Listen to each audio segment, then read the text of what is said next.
What? Why are you shaking your head?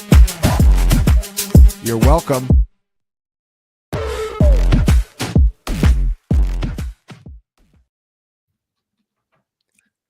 We're here.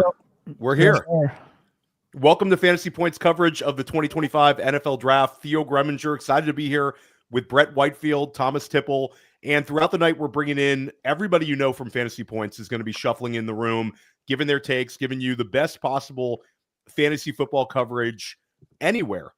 Really happy that we already have some people in here live.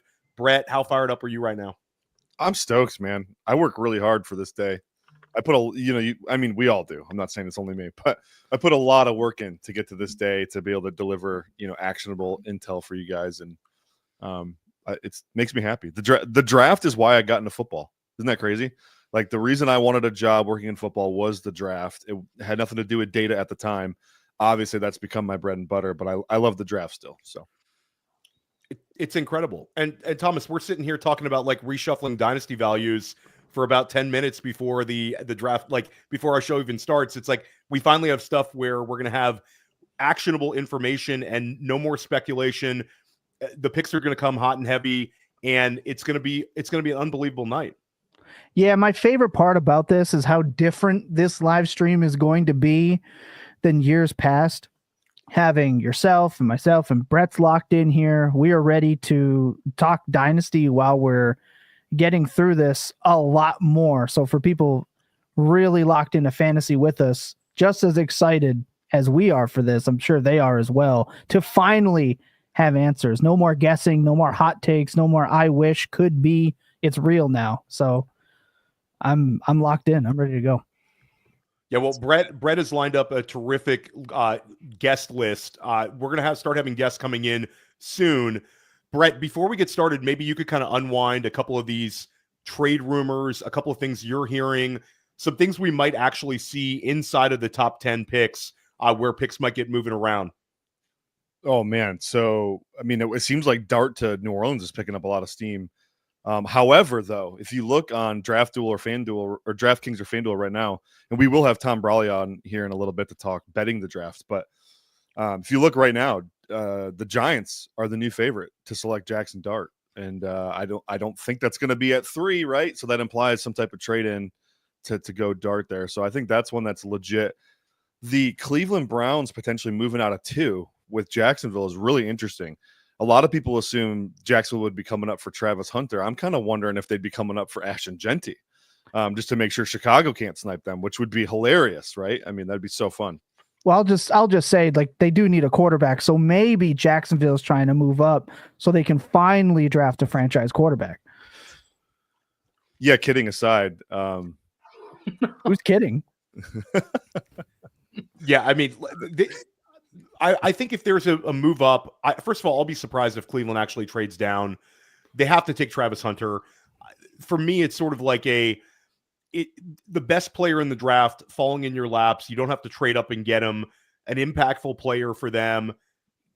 Like, you got to take Hunter. If Jacksonville does pull off that trade, Brett, like, how much capital are they going to have to give up in order to move from 5 to 2? Too much. For my liking, probably a future first. If they're lucky, maybe a second and a future third or something like that. But typically you pay a pretty steep price to move up within the top 10 there. So I also wonder if you think they're maybe posturing to force Chicago to come up ahead of them, and then they get a guy that they want to fall to them at 5. It seems like that'd be kind of a savvy thing to do, right? Yeah, so we had the big Chicago line movement a little bit earlier. Are you thinking that that's something that it's going to go down? Like, what is your general feel like? If you had to bet money right now, Brett, what happens with that 5th pick? Is it a Jacksonville moving up, or Jacksonville moving down, or Jacksonville standing tight? Staying tight. If I had to bet money, I would say that no trades in the top 10 happen. No trades in the top 10 happen. Yeah, I think that's one where, it's something where it would be a little bit disappointing. But this year, people have talked about how it's a little bit more difficult to actually get trades done. It's more of a fits and needs type draft. You sort of agree with that, Brett? Yeah. I think what you see every year is the hog mollies end up just getting prioritized no matter where you're picking. Those guys don't grow on trees. So I think you'll see 2 or 3 offensive linemen in the top 10. You'll see a couple of defensive linemen in the top 10. So I think at the end of the day, teams just prioritize the big dudes. They're rare. Kelvin Banks steaming up too. Like, do you think that that's one where Banks could leapfrog potentially Membu?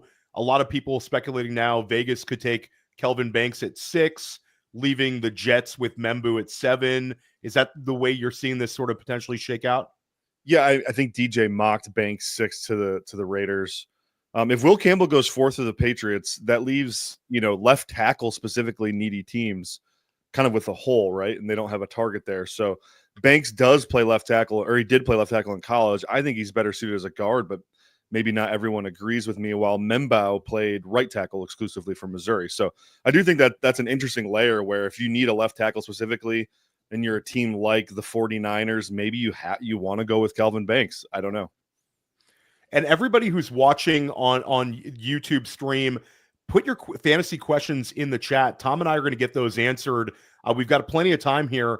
We have 48 minutes before the first pick comes in.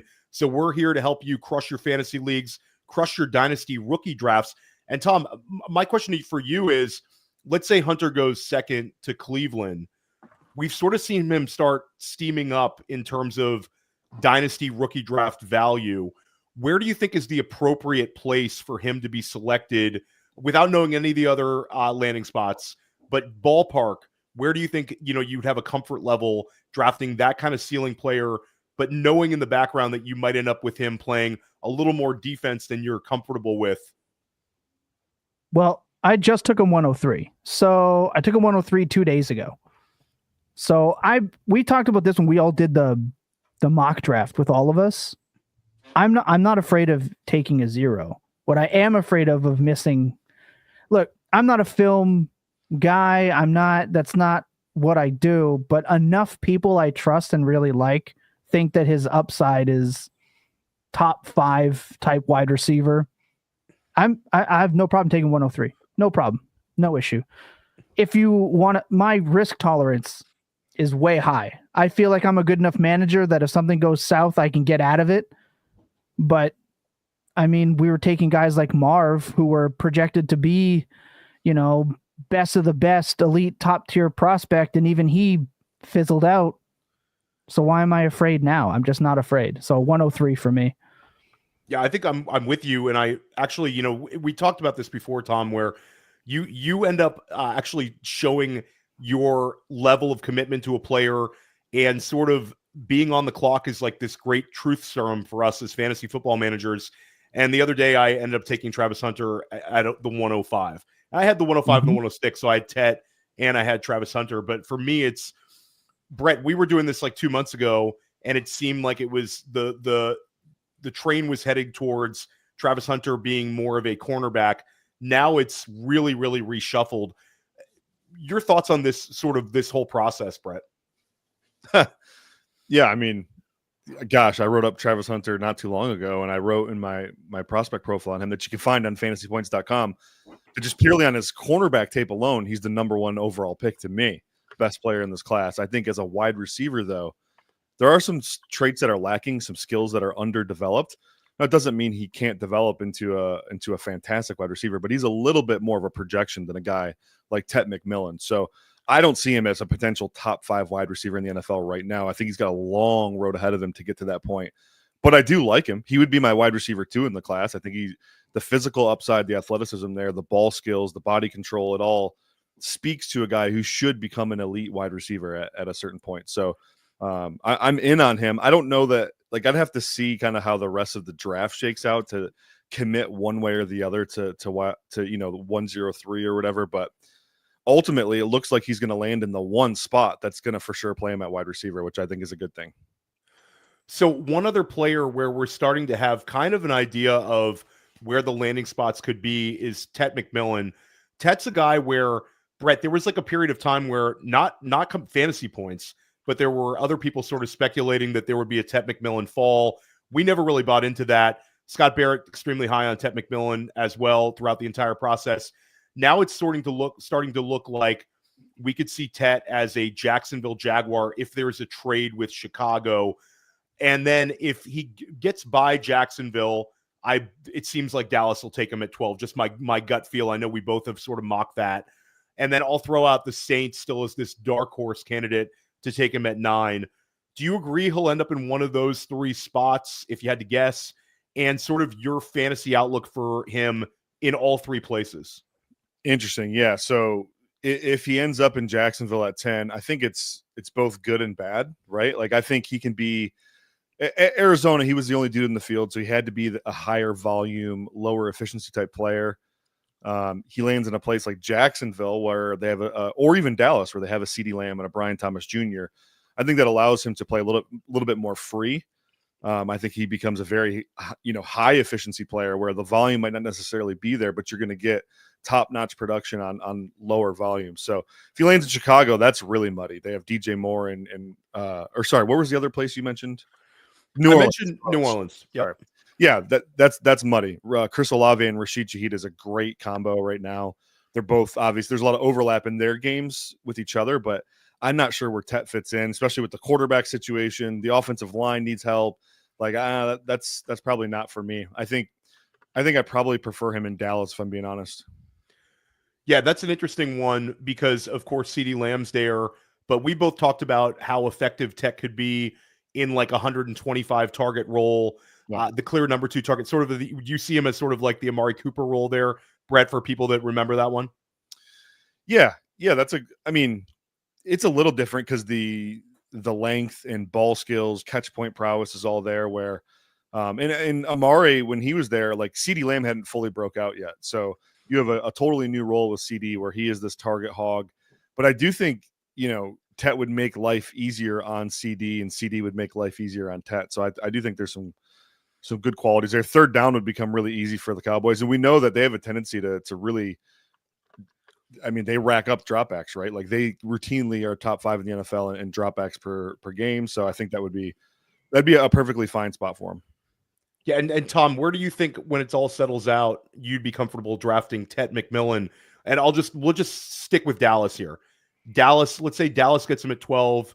Where about in your dynasty rookie draft for that sort of value, where he's boxed out from the wide receiver 1 in year 1, but again, like Brett said, it's a strong role, and I would say that it would be a very consolidated target share between the 2 of them. If you want to make his upside case to be someone like, I don't know, T. Higgins in that kind of scenario, like I don't even think he'd be the 1B to CeeDee Lamb, but 1.5, like I'll probably take one of the tight ends because I only play in tight end premium. I think I would prefer Hunter and then a couple of the running backs. So probably 1.5. Yeah, I think I'm with you. Depending on some of the running back landing spots, maybe a little bit higher. But guys, we're going to take a little break from making you money in your dynasty leagues and helping you make some money for your wallet right before this draft starts. Tom, take in our first guest. Hey, what's going on, guys? What's going on, Tom? Grinder. What's up? Yes. Grinder, Tom Grind the Browley. draft here, boys. How's it going? Mm-hmm. We're fired up. We're fired up, Tom.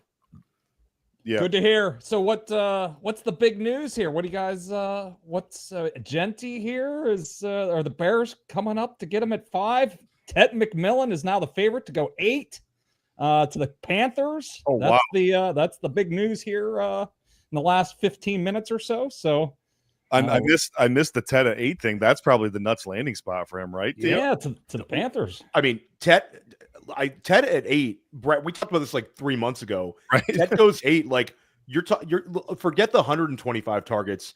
You're talking about 150 target ceiling in that offense as like the clear number 1 target there. And we've also seen Bryce Young heavily target his wide receiver 1. It was Adam Thielen his rookie season, and then this past year towards the tail end of the season where Thielen, he just peppered him with targets. Now put Tet McMillan in that high target role. I mean, you're talking about, I think Tet McMillan would steam up. And if he gets that number 8, Tom, I think he could end up being the 102 ahead of the running backs because it's a clear wide receiver 1 role. Your thoughts on that one, Tom? Yeah, I agree with you. I mean, it's a great spot. He should be kind of the number one receiver there. Thielen is an older receiver here. The talk a couple of weeks ago, I believe at the owners' meetings, or maybe it was at the combine, that Jonathan Mingo was their number one wide receiver. It sounds like that might be a bunch of bull here with some late money coming in on the Tet here to go 8. So it's not like it's a slam dunk. He's plus 160, but there's definitely probably been some money into the market here where there's thinking, I haven't seen actual report or anything, but obviously somebody has a little tidbit of information there that McMillan could be going to the Panthers. I think you just Freudian slipped John Mingo for Xavier Legette.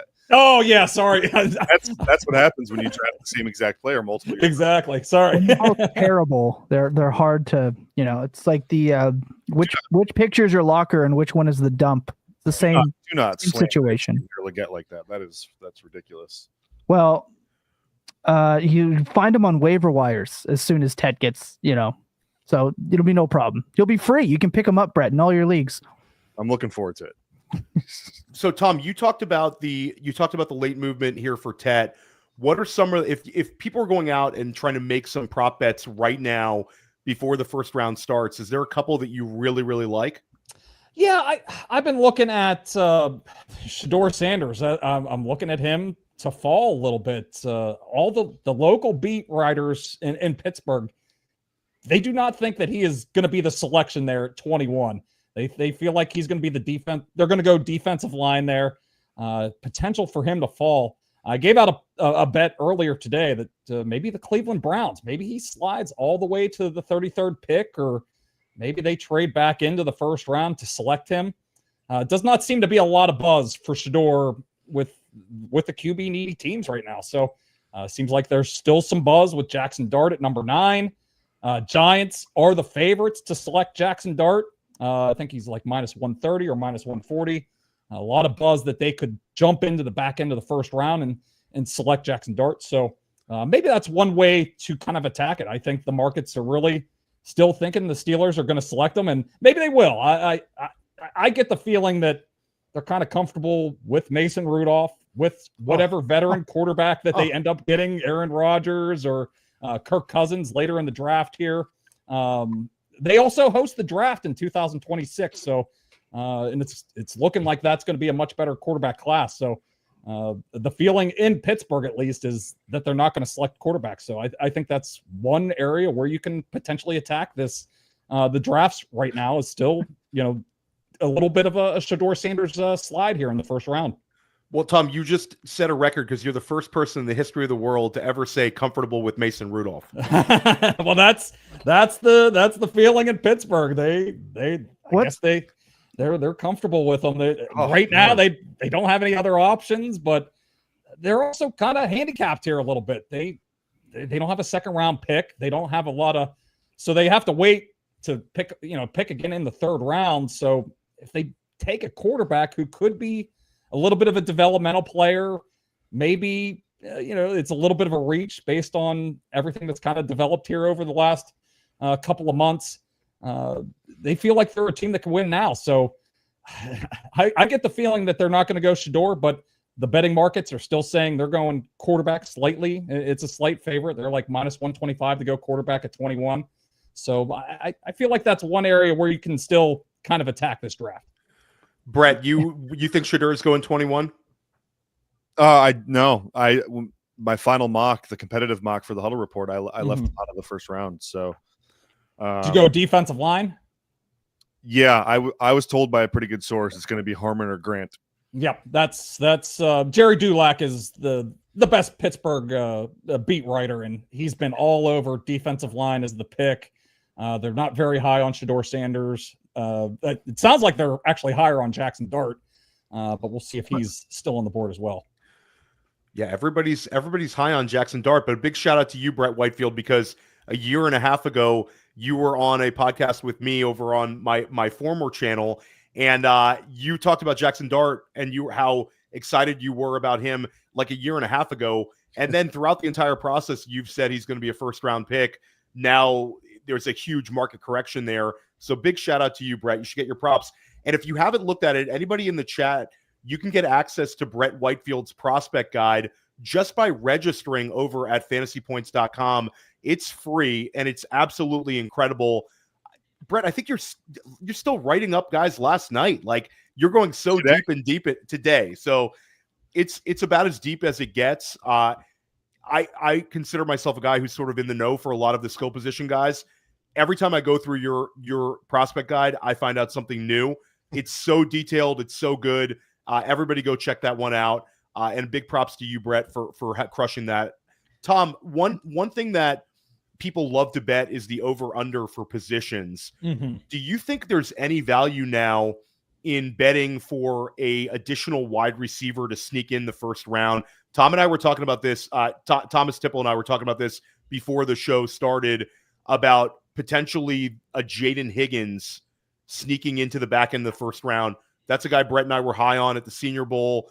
Really fun prospect. And we saw it last year where Xavier Legette, Ricky Pearsall go in the tail end of the first round. Do you think a team could maneuver and we get a shock pick here? I could see that, especially if we see Ted McMillan go in the top 10. That kind of pushes everybody up the board. The run on wide receivers could start a little earlier here.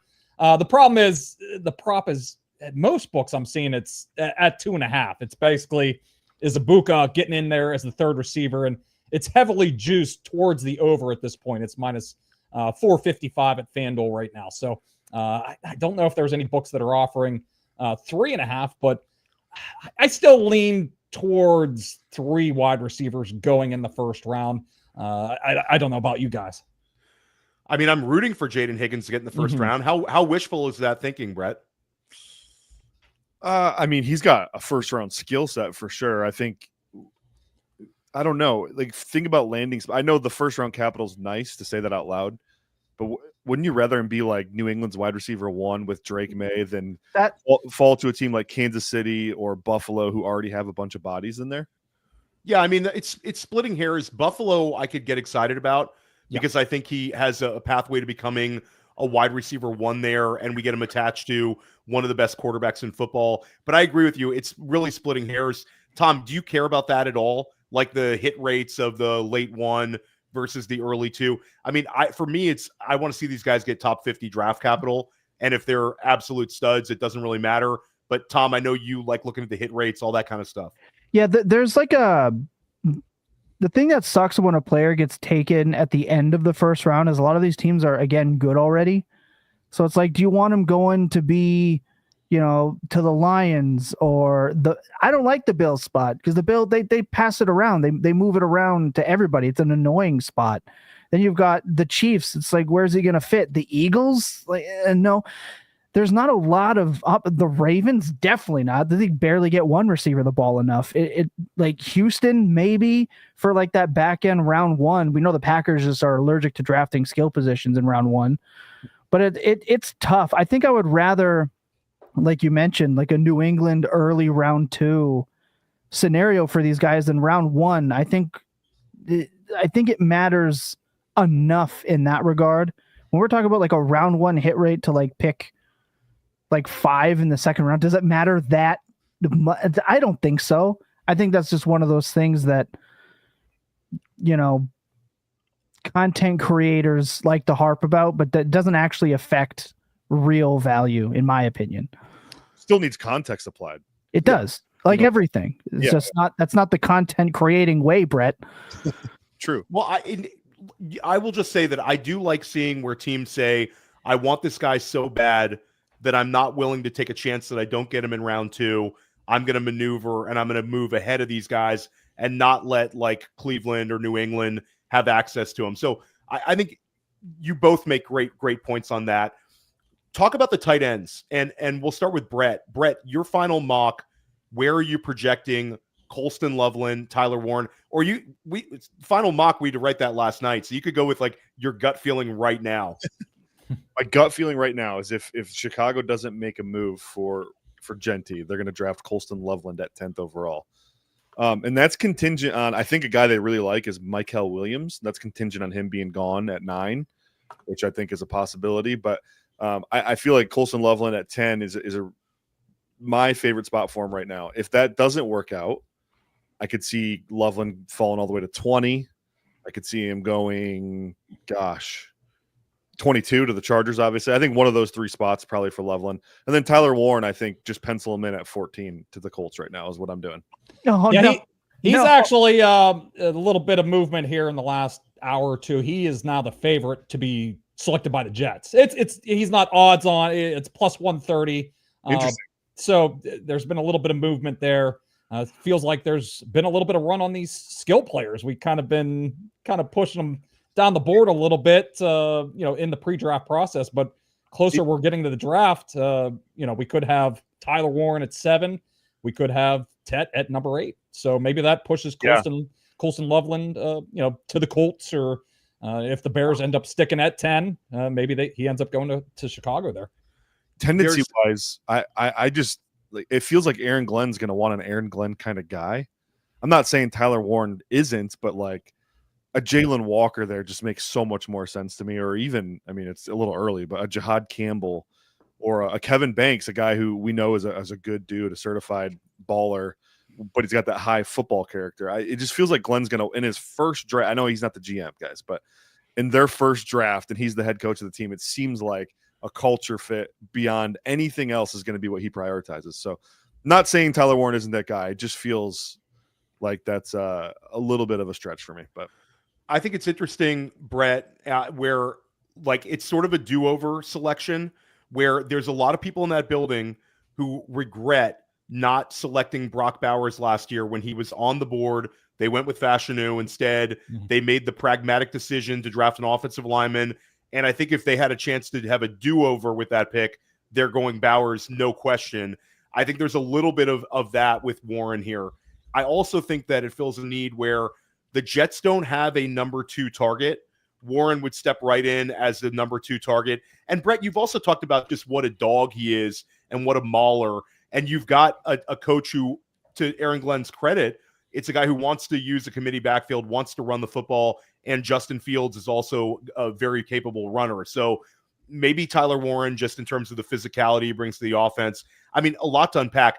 Tom Brawley, do you think there's any value in people betting that slight favorite for Tyler Warren right now? Do you think that's a good bet to make? At this point, no. At plus 130, the offensive tackles are now the second and third favorites as well. Membu at plus 200, Banks at plus 400. So it seems kind of split. It feels like it's probably going to be an offensive player based on the numbers here. But I think that is a great fit in New York. He's been tied there. I'm up here in State College and know some beat writers, on the Penn State beat here, and there's been a lot of talk, a lot of love from the Jets in the pre-draft process, and it does seem like that they have a lot of interest in him at number 7. So maybe a little pizza bet, maybe put $10-20 on it, have a little action here early in the first hour of the draft, and but yeah, the value was a couple of days ago, probably whenever he was closer to like plus 300 to be the pick, but a little bit of movement here towards him to be the 7th pick. And what are you seeing with the Loveland action? Are you seeing anything that kind of unpack the tea leaves here through the betting markets when it comes to Loveland line movement, or anything you sort of like in that sort of bet? No, I mean, early in the process, whenever he was like 19 and a half, that was his draft position. It was looking pretty good. Now it's down to 14 and a half. They've kind of put him right at that Colts spot, but it's minus 260 for him to be selected in those first 14 picks. And now if Warren does slide, it looks like maybe Warren's going to be a top 10 pick here. Colts have been the very popular spot here to be to select a tight end with their first pick. It's been right around even money for the last couple of weeks here. So looking like tight end's going to be the selection there. And if he doesn't go at 14, it sounds like the Rams are very much interested in maybe trading up and getting involved with Colston Loveland. And That's the spot. That's like, and they tried to move up for Bowers last year, Thomas. So like, Thomas, you're yelling, that's the spot. Yeah. I completely with you. Like Colston Loveland in that offense, and you factor in Devontae Adams' age, where 2-year window, Brett, for Devontae to play at this sort of level, maybe 1. So Colson Loveland would have an opportunity to be the number 2 target in a very creative, high-powered offense opposite Puka Nacua with Sean McVay calling plays. I mean, it doesn't get better than that. Yeah, I agree. Probably 1 year. He's probably all in this year as a fantastic player, and then you start to see the decline. Yeah. Big shout out, guys. The chat is lit right now. Do us a favor, if you're not subscribed to the Fantasy Points YouTube channel, subscribe to it and smash that like button if you're enjoying this. And again, put your questions in the chat. Thomas and I are going to answer all of your fantasy and dynasty questions all night long, getting you ready to crush your leagues and your dynasty rookie drafts. Thomas, where would Loveland go in rookie drafts if he ends up in LA? 4. I think 4 because I only tight end premium, right? And it's double positive. 1, it's the end of hate crime Higbee and fantasy lineups, and B, it's like for a superflex tight end premium situation, you almost can't ask for a better spot. Indy would make me shed actual tears because I'd have to watch like Kylan Granson, Mo Alley Cox, and like Loveland all on the field at the same time, and they have a stormtrooper at quarterback. So it would make me terribly sad. But round 1 draft capital is great, but I mean, you put him in Indy and people think Daniel Jones is going to be the great savior. Well, ask Scott Barrett's nightmares how he feels about that as a possibility. We don't want it. So we want LA. We want LA. We need LA. Just give us that, please. 1-4 so easily. Where would he be if he does end up in Indianapolis? If you were just kind of spitballing here, end of the first round in terms of a rookie dynasty? I wouldn't draft him. No, I will butt heads with you on this one. It's our first argument of the night, Thomas. My thing with Loveland is the Anthony Richardson, Daniel Jones quarterback, competition. Indianapolis could move on from those guys next year, and you end up with a talent like Loveland in Indy. Brett Whitefield, I like Josh Downs a lot, but I don't think he's the sort of player that is a traditional top target earner on an NFL team. When we're looking at a tight end hitting for fantasy, you want a top target or a number 2 target. Loveland would be right there for Indy. So for me, you just swallow it and get through the quarterback nonsense over there this year, and Loveland could be the number 1 target there eventually. No, I know what Thomas is going to say. Thomas, can I try to say what you're going to say? Yep, do it. Because I'm not the dynasty guy, but you've taught me some things through the years. Why would you make that bet now, though? Why wouldn't you wait and buy low on Loveland after his year 1 is taken? Oh, that's what I'm talking about, Brett. Because I think he's going to be insulated.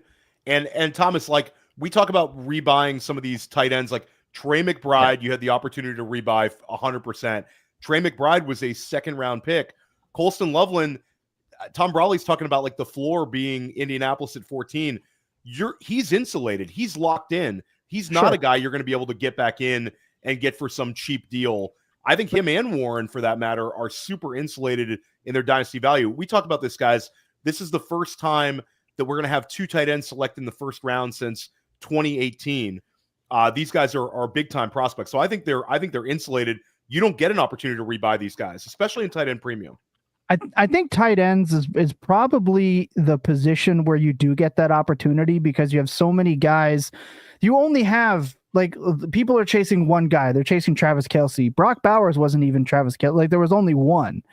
And then for a guy like, let's say Trey McBride, who went out and did the thing, he went out, he was basically Bowers or better, and he's still falling in draft boards. He's still actually acquirable. I think tight end is the most acquirable position in fantasy because you can always get Njoku in round 8 and he's going to produce 80% of what so if you're taking that pick, fantasy managers, and I'm speaking in the majority, if you're watching and or listening and you're well, that wouldn't happen in my league, happy for you, but not what I'm talking about in this scenario.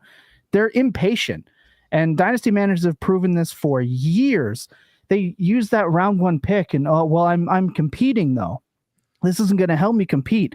That's where, because we play in so many leagues as a portfolio player, you may not get to buy that player back in every league, but you can probably acquire him at 20% more of a roster share if he fumbles out of the gate, doesn't get on the field, or again, we see Mo Alley Cox out there more. It's possible. But for me, I'm not making that pick unless I really feel confident in Indy. I just don't. Just because Anthony Richardson and Daniel Jones are gone doesn't mean it gets better per se. They can move coaches, they can change GMs, they could switch systems. There's too much happening in the NFL, but one thing remains the same. Dynasty managers are just impatient. So maybe back in round 1, but we're talking about Trey Harris and Noel and Higgins and all these guys getting boosted up boards. I'm going to pick them and then go trade my whatever seconds or a fake overpay or a fake Twitter favorite type player and go and make offers for these guys when their value starts to fall. And I'm telling you, insulation or not, Indy is a spot that'll make his value fall by week 6, 7.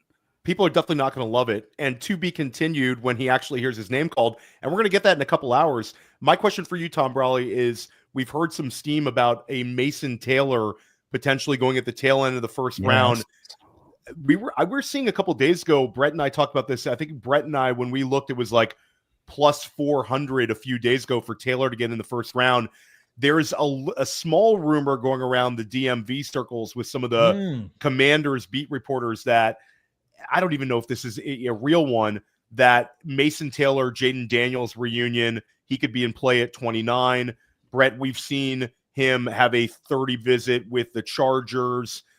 Maybe they miss out on Loveland Warren and they move down. Taylor's been inside of Brett's mock drafts over the last 2 weeks.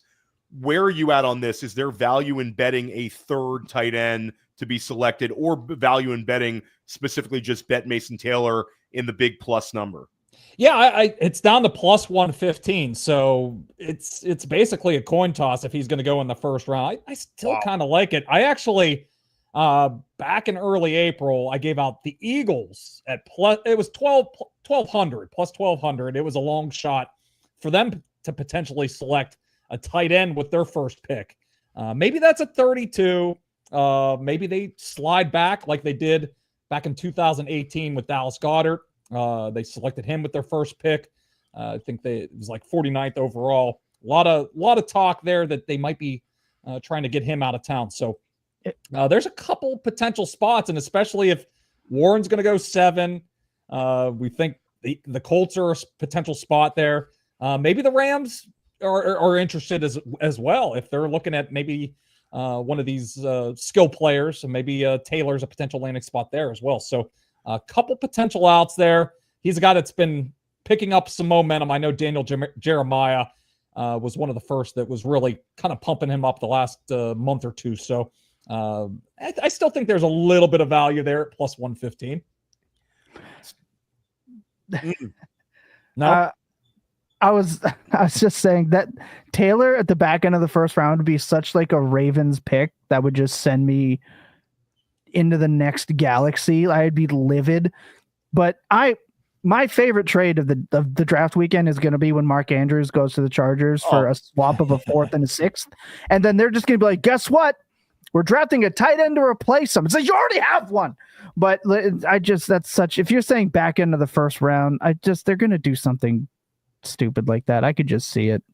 I'm feeling optimistic. I think you're going to be very happy tonight, Thomas, because I know you don't want some developmental pass rusher. Oh my God. I think that you could see Malachi Starks or one of these. Malachi Starks, maybe Brett, maybe they'll take a banged up Will Johnson. I think Baltimore's going to do something you're really going to like. I got a good feeling for you, Thomas. I will order a Malachi Starks jersey on air the second they draft him. If they do it, I'll do it. Yeah, that's live. what I mocked. Oh no, I mocked him to the Vikings in my 3-round mock that came out Monday. Though I did have Baltimore taking Starks, so I do think it's a real possibility. They need the safety help, and it will help get Kyle Hamilton freed up too to go do what he does. So, I mean, Malachi Starks is a Baltimore Raven. That's a Baltimore Raven when you watch him play. So it seems like they do it every year.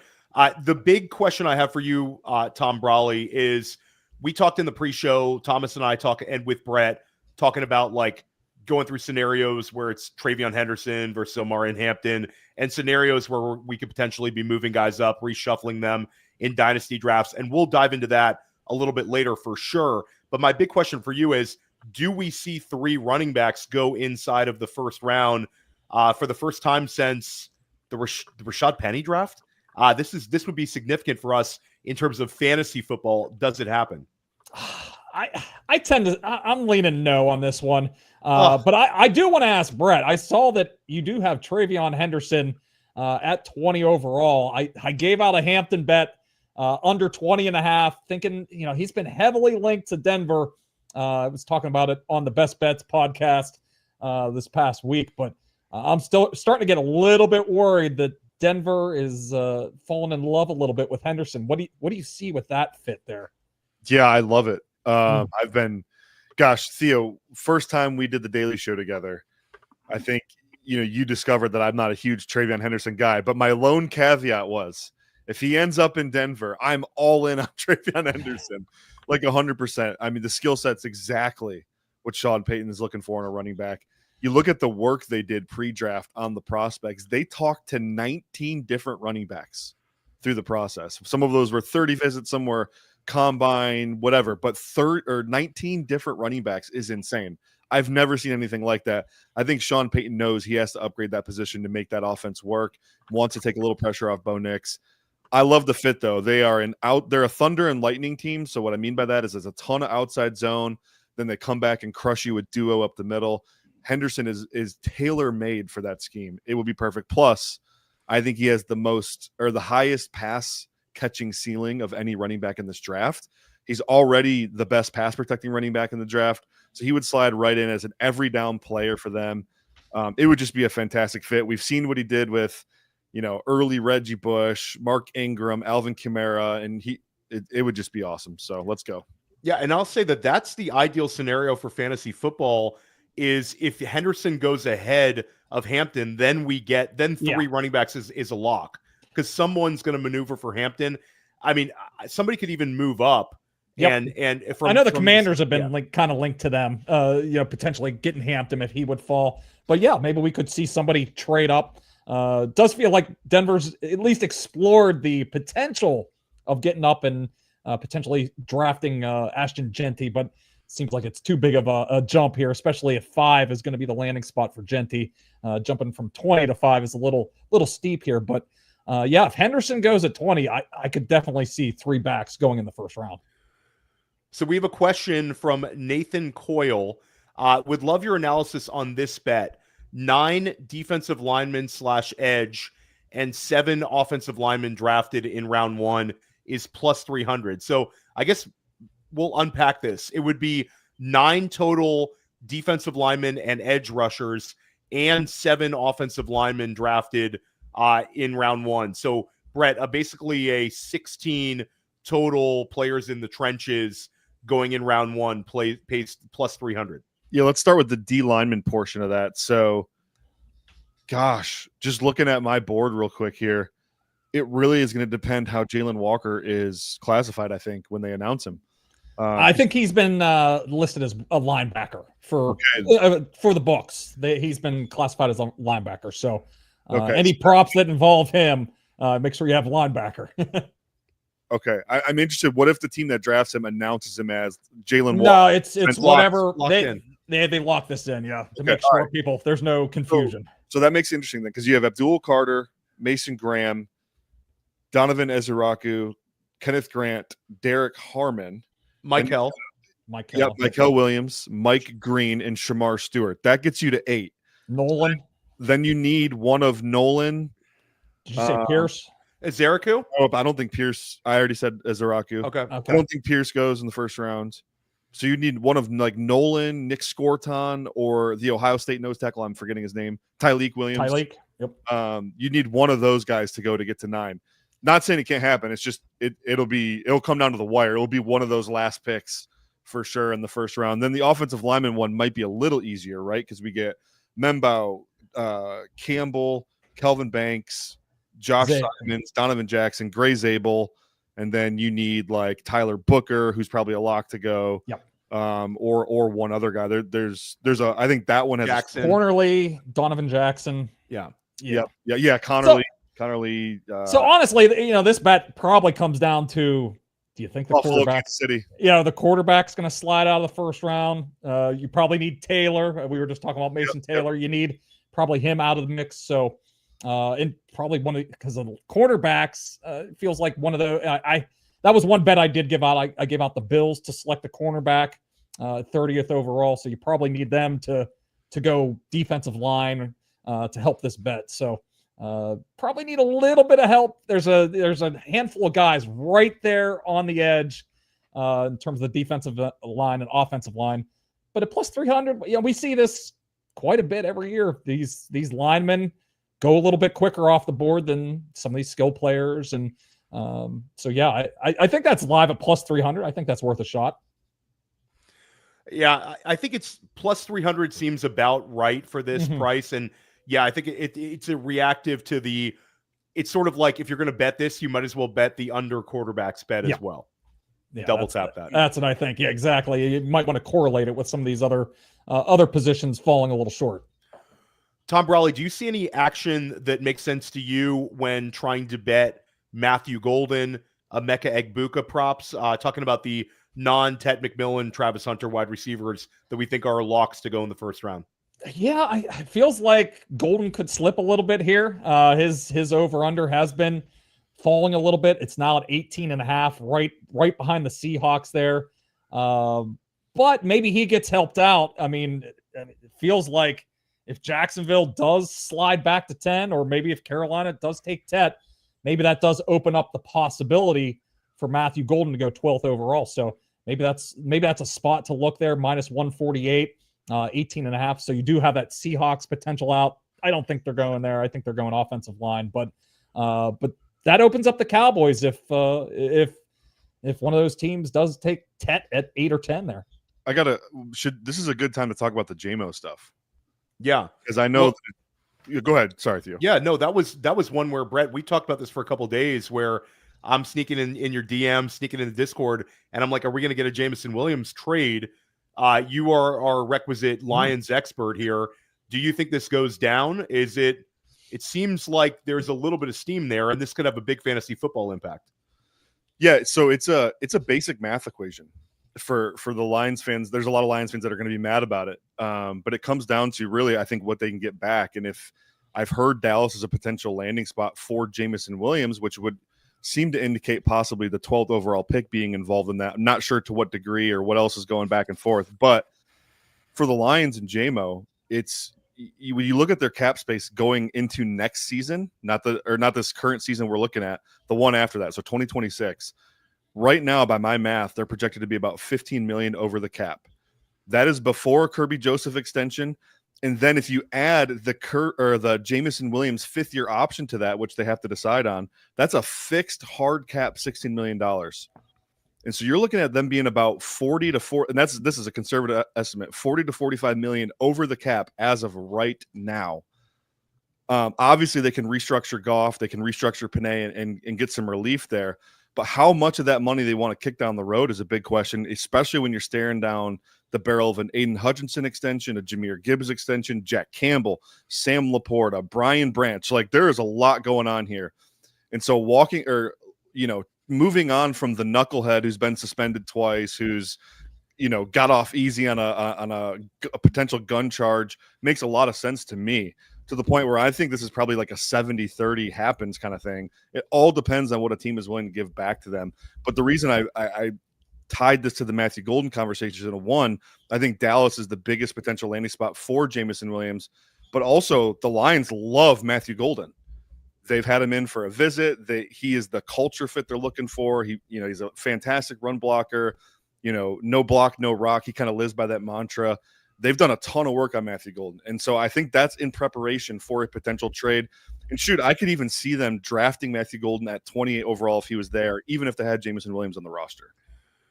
Yeah, I mean, that would be an incredible scene. And talking about stylistically, Golden in that Jameson Williams role is something where I think he actually projects pretty well to do that. I would say Jameson Williams is going to have a huge market, though, because these guys that get that sort of draft capital, 24 years old, was a top 10 pick, and this past year had a big breakout. It was 14.2 points per game for us in fantasy, had 1,000 receiving yards, and just the explosive nature he can bring to teams, I think Jameson Williams would actually have a bigger market than some people would predict. Agreed. Yeah, so I'm all about that. That's the flip side. That's the other side of this coin too. Is like it's a down year at wide receiver. There's not the top end talent. Jameson Williams was probably the best receiver prospect in his draft class, but fell because of a torn ACL. And then you get 2 cost controlled years out of it. I mean, that's attractive to a lot of teams, right? You get him for what, less than $5 million this year, and then a fixed $16 million next year on the 5th year option. I think those two things combined drive his price tag up a little bit, and I think that's one of the reasons the Lions are looking to potentially move on. It's the Hollywood Brown trade from a few years ago, like in repeat. It just a lot of parallels there. AJ Brown too. AJ Brown as well. Yeah, for sure. That is one we're rooting for all these trades. Tom Brawley, is there any player that you feel strongly will get moved over the course of the weekend? Yeah, I mean, there's been a little bit of chatter sticking with the wide receivers there. George Pickens in Pittsburgh here. I mean, I don't think it's going to happen, but Dallas is once again, the team that is kind of linked to this all. If the board does not fall right for them, if they aren't able to get Tet, if the Steelers are sold on selecting one of these defensive linemen and they're all gone by the time they're on the board at 21, there's a little bit of talk that maybe they go Ibuka and maybe some sort of trade Pickens for the 44th overall pick in Dallas. So something to keep an eye on here. It sure feels like Tet's moving up here, and maybe the Cowboys aren't as sold on Matthew Golden as everybody thought they were, and maybe he's suddenly in play here. So that's it's these wide receivers here. We're always looking at these guys this time during the draft here after the last couple of years. Another thing to keep an eye on is Pete Carroll, and his social media game is always on point over the NFL draft. I think Pete Carroll absolutely loves it. Missed it last year, and he's dropping the sinners meme here. Draft clue number 1 is the sinners meme. I'm actually going to see Sinners with my wife this week, but I can't even reference this scene. And now he's dropping a clue number 2, a Snoop Doggy Dog meme. Thomas Tipple, do you want to try to unpack this? Yeah, somebody please unpack it for me. I got to tell you, I have no idea what Pete's on, but whoever is hooking, it's like when John Gruden discovered who like Quavo was. I think Put the last one up, Thomas. I think it's it's an old so fresh, so Ain't Nobody clean. Dope as Me. I dress so fresh, so clean. It's a Outcast song. Show my age there. That was an absolute absolute great track. But I can't unpack this one unless it's some regional thing. Snoop Dogg, a Southern SoCal guy. Outkast is Atlanta. I can't unpack anything here regionally. But shout out to Pete Carroll. Keep these tweets coming, Coach. The good news is we won't have to wait very long. They picked 6 overall, so the suspense won't be building for too long. Yeah, I can't think at all. Jalen Walker, Georgia, and then Outcast is Georgia. Georgia. I don't know. Kel Williams, maybe, right? No, I think maybe? Walker at 6. Brett, you talked about Walker at 6. I can't believe I'm trying to cryptically unpack an Outcast tweet. But Georgia, it's very Georgia. They are Atlanta's as Atlanta as it gets. Yeah, I don't know, man. I can't. I'm too old to try to decrypt that. Whoever Pete Carroll hired to do a social media needs some extra points for the ridiculous clues. I can't figure it out. So how do you know he's not bumping Outcast? Like that dude has more energy in his 70s than I do at 36.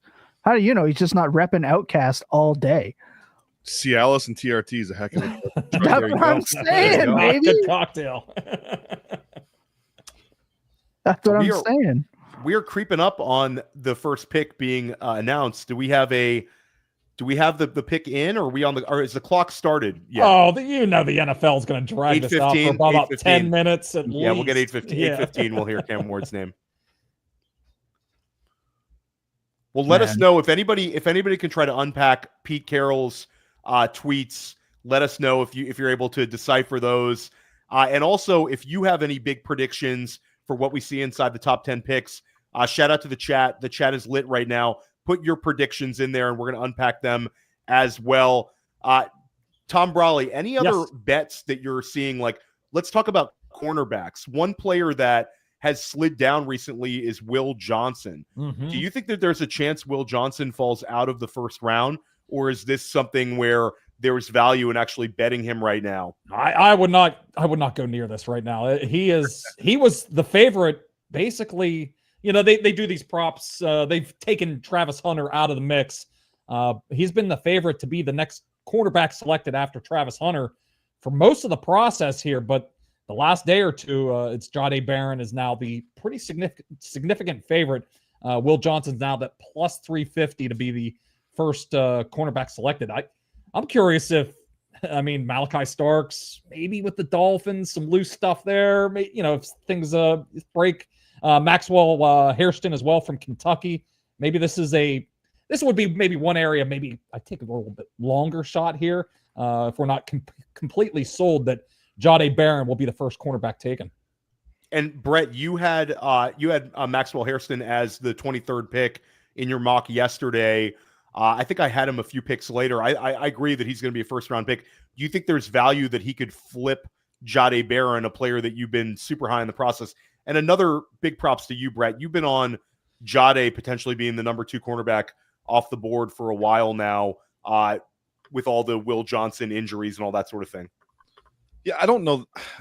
I have a hard time figuring out where Jahdae is going to go. I look at the Miami Dolphins at 13. They need cornerback help. That might be the worst position group in all of football. Their cornerback room right now, assuming Jalen Ramsey's not part of the picture there. So yeah, I think Jahdae could go there. I can't see Harrison flipping him, but you never know. The NFL gets 40 drunk, and Maxwell Harrison is the fastest time 40 in the combine as a corner. I see Hairston, he's a perfect Packers pick because that's typically what they do. They just draft the most athletic corner in the draft and call it good. I definitely see Will Johnson falling, though. I think I mocked him all the way at 30 to the Buffalo Bills. I think he's a great scheme fit for them, and that's the type of player those really good teams tend to draft, guys that fall right to their lap. It's Luke Van Ness all over again, where we're going to be pounding the table as fantasy managers for Green Bay to be selecting a wide receiver, and they're going to take a super athletic cornerback, just like they did with the super athletic defensive end a few years ago. Tom, is there any bets that you love for any of these defensive players like Jahad Campbell, any of the safeties? Is there any prop bets that you're really, really thinking are fantastic value last minute? I liked Minnesota to potentially take a safety. I think it was a plus 320, but I'm a little bit worried about them. They only have 4 picks. Maybe they jump out of the first round and Starks, because that's been a very popular spot. There you have a major hole at the safety position. But that would be my one concern. I did also have a Packers plus 150 for them to take a defensive lineman or edge. Steelers as well to potentially take defensive line. So that's the way I've attacked that the defensive side of the ball with a couple of prop prices there. But that's my extent of my defensive props. I'm always focusing on that offensive side. 100%. 100%. We had a question in the chat, and Thomas, one thing that we have seen the last 2 weeks is people talking about the power of this running back class and the potential disruption it can have to the dynasty running backs, potential chaos to a lot of backfield depth charts. One player who we had a number of rumors today being traded was Breece Hall. And Brett and I, we unpacked this about 3 weeks ago, Brett. We talked about a potential Breece Hall trade. The potential value would come back. Now everything's sort of coming full circle where a trade could go down over the course of the draft weekend. Thomas, do you have any predictions of guys that you think are going to get completely torpedoed, guys you have an uneasy feeling for? And then on the flip side, is there a player that you think is going to survive the draft that people should go make that last-minute trade for? I'll say I think Breece Hall survives the draft because he won't be on the Jets, and the team that trades for him will use him. As for players I think are going to get nerfed, I actually think it's going to be 2 rookies. I said this on Dynasty Points on Tuesday on our Hot Takes episode. every year we want as many fantasy relevant picks being made as possible. There are 2 teams that I think are going to nuke 2 of fantasy football's favorites on day 2. And I think it's Indianapolis. They're taking a running back. And we think Baltimore as well. Me and Jacob are on this. Caleb Johnson just screams Raven to us. And the Indianapolis Colts are not walking into this year with just Jonathan Taylor. So if there's a 3rd round back like a Tootin or a fantasy favorite that we are hopeful gets a spot, guess what? I think they're getting nuked, and I think they're going to be sitting behind a legit workhorse. It happens every year, every time. I think Baltimore and Indy are going to ruin a lot of hopes and dreams for 2 favorites on day 2. Yeah, I mean, I projected Damian Martinez to be an Indianapolis Colt. Yep. I think that would be a perfect fit. And yeah, I mean, you could also make an argument that Jonathan Taylor misses time. This would be a high-end handcuff situation, a potentially 100%. high-volume role. So I think the Baltimore one's interesting because, Brett, Baltimore has 11 picks. They are tied with San Francisco for the most picks in this NFL draft. There's potential, like you and Jacob talked about, where you could get a luxury pick where the 2nd round pick, potentially the 3rd round pick could be a running back. Caleb Johnson, I think, will be gone by then, just my gut feel, but agreed. I think that would be a perfect like-for-like replacement with Derrick Henry. I'd argue, Brett, that would be a landing spot people should get excited about, even though you'd miss out on the year 1 production.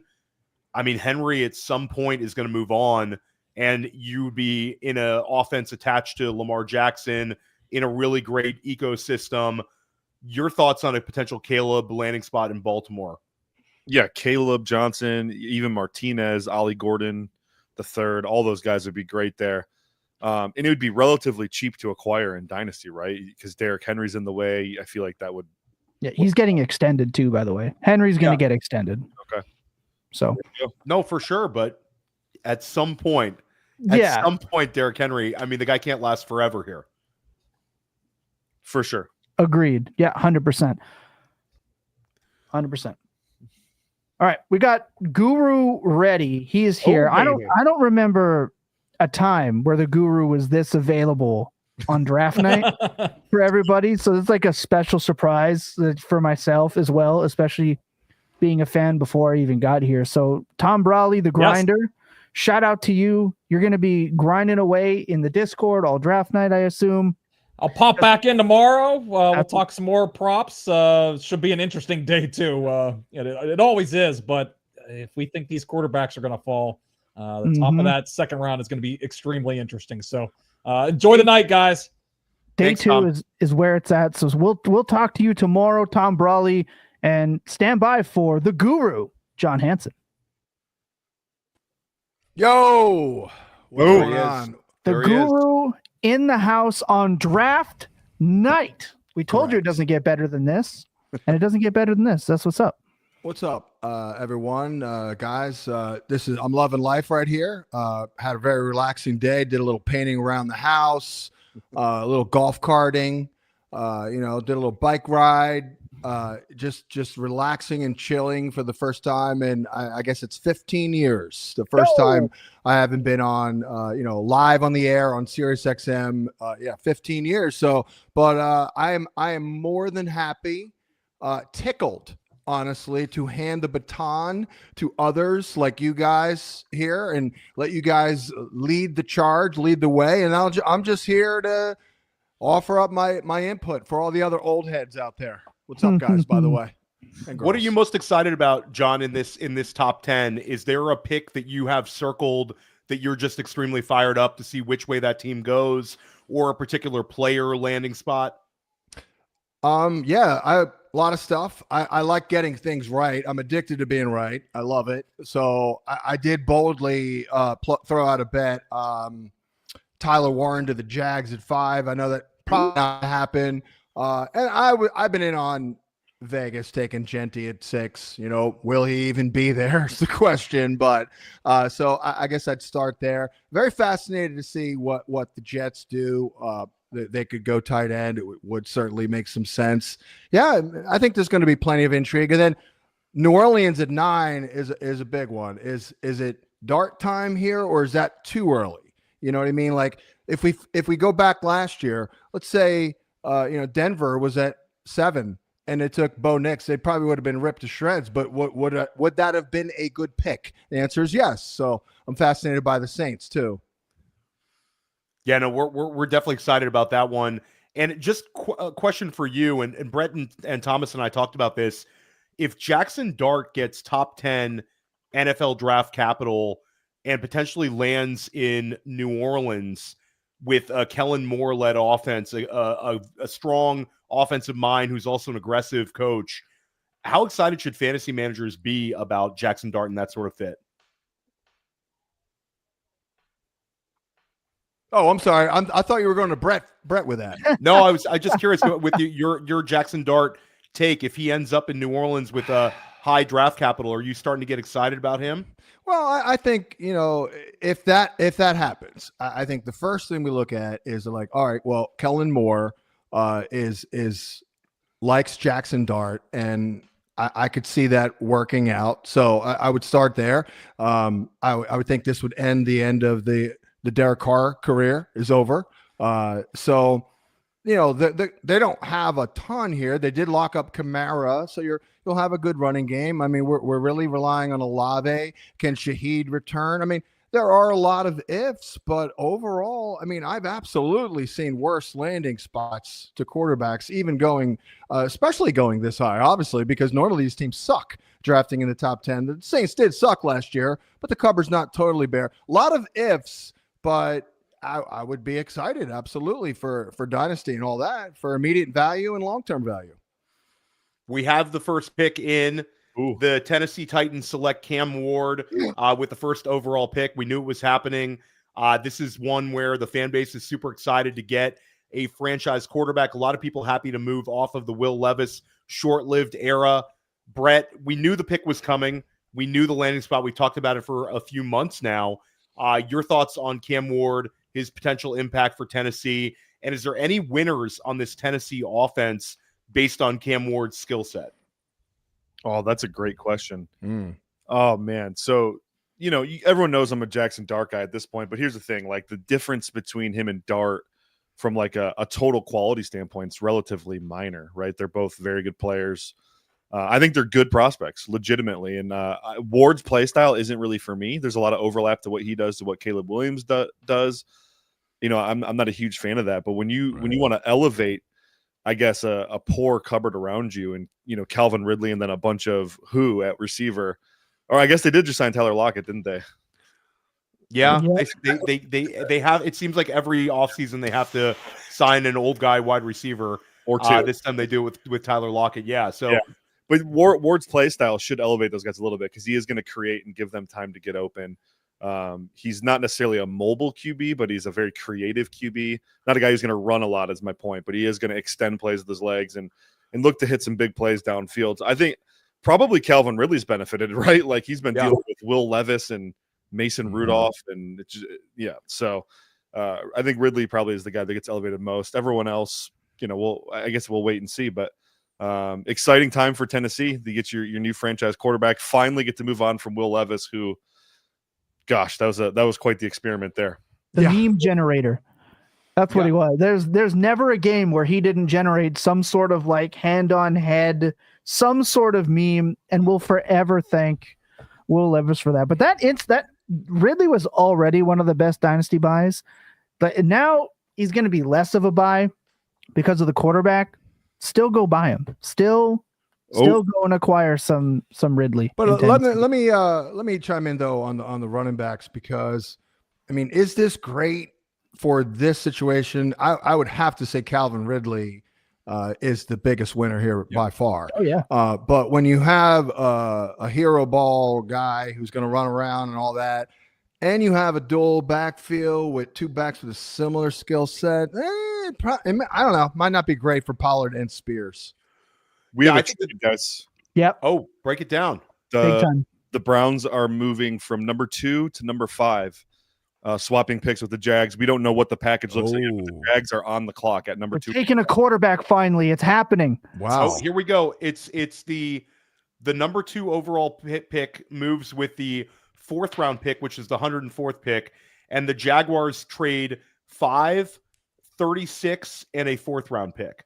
No, I see 536, 126. 126. And then next year's first. Yeah, holy crap. Oh my gosh, this is the biggest package ever for Travis Hunter. Jacksonville trading next year's first. John Hansen. Wow. Let's say Jacksonville gets Travis Hunter here. That 1st round pick is still going to be a top 10 pick next year. It's Genty. It's not going to be Hunter. Is it going to be Genty? I mean, if they're moving up and giving up this haul for Genty, I mean, that is just dumb. That's Herschel Walker. We're talking about Herschel Walker. I mean, back that is Ricky just Williams. dumb. I would think it's Hunter. It's got to be Hunter. It has to be Hunter, Brett. It feels like it has to be. It has to be Hunter. I don't trust the Jags to ever make the right choice. Hey, look, when they brought in a GM that looks like Ryan Heath, everyone assumed they would be hip with analytics. And if they take a running back, it's just going to disprove that. Totally. Oh, no, it's So gotta be. I'll repeat that trade because I Cornerback. fumbled it. I fumbled it before. It's the 2nd overall pick, the 4th round pick, which is the 104th pick, and a 6th round pick, which is the 200th pick.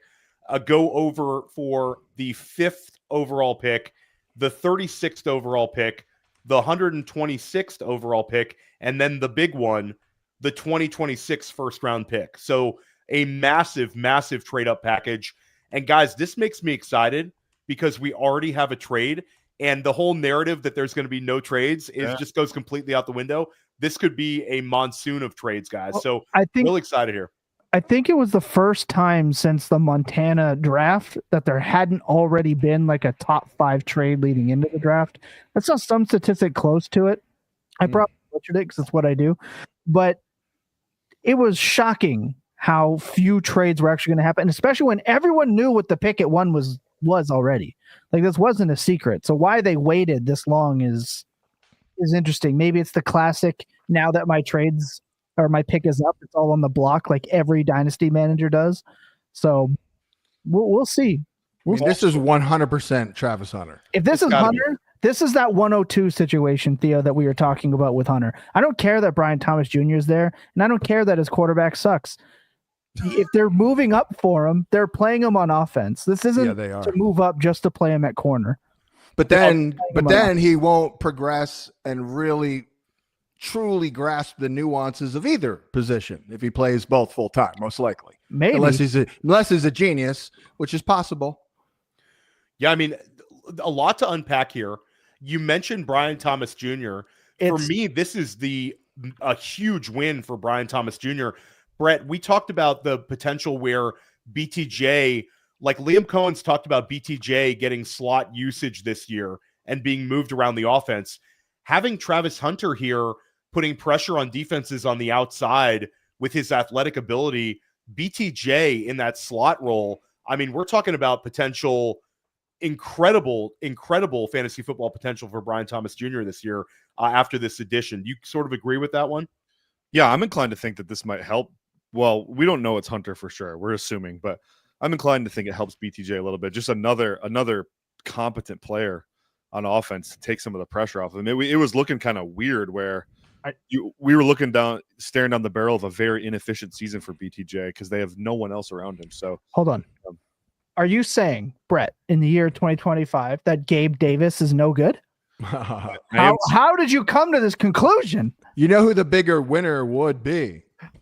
Brenton Strange. Absolutely. He's the Absolutely.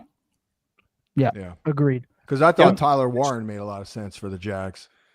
Oh, Yeah, and okay, from that standpoint, got you. I mean, there's a ton of Travis Hunter is probably the best player in this draft class, but they gave up an absolute fortune to get him. This is the kind of package that you see usually when teams have to move up to get their franchise quarterback. Massive move up. Before we announce the pick here, Brett, who do you think Cleveland is now going to consider at 5 overall? We've been projecting them to select Hunter for so many weeks now. And before that, it was potentially them taking a quarterback. I've never really sort of unraveled who they could be targeting at 5th overall now. I'm going to probably Genty would be my guess.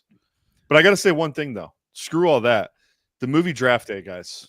In that movie that everyone says is super unrealistic, It's Hunter. It's going to Hunter. be Hunter. It's Hunter, they announced it. It's There the you go. Jaguars officially select Travis Hunter.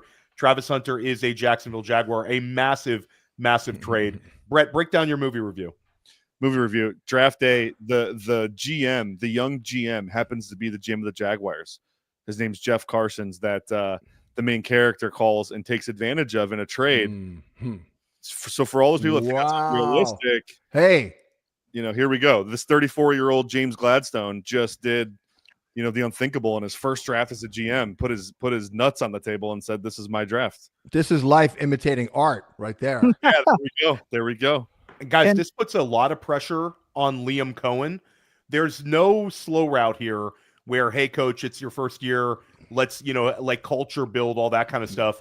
They're pushing the chips in.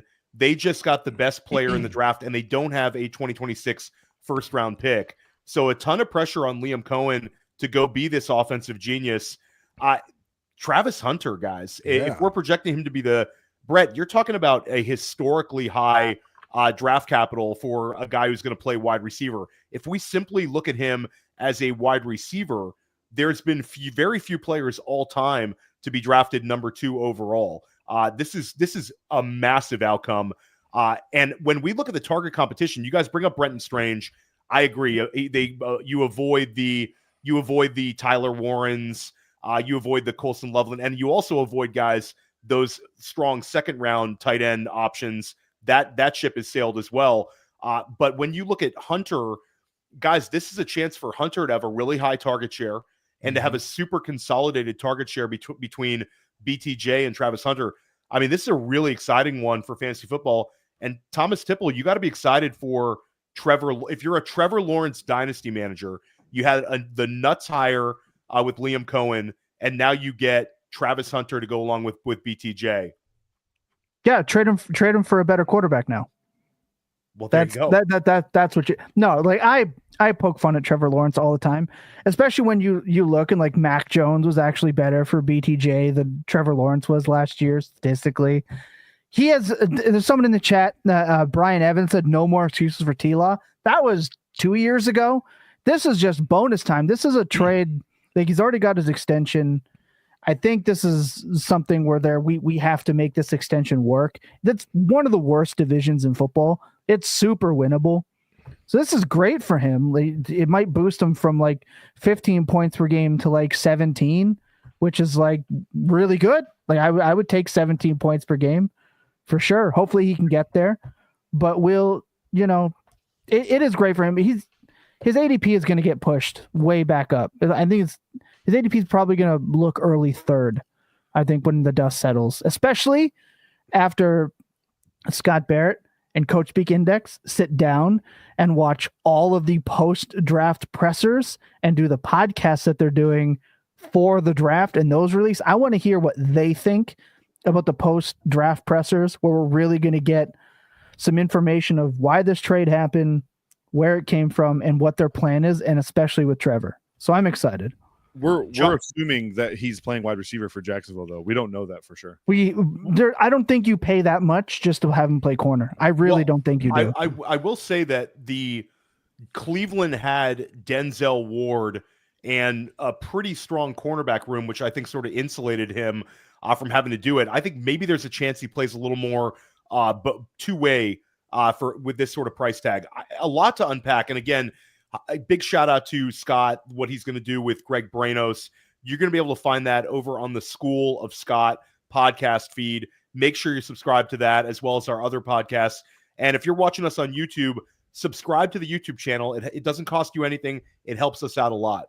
They announced him officially as both wide receiver and CB. But wide receiver first. Let me chime in here because, I didn't want to, Brett was totally justified in what he said 10 minutes ago, and that, oh, guys, we don't know it's Hunter. 100% justified, but we did know it was Hunter. We did. We knew it was Hunter.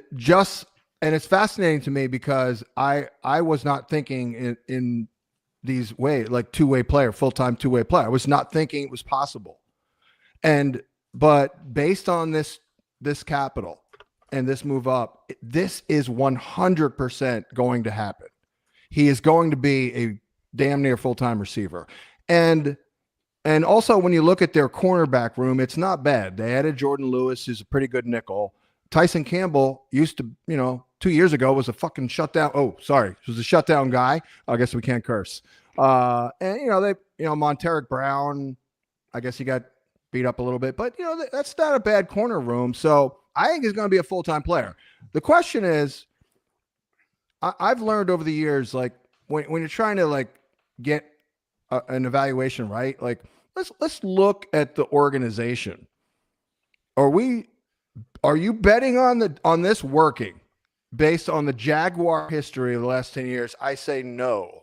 But it is a great spot for fantasy, and I will rank him deservedly very high. I mean, I really think he'll be third on the team in targets. Oh, no. I just realized something. That means Tank Bigsby's not totally out of the picture.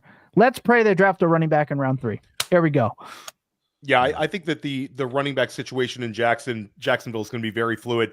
Guys, one other report just came out from Ralph Vacciano, who's a notable Giants beat reporter, says that the Giants offered the number 3 overall pick, their 2026 first, and other picks to the Tennessee Titans, and were turned down in that offer. So that was a back-to-back years where the Giants have made big offers and were turned down. Last year was the Drake May, them moving up there. So, guys, before this pick comes in, John, any chance that we don't hear Abdul Carter's name called at number 3 here? 0% chance. Zero. That's what I'm saying. 100% it's Carter. And that's why he's the guru, because the pick is in. The Giants select Abdul Carter with the 3rd overall pick. Brett, we were right about 1. We were right about 3. We were right about the player on 2, but we had the team off. So Abdul Carter goes to the New York Giants at 3. This was very much expected. Very much the chalk. Special player. Brett, your thoughts on Abdul Carter, just how good a player he is and his potential impact at the NFL level. Yeah, I mean, just monster on the edge, a little bit undersized, but that first step explosiveness with the bend that he has is incredible. He's got a really developed moveset as well, variety of cross chops, yada yada. I'm sure you guys don't want to hear all that, but he's a 15 sack candidate kind of guy, a guy who might lead the league in pressures one day. And then he gets to play across from Brian Burns and on the same defensive line as Dexter Lawrence. Like this dude he's getting like he might have 14, 15 sacks as a rookie, guys. Like this is ridiculous. And I'm sure Kayvon Thibodeau's camp is super happy that this just happened, but that's sometimes what happens when you do business. Yeah. So do you think that trade's going to go down? Because that's been speculated. Is there just a chance that they just keep all 3 ends and have this unbelievable trio of pass rushers? Yeah, and I'm sure the GM and the coaching staff would love to have 3 unbelievable pass rushers, but I'm pretty sure Thibodeau's agent has already put out some preemptive strike type stuff. Like, they draft Carter. We're looking to move on. So it's a big year for Thibodeau. He's got a pending contract situation, just like Aiden Hutchinson and Trayvon Walker. He wants to have a big year in 2025. So 5th year option, right? Yeah. He's going to play on the 5th year, or they're going to pick up the 5th year option, I'm sure. But I think ultimately they would move him for sure. Yeah. So let us know in the comments what you think about the Travis Hunter selection, what you think about the Abdul Carter selection, and let us know what you think New England's going to do here at the 104. Brett, Will Campbell, any late curveballs here? No, I think it's got to be Will, right? Maybe dark horse Genty, but I think it's got to be Will Campbell. They have no one playing left tackle right now. They don't have a left tackle on the roster that can play football. So they got to go Will Campbell here. Yeah, I think it's got to be Will Campbell. Early polls I'm already seeing across the Dynasty Twitter space, the hellscape that is. People are already posting polls, Travis Hunter or Brian Thomas Jr. I've seen 3 of them, and it's like 80-20 Brian Thomas Jr. right off rip. So, and if you want an early look at projections, our projections guy, Chris Wecht, is tweeting them out while they're live, while the picks are happening. His initial projection for Travis Hunter goes 91 targets, 59.9 receiving receptions, 768 receiving yards and 4.6 touchdowns. Good for Totally. 164 points and wide receiver 44. I mean, absolutely perfect. I will say this. Chris is as sharp as it gets with projections, but Chris, I'll take the over on all of those ones based on the available opportunity, based on the Liam Cohen offense, and I think it's going to be a consolidated target tree. You guys, I mean, we're talking about Brenton Strange, who even in like the most bull situation, you're talking about a 75 target guy there, John. And then when we're looking at Diami Brown, they like Diami Brown. They like Parker Washington, but neither one of those guys is going to prevent Travis Hunter from rolling. I think that this team is going to be very aggressive in the Cohen offense. I think those are the practical projections from Chris, but I will be a gambler here and I'll go over on all those. Yeah, I'm with you. I would say Brenton Strange I think he's probably going to get more than 75 targets, though. I mean, like 90. I don't think he's crossing that 90 threshold. Just my gut feel. Yeah. Yeah. I mean, well, yeah, we'll see. But I do think it, I would give him a slight edge over Hunter as the second leading receiver. But it sounds to me like Chris's projection is pretty much literally what I was thinking. Now, hey, credit to you. You want to go over? Great. But I think it's a very good projection right now. I mean, the 4 touchdowns. I mean, remember that touchdown catch he had before the half last year where he snatched that ball on the right side? I don't know if you guys remember that play. Yeah. I don't think I've ever been more amazed by a receiver making a routine look. Well, not routine, but a short play like that. Like he literally consumed the ball. Like he consumed it. I mean, so 4 touchdowns might be a little light. Yeah, big time. And he's also the sort of like the way that I see this offense with these two guys putting pressure on defenses, Brett, is I can see situations where you get really big spike weeks from Travis Hunter. I think BTJ 27% target share, 30% target share even. But I think when we unpack this over the next few days, Scott's already talked about this a little bit, and I know Greg Branos, Coach Speak Index, has talked about this a little bit. Liam Cohen at his introductory press conference and then over the next few weeks talked about the ability of BTJ to bump inside, play that slot role a little bit more. This opens him up to do that. So I'm so excited for BTJ shares here, even though they've added the target competition. It's 2 dynamic talents on the and 2 unbelievable athletes too, Brett, like really fast, really explosive players. So we're getting another report here, guys, that Cleveland is taking calls from teams interested in the 5th overall pick here. So you could have back-to-back trades from Cleveland here. Wow. Will Campbell officially to the New England Patriots. There it is. Easiest call of them all. I mean, it's just they need sleep it. like a baby. I mean, period. See, now we're waiting for round 2 wide receiver. And that's what we need. Pop Douglas, nice player. Yeah. I'm good. You know what I mean? I never want to draft him again. So let's get a round 2 wide receiver in there that's better than Baker, better than Polk. Let's get somebody in there in round 2. Yeah. Well, I might actually have confidence in a receiver that they draft if they draft one for some reason. I just have a good vibe with Vrabel. But I mean, I've literally only liked one rookie receiver the Patriots drafted in the last 20 plus years. One, Deion Branch. It's the only one I've liked. I mean, it's true. These guys stink at drafting receivers. They go 0 for 2 last year. So, a broken clock can be right once a day, guys. So maybe New England gets it right in the second round. And maybe the move for New England, John, is instead of drafting a wide receiver, they go and make a trade for a George Pickens, or they make a trade for a Jamison Williams here. Yeah. And that could be what we're looking at. So, let's not forget they got Josh McDaniels. I mean, they're going to be good. I mean, that was the point. Josh McDaniels is good. I don't know how much input he had on the drafting of those receivers. I know they took Demaryius Thomas over Des Bryant, which was, debatable. But anyways, it's going to be a good offense here. I had to make that pick at left tackle. Sorry. So before we also have the Cam Ward projected stats coming in as well. Chris has tweeted this out. This is going to be a 3,460 passing yards, 20 touchdowns, and then rushing wise, 237 rushing yards and a less than 1 rushing touchdown. So quarterback 23 in the projections. Brett, Thomas, John, any thoughts on Chris's projections for Cam Ward? Very, very low end QB2. It seems a little light on the rushing. I mean, you guys can talk on it, but he doesn't run. I know he doesn't run, but he's athletic. Making kind of. He's athletic. Yeah, he's athletic. And Caleb Williams last year, and I know Caleb, obviously the stats were better as a runner, much significantly better. But Caleb, there were some people saying that he wouldn't necessarily run for as many yards as he ended up with last year, Brett. Like, I think in that offense, being an opportunistic scrambler, the rushing yards, I think, will be a little bit higher. But yeah, he's certainly not a guy that we saw in college putting up massive rushing numbers. But we do think has escapability. He's athletic. He's mobile. So I think that's one there.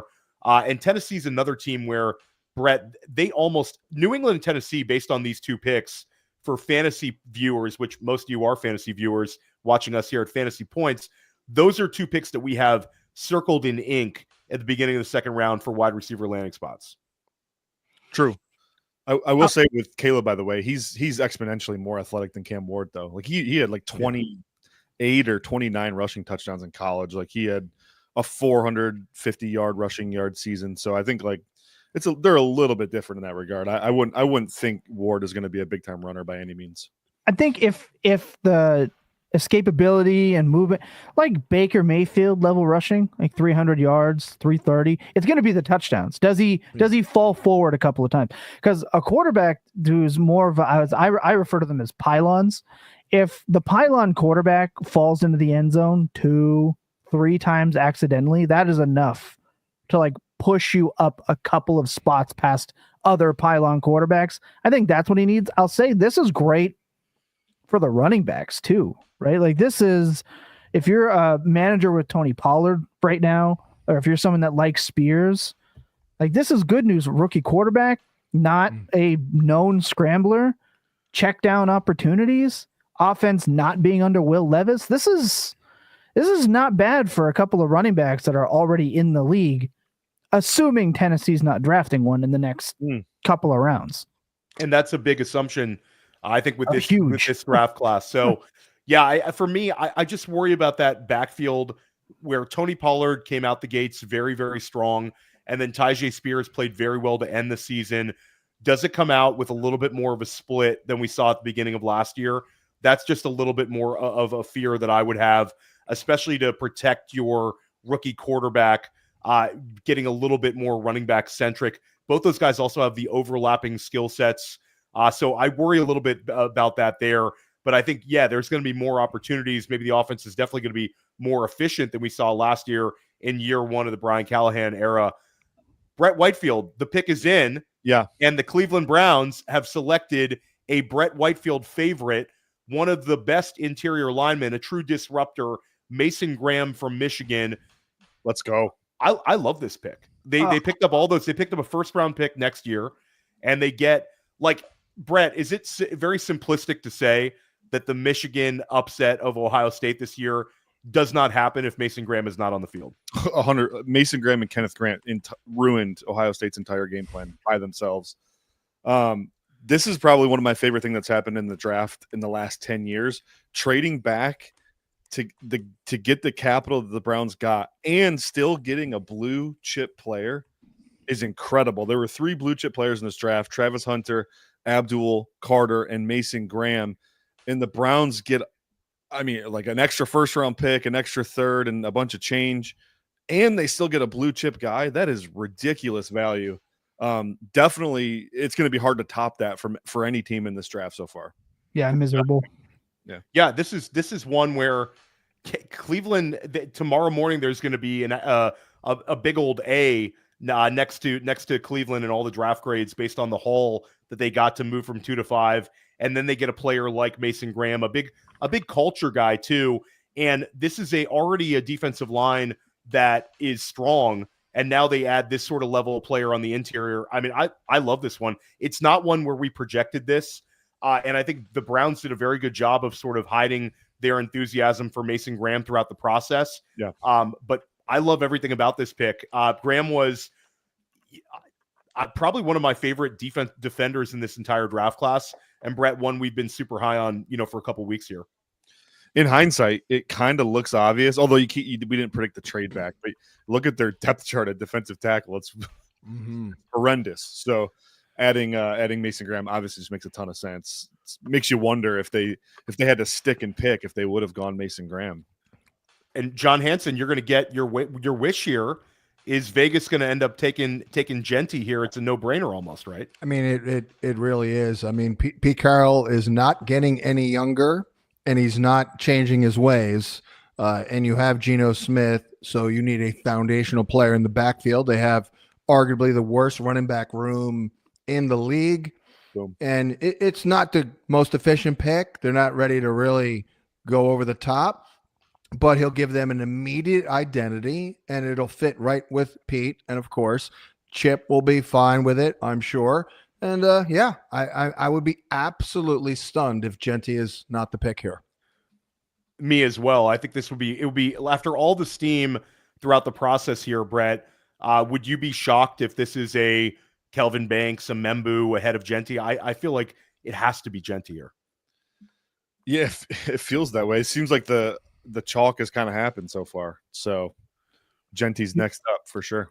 You don't tweet outcast and sinners if you take an offensive lineman. True. This is a swag pick 100%.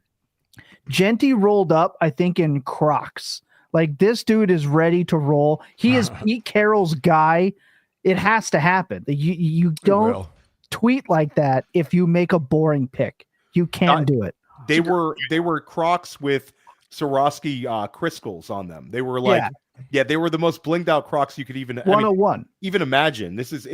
And guys, don't you think at some point you're going to get off of the plane in Vegas, step into the airport, and see a massive, massive, massive billboard with Brock Bowers next to Ashton Genty and maybe Pete Carroll with the arms around him like a Ravens sign? You can just see a Raiders sign. This pick is too good. It has to happen. And fantasy wise, John, you've talked about this. Like, there's no one there. No. Ashton Genty stepping in. He's going to get targets out of the backfield. He's a home run hitter. Like, the offensive line is plus in Vegas. They put a lot of work into that O-line. Your thoughts on his fantasy impact if he does go here at 6 overall? Because there are some concerns about pass protection and early third down value. Well, if this is a landing spot, then, the pretty much eschews those problems because he'll get 330 carries. Yeah. So we're good. Also, can we talk about the pass pro thing for a sec? These college running backs spend 3 minutes a week learning. I'm not exaggerating, guys. They're never asked to do it. Yeah, like literally their team period, they get 1 3-minute, for the most part, 1 3-minute session a week to work on pass pro drills as a running back in college.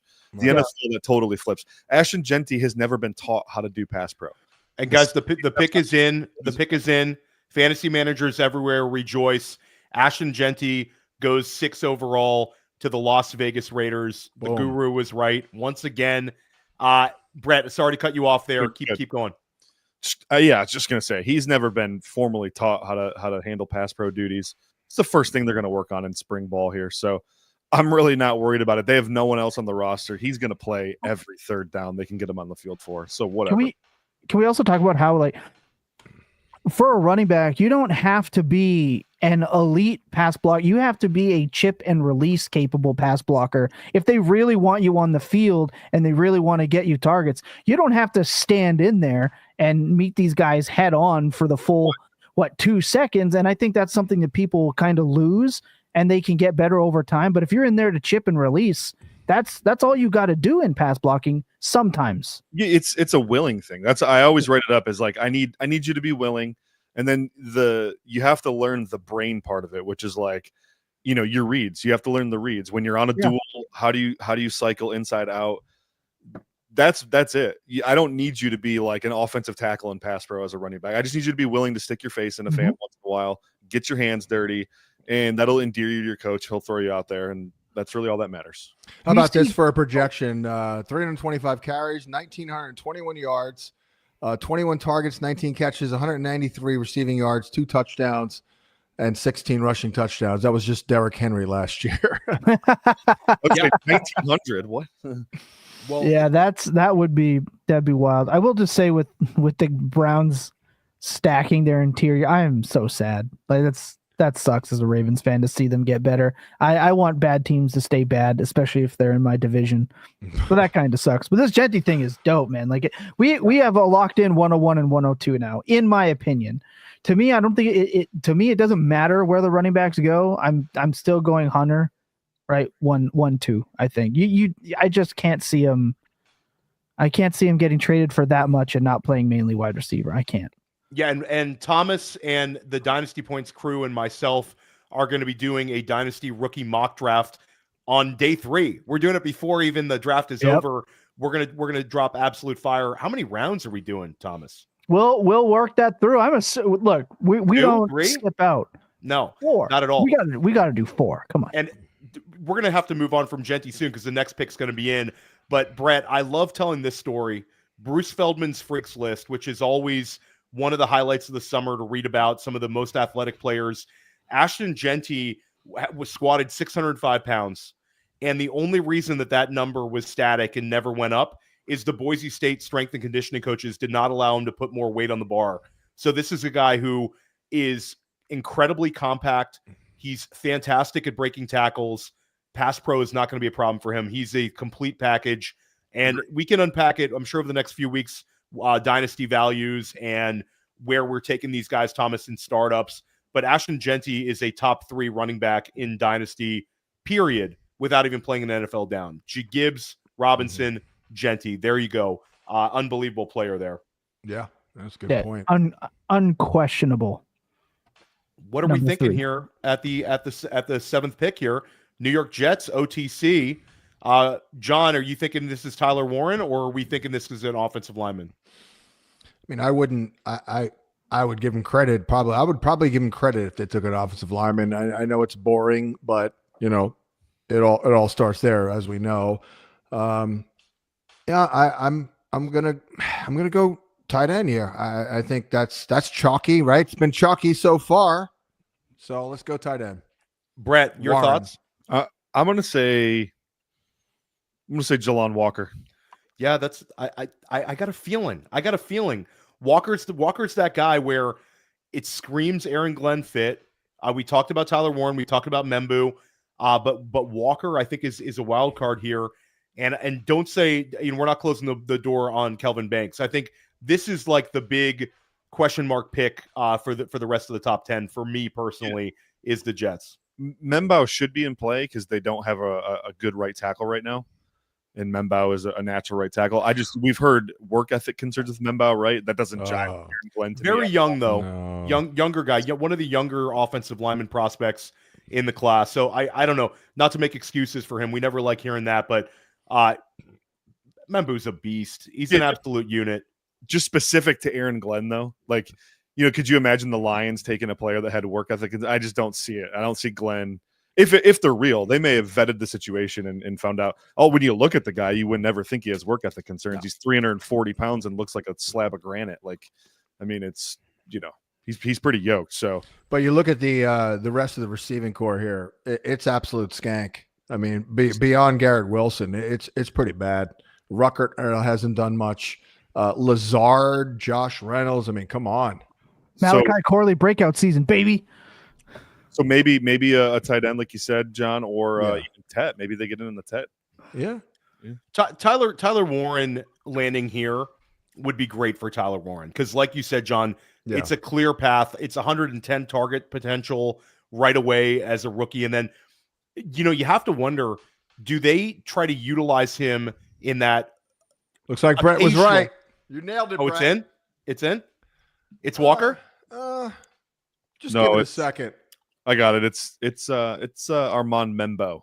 It's Membo. Yeah. Okay, there we go. Oh, well, you got it right on the. That's right. Yeah, at least on the non-tight end. Yeah. So Membo goes to New York here. This is how about guys? Let's talk about what a winner Justin Fields has been this draft because a couple weeks ago, Brett, we thought this could be quarterback lands in New York, and instead of going with the quarterback, they draft the draft's most talented offensive lineman besides Campbell and Membo, who I think has the highest ceiling of any of these offensive linemen down the line. So this is a real win for Justin Fields. Just curious, John, your thoughts on Justin Fields as a where you're going to rank him, kind of ballpark. How are you feeling? What are the vibes there for Fields this year? Yeah, I mean, look, I think we're in he is what he is territory, I believe. But hey, what is he? Top 7 in games that he starts over the last like 3 years. It's like ridiculous in terms of his points per game. So that disconnect, this is a positive development for him. He needs all the help. When you aren't very good, you need all the help you can get. And I'm never down on a team like the Jets in this situation, going boring and surrounding your shaky quarterback. If it gives him a half a second more in the pocket on average this year, okay, great. I think we'll benefit. So, I feel a little bit better about him, like you said. It would be nice to have a really dominating offensive line to go along with Breece Hall and the rest of their running game. They could really, get something going there with Fields potentially, but it has to start with this line. It has to like maul people. I mean, that's probably a big ask, but it's not like they haven't invested a lot of premium draft capital into this O-line over the last 3 to 4 years. No, this is the best O-line Fields has played behind on paper anyways. We got to see it come together, but Olu Fashanu coming into year 2, Elijah Vera Tucker is a very good guard. Joe Tippmann, a second-round pick from 2 years ago at center. Yeah. John Simpson's he's an above-average guard, not a world beater, but if he's the worst guy on your line, you're doing pretty darn good, right? I think this is like wheels up for Justin Fields and what they want to do, and we know Aaron Glenn wants to run the football, and that's going to be a lot of Justin Fields. So yeah, yep, there you go. It sounds like Kayvon Thibodeau has welcomed Abdul Carter to the team with open arms, and immediately after they drafted Carter, Joe Shane formally picked up Thibodeau's 5th-year option.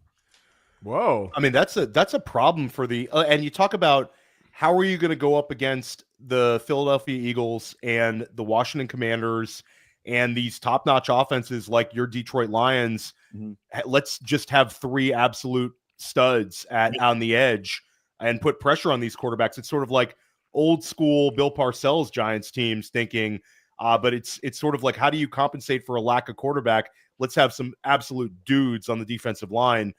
I love it, Brett. I like it too. And their defensive coordinator, Shane Bowen's one of the most creative guys in the league. Some of the coverage shells he deploys are super exotic. What he can do with Brian Burns, Abdul Carter, and Kayvon Thibodeau, who are all very comfortable players in space, is going to be fascinating. He can get all 3 of those guys on the field. Abdul Carter has seasons starting as an off-ball linebacker. Like this is a fun combo. They should be able to unleash hell on that division from a defensive line standpoint. So that's pretty cool. Yeah, and if you want to take a deep dive into any of the prospects we're talking about, anybody watching on the live stream that hasn't done so, go to fantasypoints.com and get Brett's prospect guide. It is absolutely incredible detail in there, and it's free. You just need to register at Fantasy Points. John, what are we feeling here at number 8? Do you have any gut feel? And this has been a potential trade down rumor. The rumor was Carolina is willing to trade down. Do you think they stay on the clock? Where are you feeling here? And if they stay on the clock, which way are they going? We're rooting for Ted McMillan here. I'll say everybody who's a fantasy manager watching, we want Ted here. Yeah, that's a very tough call. Did Xavier Legette not show enough to have any belief at all that he can be a 1, basically? If so, then maybe Tet. But then tight end's also interesting. Did Jatavian Sanders, a little bit of a captain check down there for a month and a half when he had that little run? Did he show enough to preclude them from going tight end here? I do not know. So I hope it's fantasy friendly though. Let's get some more juice here for Bryce Young, who played very well down the stretch. Brett, I thought just from my eyeball test, I'm like, if he had played that way as a rookie, Carolina probably sitting there like, yeah, we feel good about our first overall pick. Yeah, he pulled it together, man. Anything you need to know, you can find in the Fantasy Points data suite. Just go split out from his first stint last year to when after he got benched and came back to the lineup. Literally a different player. I mean, no, it wasn't perfect. He still got things he's working on, right? I think throw for throw, he wasn't as accurate as he wants to be. But the timing, the rhythm, the big time throws, it all came back for him. So it looked like he knew what he was doing, which was the first time that's happened. So That's Dave Canales simplifying it for him. The quarterback whisperer. Yeah, dumb Frank Reich, get the hell out of here. Where's that guy at anymore? Anyway, whatever. This feels like this is like Walker, McMillan, or a potential trade down, Brett. What are your vibes here? So I've been told that they love Mikael Williams and Jalen Walker, but if they went offense, it feels like there's been late steam for Tet, right? I think Tom Brawley said before the draft started that they're the betting favorite for Tet McMillan at this point. So it's been pretty chalky so far. I feel like the 7 best players have come off the board already, so why not go with the next one and Tet McMillan here? Yeah, I mean, I would love to see it. John, we talked in the pre-show, and John, you came on Fantasy Football Daily a couple weeks back. We talked about potential sleepers. Xavier Legette, I think if he survives this first round, because Carolina doesn't pick till the end of the second round. So if he survives this sort of run here, he's going to avoid all of the draft's, high-end wide receiver picks. So big one for Xavier Legette, dynasty managers. But we talked about Tet McMillan. I mean, 140 plus targets in this role if he lands here. Yeah, no doubt. But I mean, do you guys feel, just generally speaking, that Tet McMillan is worth taking this high in the top 10? Do I feel like Tet McMillan's worth a top 10 pick? Yeah, absolutely. Okay, well then it'll probably be him then. Yeah, I think he's awesome. Historically, he ranks. Let's see here. Yeah, I mean, he's like the 8th best score I've ever given a wide receiver. Okay, well then he probably should be the pick because Bryce Young showed enough to where but now we got to get this guy a go-to guy, a one basically, and that's not Legette. Yeah, and I think that with McMillan, we've compared him to Drake London sort of stylistically, Brett, and this is right on the nose where Drake London went 2 years ago, right in the similar range. So history repeats itself kind of deal. Go ahead, Brett. Pick is in. It is Tet McMillan. Tet McMillan. Wow. There we go. So Thomas Tipple, this is a win. This has been an unbelievable win for us as dynasty managers here, where you get Travis Hunter going to the Jacksonville Jaguars. So instead of going to Cleveland with a huge question mark at quarterback, you're not a huge Trevor Lawrence fan, but he's better than the abyss in Cleveland right now. And he goes to a very creative offensive coordinator in Liam Cohen. And now we get our absolute nuts dream landing spot for Tet McMillan in Carolina in a Dave Canales offense. And we get Ashton Genty to Las Vegas. So win. He'll be Mike Evans for Dave Canales. There you go. Yeah, the run from 101 to 104 is just lining up to be perfect. Like, this is exactly kind of how we said it would likely shape out, and it's hitting. It's very rare that happens. I think the only one missing from the perfect start is Warren in New York. That might be the only one that is really missing from that perfect spot. One of those tight ends will go to Chicago at 10, watch, and then we're going to feel great about it.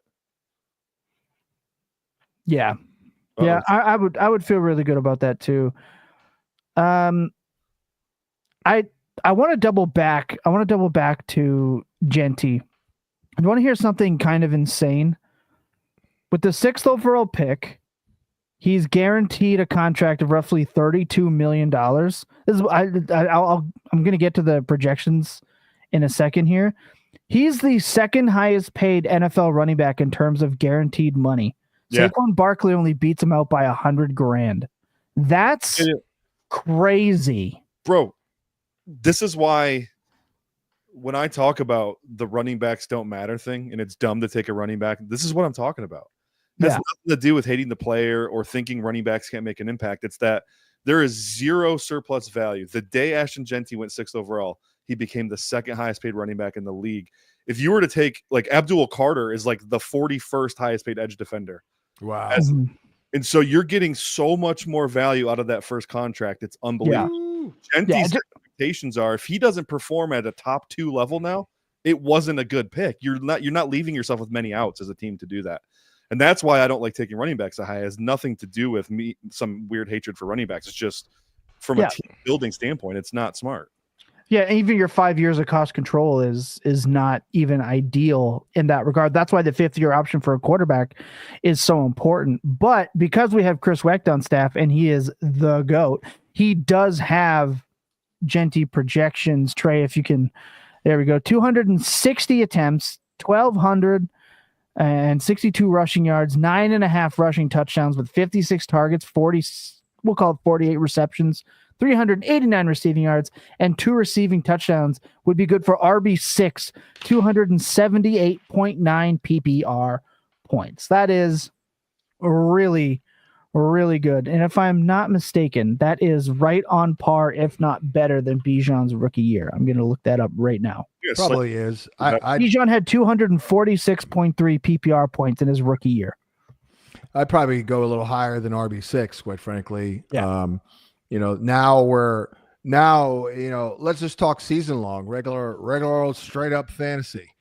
It's like Derrick Henry or Ashton Genty.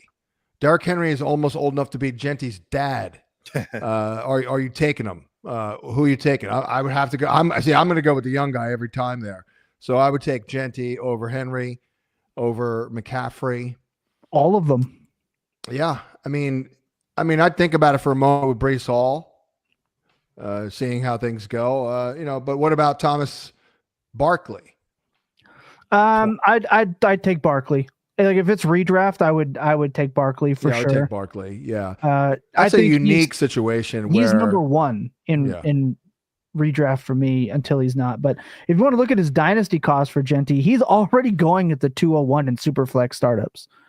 Like he could pass CeeDee Lamb here in the next day. There you go. So. And then you look at someone like Tet. This is going to be huge for Tet.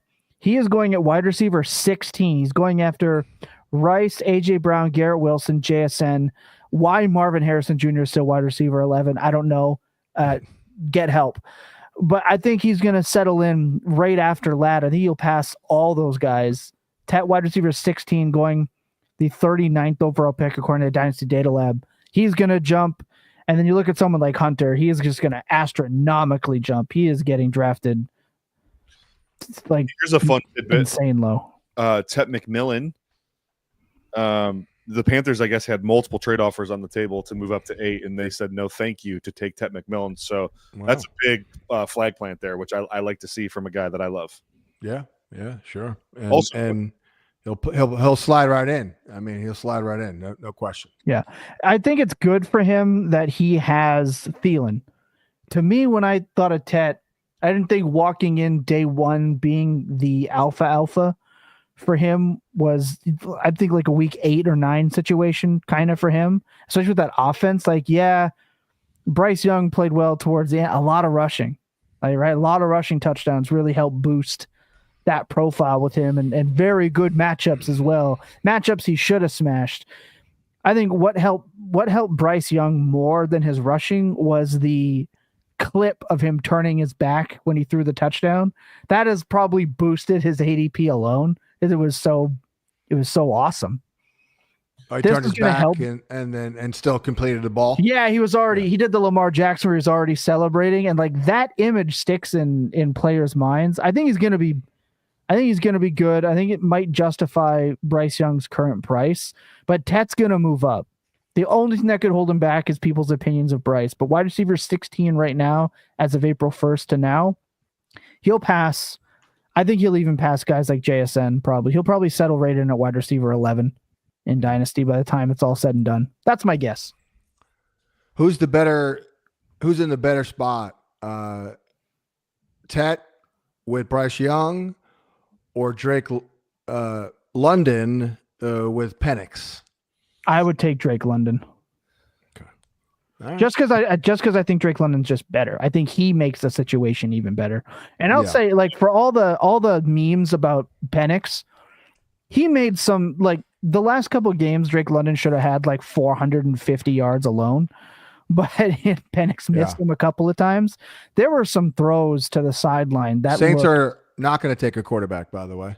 Saints pick is in. See it. Yeah. Kelvin Banks goes 9th overall to New Orleans. So Brett, we Interesting. get our third offensive lineman off the board. They're falling. Saints were rumored to select Williams. Obviously, the Dart rumor earlier today. Instead, they draft a lineman. Your thoughts on the Banks pick? It's not sexy, but it's relatively safe. You know, Ryan Ramczyk fell off a cliff. Unfortunately, his career abruptly ended. They drafted Talise Fuaga last year. They have Trevor Penning. I could Declined his option. Penning's option? Yes. Penning, yeah.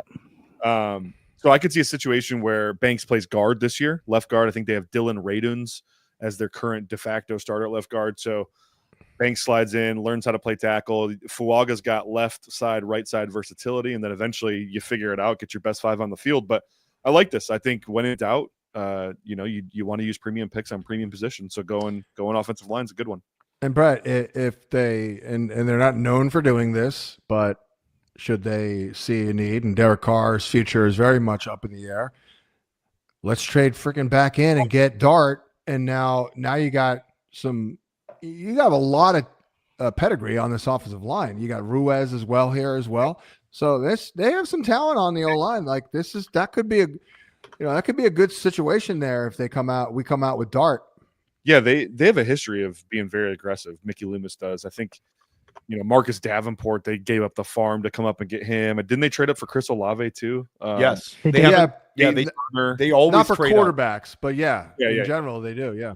So to your point though, if they really do like Dart, I could see them trying to make that happen. So this is a big pick coming up for us for fantasy football, guys. The Chicago Bears on the clock with the 10th overall pick.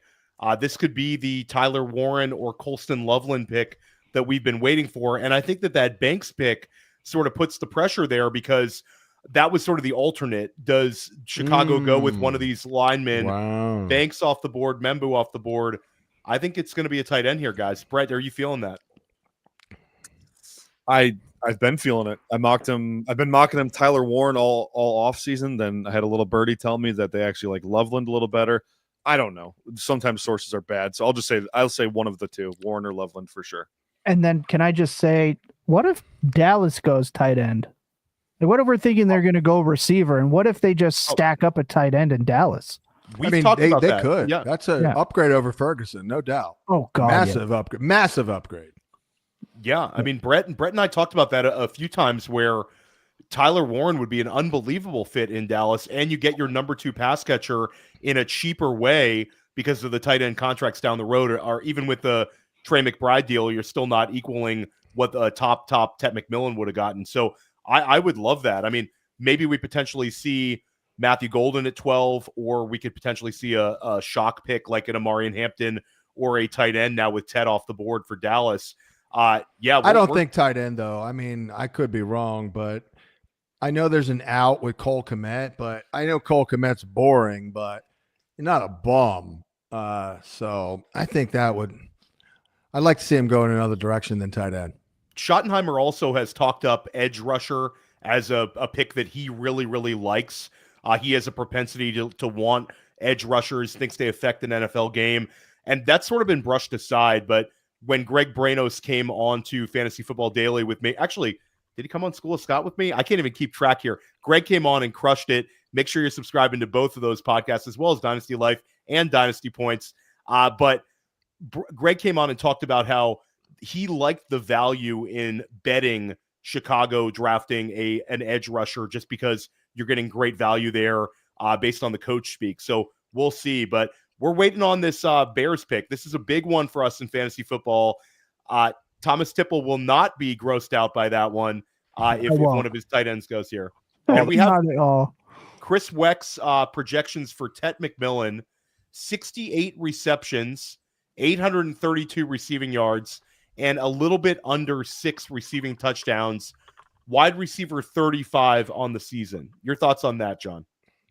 Well, first of all, not to spill the beans, but scratch what I said about Cole Kmet. And let's just scratch it because right. tick, tick, tick, tick, tick.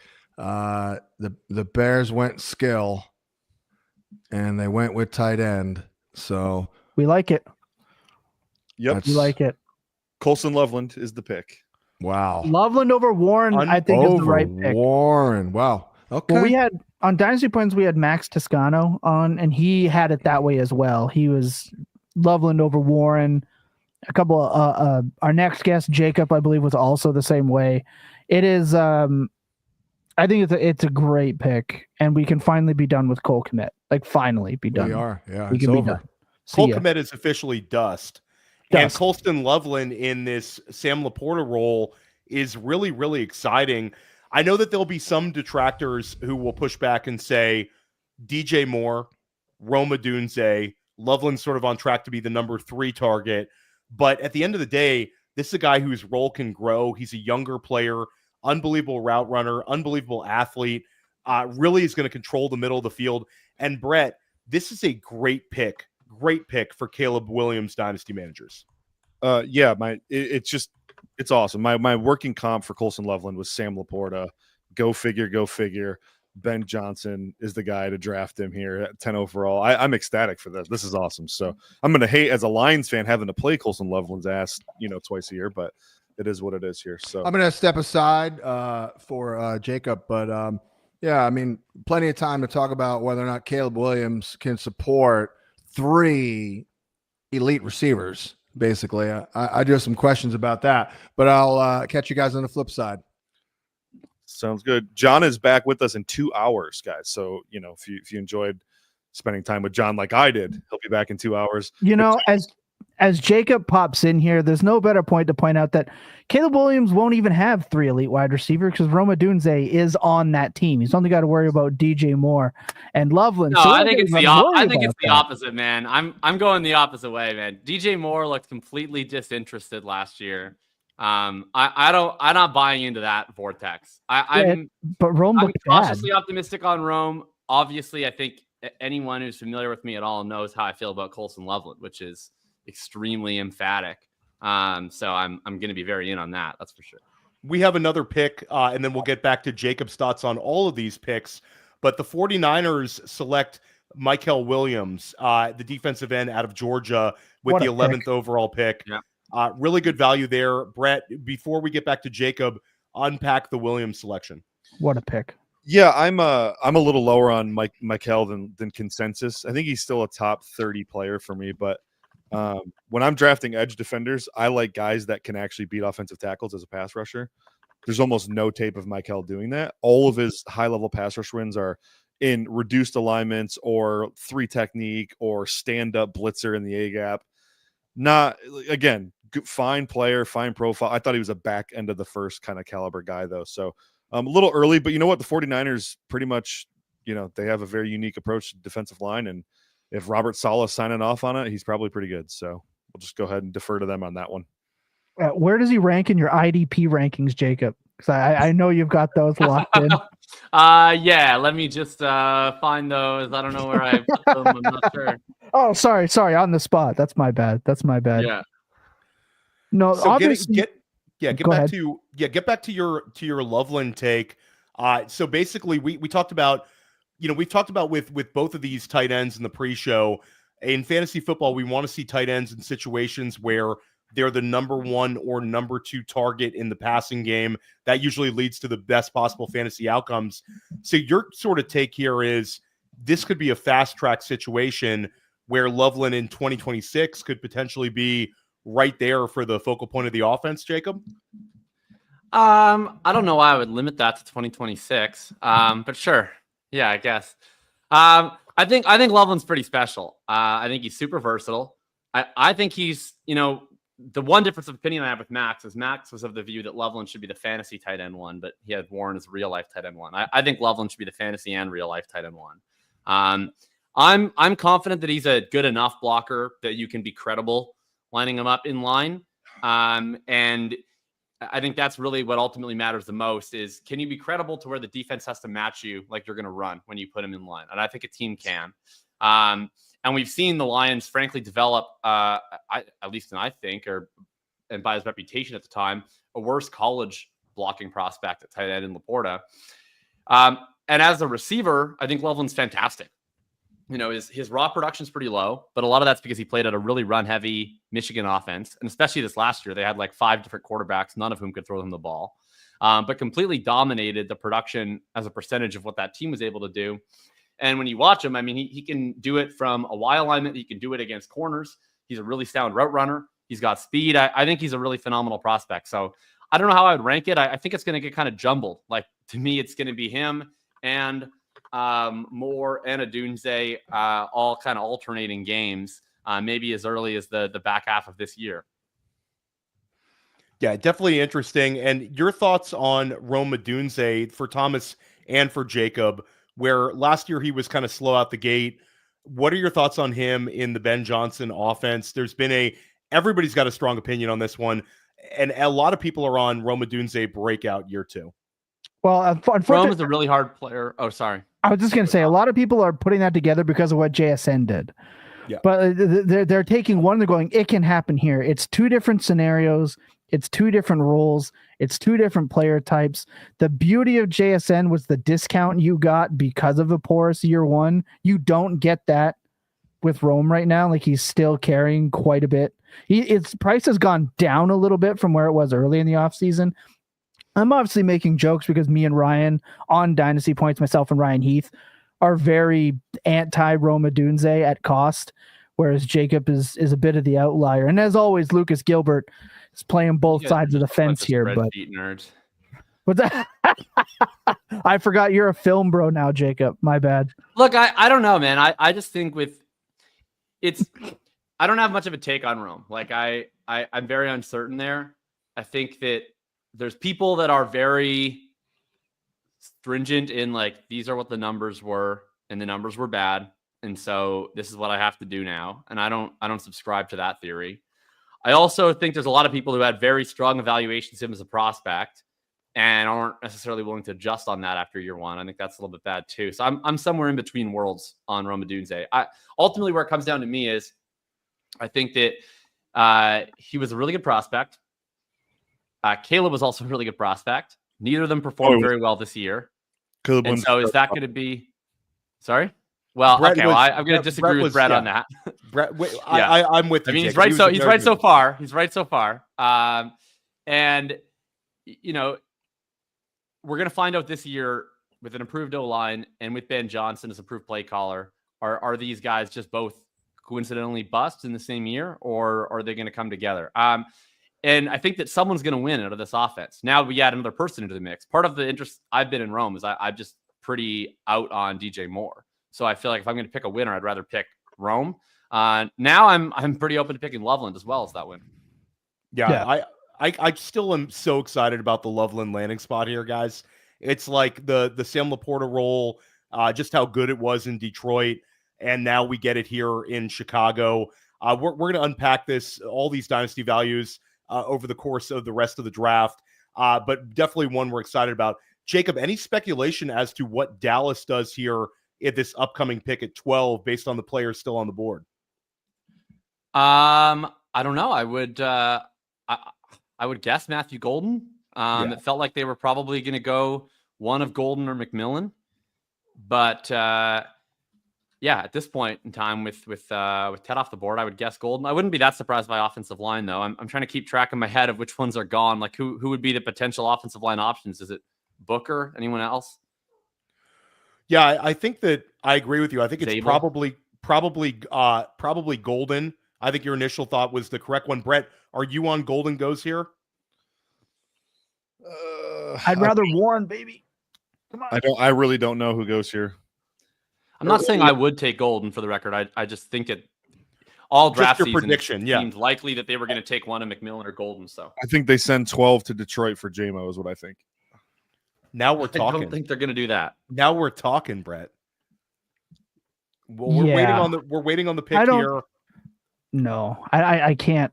I can't do 12 for Jameson Williams. Why? He's just a limited wide receiver, not a real one. In a contract year?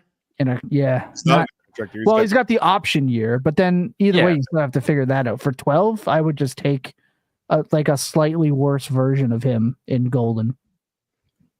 I think you're drunk if you think Matthew Golden's a slightly worse version of JMO. I mean, I I don't think think you're any drunk if- NFL team I would be think willing to I'd- entertain a first-round pick for I will- Jameson Williams. I will after say 3 years to serve. only drinking Pepsi Zero, so not drunk. But you might be drunk if you think Jameson Williams is worth the top 12 pick in the NFL draft. Oh, I mean, Right We talked now. about this earlier. It would be JMO probably with some stuff for 12. Yeah, for sure. I think I'm No. somewhere in between you guys and Brett on Jameson Williams. I think that this is his valuation could be similar to what we saw a few years back when you had the Hollywood Brown trade in round one. So, and Hollywood Brown did net a first That was a round really pick, bad so trade, by the way. wasn't the for best the- trade, for the but Cardinals. you know, the trade value, you know. So here we go, guys. We're still waiting on Dallas. Can I throw out Omarion Hampton? Could this be the shock pick where we saw Omarion Hampton linked to Dallas earlier in the process? That has sort of cooled down, but we've heard all throughout this whole process that there's a lot of teams that have Omarion Hampton higher than where Denver is picking at 20. Maybe this could be the shocker of the first round. I've been fading Dallas taking a running back this whole draft season. I'm still gonna in the first round. That is, they'll take one Same. tomorrow. But so I'm still gonna fade that. But it's possible. I think it's more possible with Ted off the board for sure. Well, here we go, guys. We're just waiting and waiting and waiting for this pick to come in. Let us know in the chat here who Dallas should take and your thoughts on the Loveland pick and all of the recent picks. Jacob, while we're waiting for this pick to come in, unpack your thoughts on Travis Hunter as a Jacksonville Jaguar, his potential fantasy football impact, and also the impact that he has on BTJ. Just curious how you think this potentially opens up the usage. We heard Liam Cohen talk about BTJ playing inside a little bit more in the slot. For me, this opens that up a lot. Yeah, I'm so beyond excited. I was like hustling back on the train from the suburbs where I was working all day. So I have no idea what you guys discussed when that bombshell first came out. I just love it so much. Every single part of it. And I'm really excited for the whole offense. I mean, everybody who follows me knows I'm a big Trevor guy. So I'm excited we're out of the age of, this excuse, that excuse. It is put up, shut up, go win a Super Bowl time for Trevor Lawrence and all of his supporters with BTJ and Travis Hunter. And I'll probably be buying every single member of this offense. I mean, I've seen some people be like, it's bad for Hunter because Thomas is there. That's crazy to me. The Jaguars just bet everything on that he's going to be able to play both ways at relatively full time. I don't care how good he is as a corner, which is awesome. No one is trading the number 5 overall pick, a 2026 first, and another top 40 pick for a cornerback. It's just not happening. So the Jaguars' plan is clearly we're going to play him full time both. And I'm guessing if neither that, then it's going to be their plan is wide receiver. Maybe that plan changes, but I think that's the plan. And I think with him and with Thomas, you get two guys that 100% work inside and outside, are super talented, super versatile, can beat every coverage. It's going to be really, really fun. I think you want both of them in fantasy football. Are you at 102 or are you staying at 103? No, I was already at 102. I've been at 102. I joined, and I'm even more 102. at 102. That was me as well. And then pivoting, I'm almost 101. No, I'm not. all right. No, Relax, stop it. relax. Stop it, Jacob. Stop it. Ted McMillan goes to Carolina. Obviously, a huge positive landing spot for him. Clear pathway to being the number 1 target in that offense. Does this get you excited about Ted McMillan? You mentioned Travis Hunter is your clear 102. What's the gap between those two with McMillan and Hunter for you right now? I had them valued like the exact same or almost the same before. I think I had like a late 2 between them. Probably a little higher now. I don't love the spot in Carolina. I think that the Carolina landing spot forces you. Jacob, hold that it's thought. A really high upside. Hold that thought because the pick is in. The Dallas Cowboys select Tyler Booker, the offensive guard from Alabama, sort of a ready-made player. Brett, we've talked about him, potential Pro Bowl level guard, younger prospect. What do you think about this pick? I think it's a little bit of a reach. Booker, obviously, he's a decent prospect, but really limited athletically. I think, he's not a ceiling play. I also look at Cowboys depth chart, and you're going to force them to move positions. They have a left guard, whether that's Tyler Smith or Tyler Guyton. So it's a little curious. He's going to have to play right guard for them probably to get on the field. So I think that's interesting. It's a very Cowboys pick, build the trenches. But I'm a little concerned with Booker as a seat, like 12th overall for a guard that has a relatively limited ceiling. He compares favorably to like an Osiris Torrance who went like pick 50. So I'm a little shocked by that. And Booker's one where in all the final mock drafts coming in, Brett, the two of us each had him going between pick 25 and pick 30 yesterday. So we were off on that one. Still had him going inside the first round, but I don't necessarily hate it. I think that Dallas stabilizes the offensive line a little bit more this offseason. Again, it's not fantasy relevant. We would have liked to seen something there. I wonder what this does with Matthew Golden. And also, guys, Tyler Warren's still on the board here. Amari Hampton's still on the board. But let's get back to you, Jacob. You were talking about Tet McMillan and his potential in Carolina.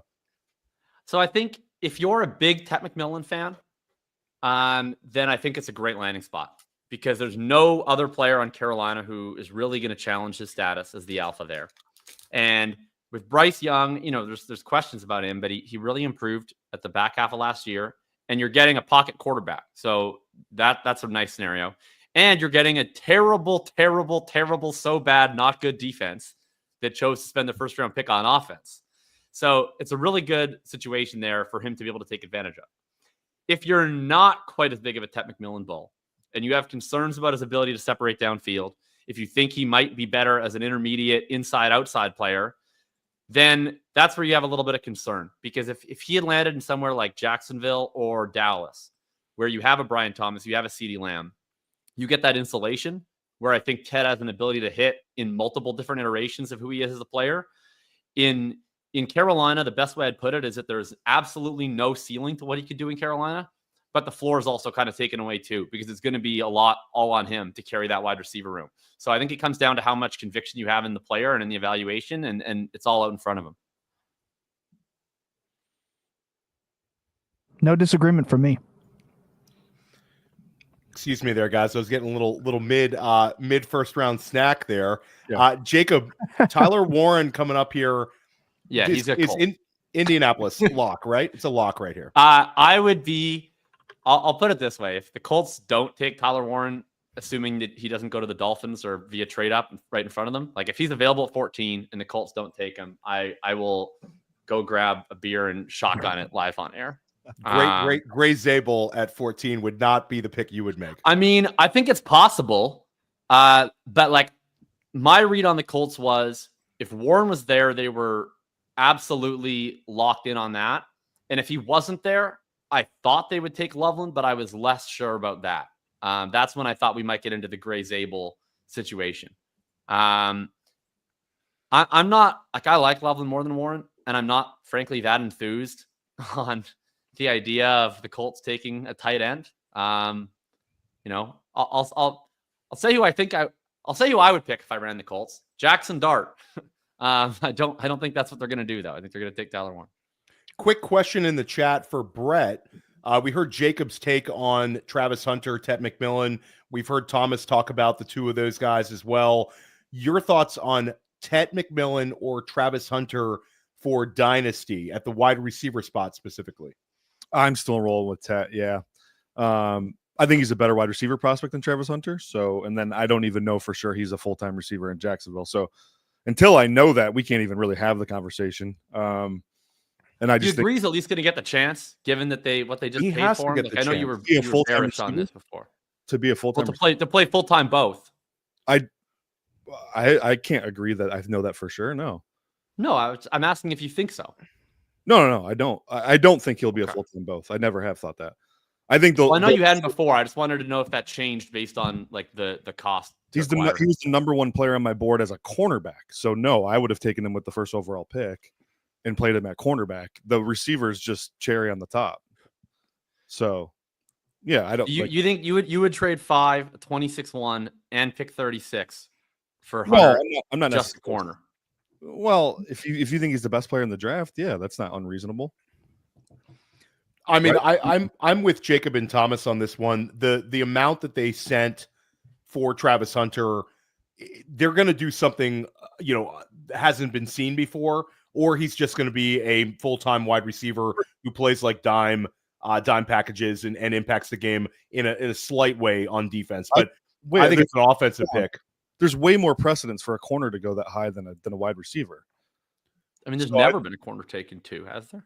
Sauce Gardner, Jeff Okudah, but not with the first, not with the future first on top, where it's almost. I'm saying like literally, there's never been a corner taken 2. There's been wide receivers taken 2. Jeff Okudah was taken 2. Sauce Gardner was second overall pick. No, they weren't 2. Sauce was, I think, what was he, 4? Where was Jeff Okudah taken? 3, I think, 3 or 4. All right, I'm going to look this up right now. There's a question Sauce there. was 4. Fourth, Denzel Ward went 4th overall. Jalen Ramsey went 5th overall. Patrick Peterson in 2011, wasn't he the number 2 overall pick? Okudah was 3. Sauce was 4. I mean, there's top 5 picks for sure. Patrick Peterson was. I think Peterson was the. But anyway, you cut it. Yeah, there's been top 5 picks, but for me, I think this is a Travis Hunter offensive pick. I think this is the Liam Cohen hire, the Travis Hunter aggressive trade up and selection. Jacksonville's pushing the chips in with what they're doing offensively. They're going to be very aggressive. And I think that Travis Hunter, with respect to Chris Weck's projections, I think Travis Hunter is going to hit over and everything. And I think he's a spike week guy in this offense. Yeah, we don't see it. I don't think it's about. Sure. I don't think it's about wide receiver or corner. I just think it's both. And I'm not even making like a judge. I'm not going to. I mean, I do disagree, but I'm not making this about a disagreement with Brett's evaluation of the player at the respective positions. I just think from a team perspective, this trade is so out of the norm to trade a top 5 pick and a 26-1 and a 2 is such an extreme overpay for a non-quarterback move up that the only way to me that you justify that to yourselves as a decision maker is if you look at him and you say, this isn't comparable to any other non-quarterback. I'm trading for a $30 million wide receiver and a $25 million corner. So I'm essentially trading for a quarterback in terms of value. That's the way you justify this trade. Right. Now, maybe it's not going to work, but I just think that that's what they're thinking. So one, I think he'll play offense, but I still think his primary duty is going to be on defense. And so the question was going back to dynasty wide receiver over Tet. He'd have to play 100% of the snaps on, well, not 100% literally, but you know what I mean, a full-time starter on offense for me to leapfrog him. And I still think Tet's the better player. So that's what it comes down to for me. So I'm going Tet over Hunter. Also, people can sit there until they're blue in the face and say he plays full-time both. It's never been done before. Cornerback is one of the most attrition-laden positions. Not to interrupt you, we'll get back to you, but we have 2 picks, guys. 2 picks have come in. Brett Whitefield favorite, Kenneth Grant, defensive tackle from Michigan, goes to the Miami Dolphins with the 13th overall pick. So we see both Michigan defensive tackles off the board. And then Jacob, Thomas, every fantasy football manager watching, the Tyler Warren pick is in. Tyler Warren is an Indianapolis Colt. Two tight ends in the first round for the first time since 2018 in the books. Tyler Warren is a Colt. So, Brett, finish out your thoughts, and you got to unpack these last 2 picks for us. Yeah, I was just going to say it real quick. Cornerback, super high attrition rate in the NFL. We've never seen a player play full-time both sides. I think Hunter, he dealt with injuries in college as a full-time player. So to assume that that's just an easy thing because he's built diffy or whatever, I think it's completely unrealistic. But anyways, what, Thomas? Well, I'll be back to make a bet on over-under snaps played by Travis Hunter with Brad at some point in the summer.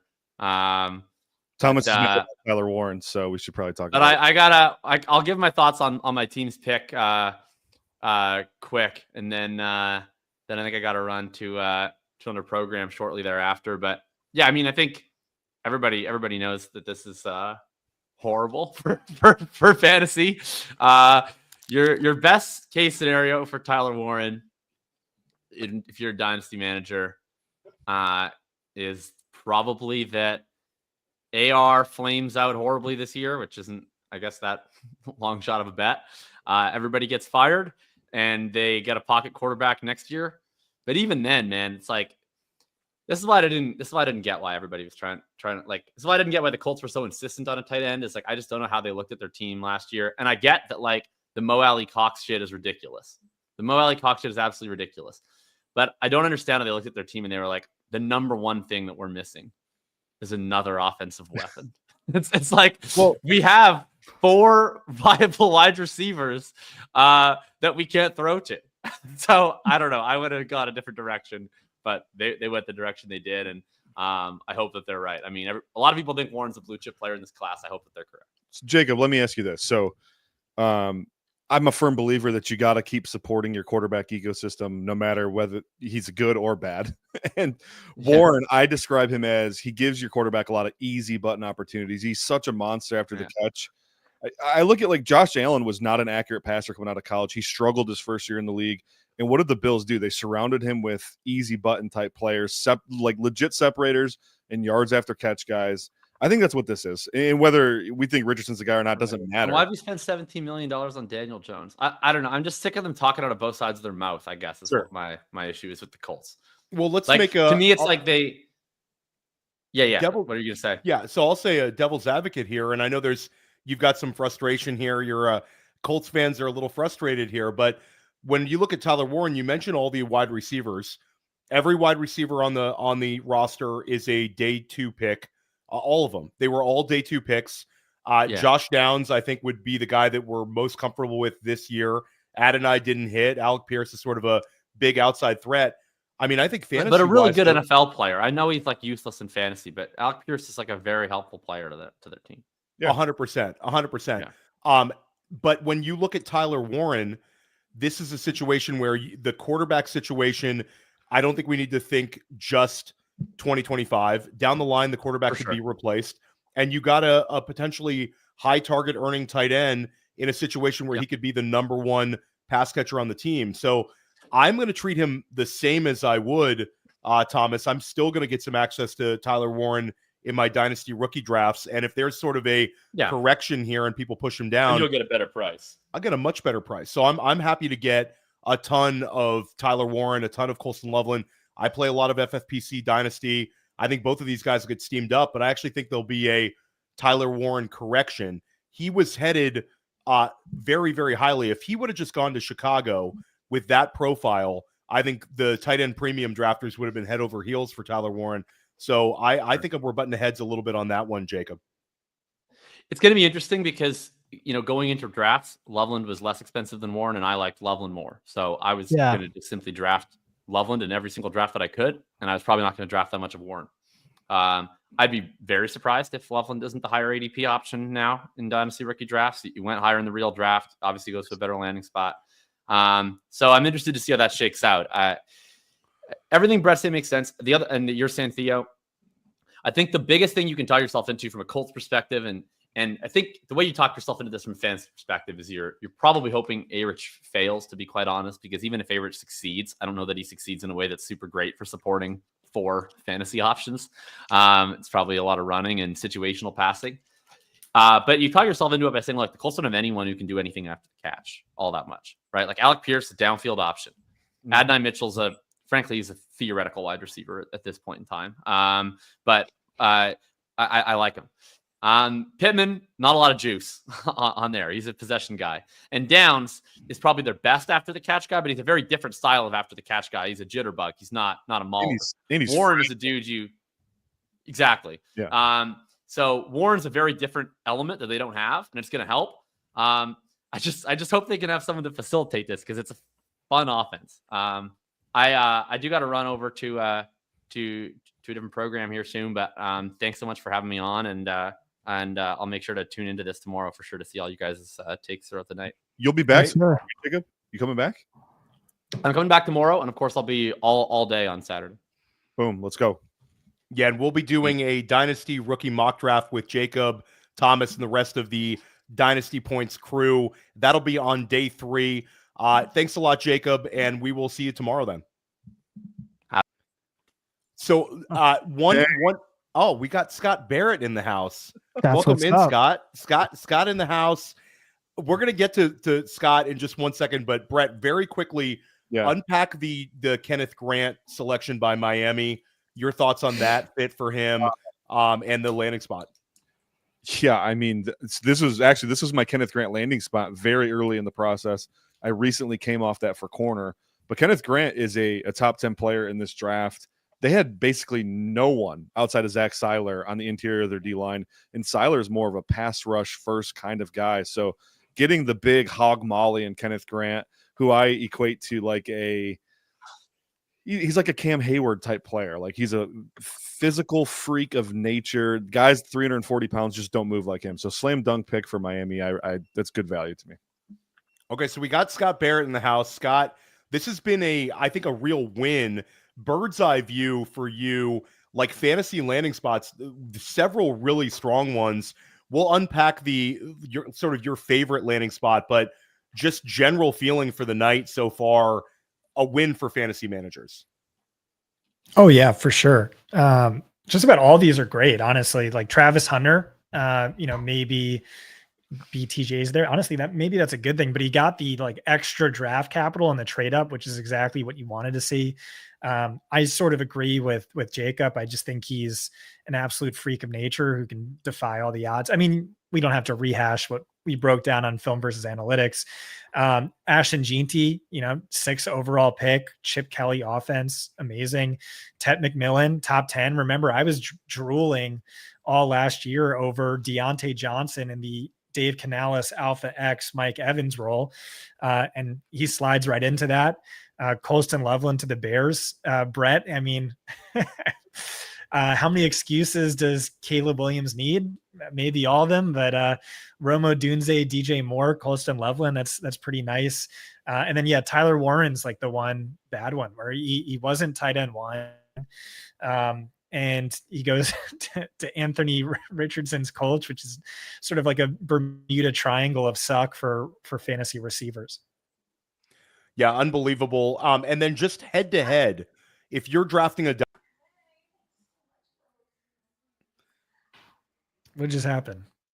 We just had a little technical difficulty here. Okay, we're good. Scott, if you're in a dynasty rookie draft right now, Tet versus Travis Hunter, you're going Hunter ahead of Tet, even with the clear wide receiver 1 role Tet landed in? No, I wouldn't. You going Tet? Yeah. Okay. Yeah. I mean, just the chance that Travis Hunter is like a 70% route share wide receiver instead of a 90%, like that's just so massive, especially at the wide receiver position. So, it's probably also a better landing spot too. Yeah, we talked about potential for Tet McMillan, 140 plus targets immediately out the gate. I'm really, really excited about that one. Let's backtrack over to the Genty one. We talked about this kind of at length on the School of Scott, and I know you've talked to Brett about this one. Now that we actually have the landing spot, where do you think he's going to settle? Not dynasty, but redraft. Like, how excited or should fantasy managers be about Ashton Genty in his rookie season role in this Chip Kelly, Pete Carroll offense? Yeah, I think really excited. We had projections, Chris Wecht crunched the numbers, and Jeanty came in as our RB6. And honestly, like I think you could have had him higher. Like we had Devon A-Chain 2 spots higher. Like I don't know. I kind of see Miami adding a running back, maybe not, but we had Saquon RB1, Gibbs RB2, Bijan RB3, Achan RB4, Henry RB5, and then Jeanty, CMC. Maybe if you project him for as many games as everyone else, maybe he comes in higher. But yeah, I mean, this is a player you can take in round 1 of your redraft league, and I think that's fine. Yeah, I mean, we talked about this on the School of Scott the other day, somewhere in that running back 4 range and solidly inside of the first round. It'll be interesting to see sort of where he steams up to in FFPC and Underdog right after the NFL draft. Really, really fun one. Thomas, we've got the 15th pick coming up. Atlanta Falcons have gone skill position players 4 straight years. Do you think there's a chance, just a chance, that they do it again this year? Well, I'd say they needed a tight end, but the top 2 are already gone. I don't think they do. It's time to start building elsewhere, right? They have their skill positions. They took their quarterback. Go protect him now. This is going to be a boring pick. I can't imagine it not being a super boring pick. Brett, They're going care to to- take Shador Sanders. Shock Oh. the world. Matthew Golden here. Oh. Matthew Golden. Oh, jeez. Is that your guess or is that official? No, I'm just throwing it out there just to stay on brand. I think it's going to be an edge rusher. I think this is maybe Mike Green of Marshall. Jalen Walker still on the board. Jalen Walker would make a ton of sense. He slid all the way here. Brett, care to take a guess which way Atlanta's going? Yeah, I think they'll probably go edge or interior defensive line. Jalen Walker's a great call because Georgia guy, South Carolina native. He's from the area. I think that'd be a great pick. I'd probably call this Jalen Walker. Yeah, and Jalen Walker, your thoughts on him as a prospect? We have a question in the chat. Is he a blue chip player for you in this class, and sort of the impact you think he's going to make at the NFL level? No, he is not a blue chip player. He's a very good prospect, though. And by the way, the pick is in. It is Jalen Walker. Jalen Walker is the pick. There we go. Nailed it. I think Atlanta has to love that one. A player that we thought could go as high as 8, as high as 7, 6. We talked about the possibility there. Walker at 15 is a value. Arizona is on the clock. Is on the clock here. They'll be picking 16th. Back to Scott. You talked about your disgust with the Tyler Warren landing spot. Where do you think he should settle in for dynasty managers, though? Because I've argued with Jacob and Thomas a little bit about this one. I think he's got a lot of insulation. He still is a top 15 pick. He's still selected right about where Brock Bowers was selected. And it's a guy that we thought we were very, very high on in the process. And quarterback-wise, they could have a completely different outlook in 2026. Yeah. I mean, for Dynasty, I still absolutely love him. I nothing really changed about what I've been saying all offseason, which is that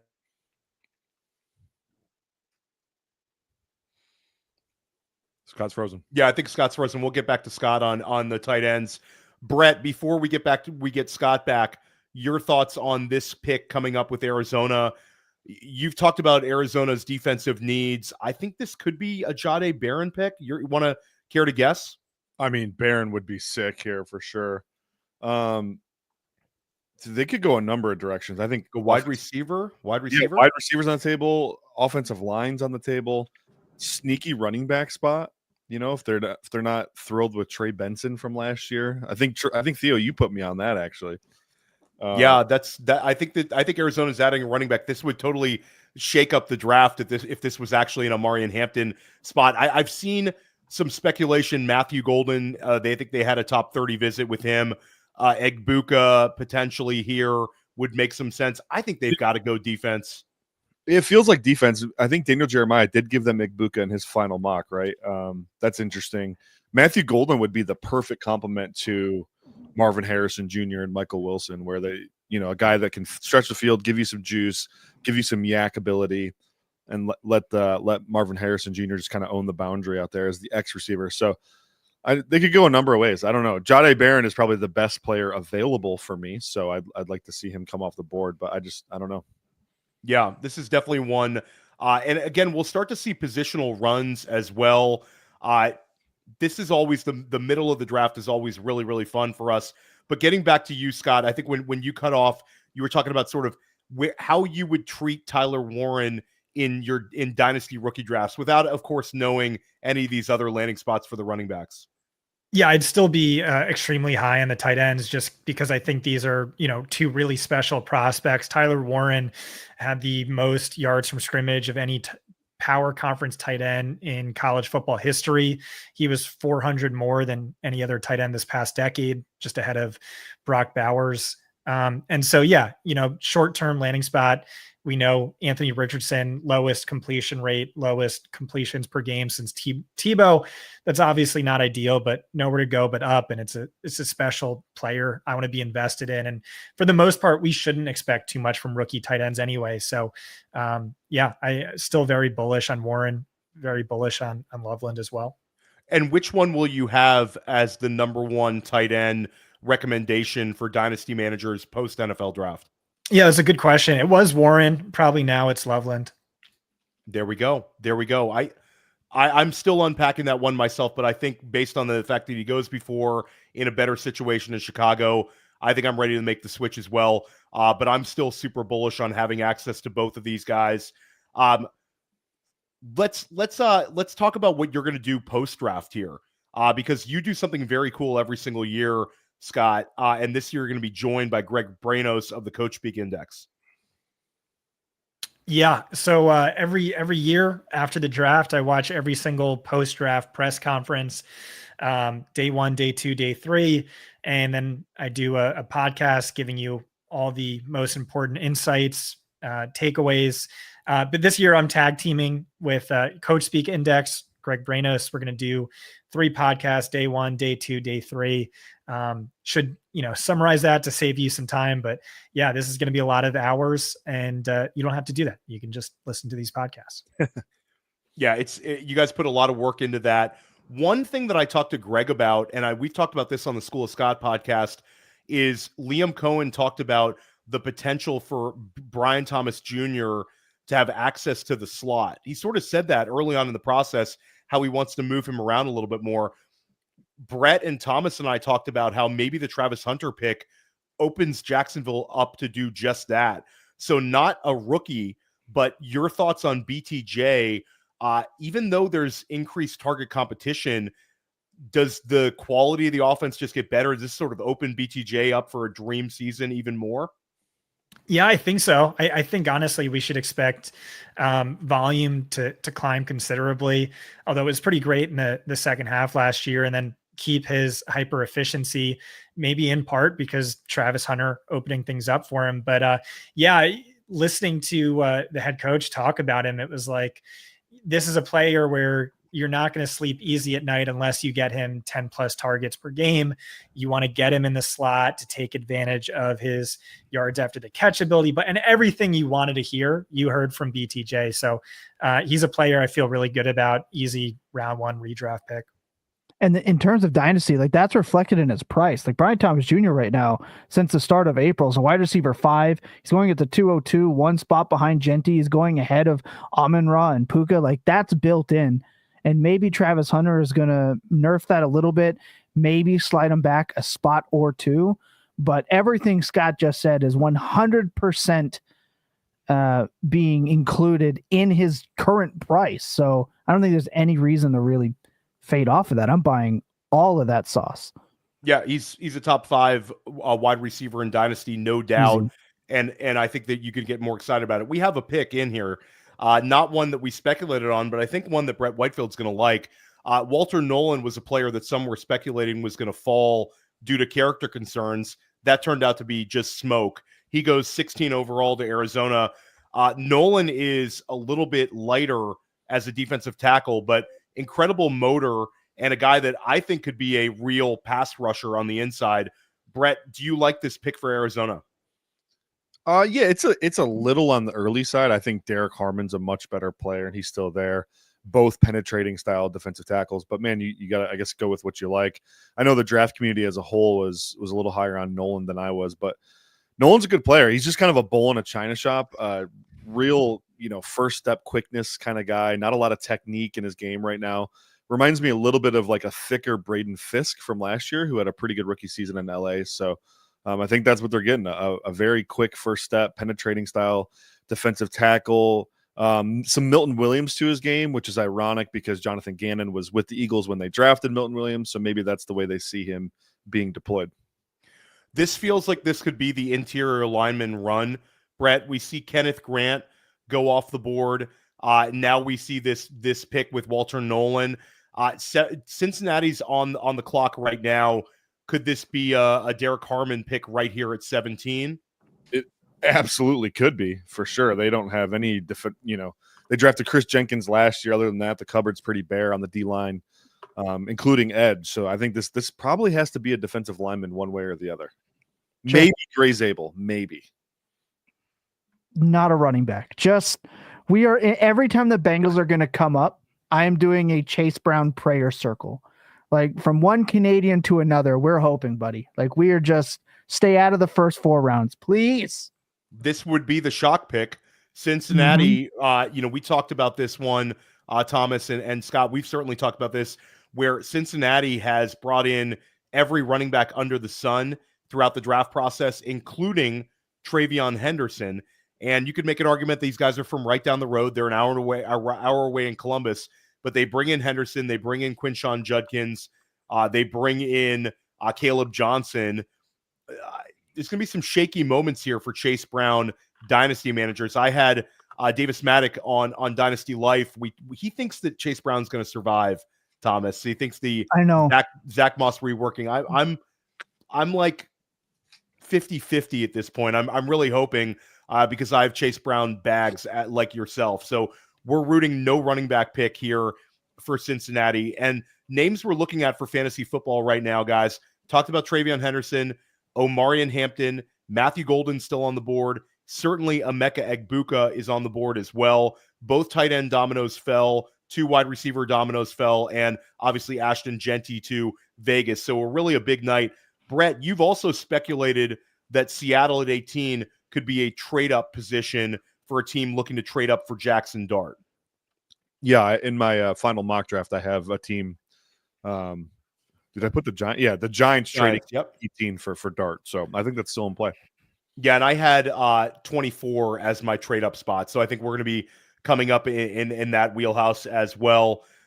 Scott, your thoughts on Cincinnati, Chase Brown?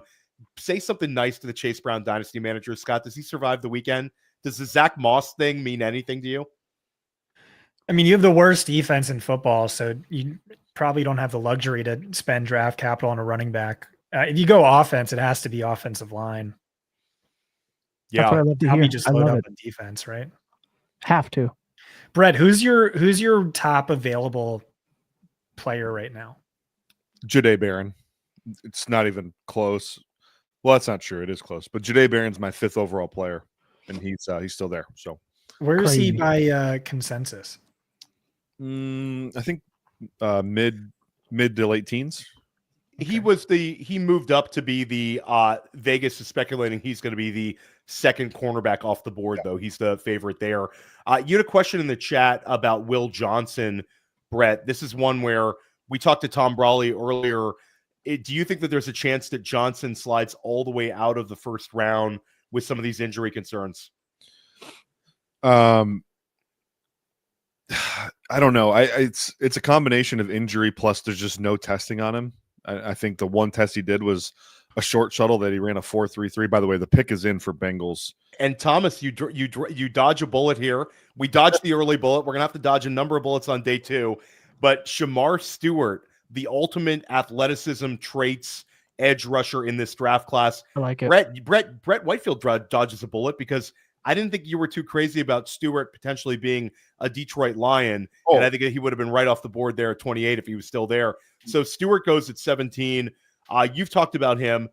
No production, but unbelievable traits. And his combine was silly. The athleticism was nuts. Yeah, he's a mutant. He's like a legit X-Men kind of freak of nature guy. I would have been fine with the Lions taking him at 28, by the way. I think this is a rich. Well, when I was thinking like Saints at 9, we're really interested in Shamar.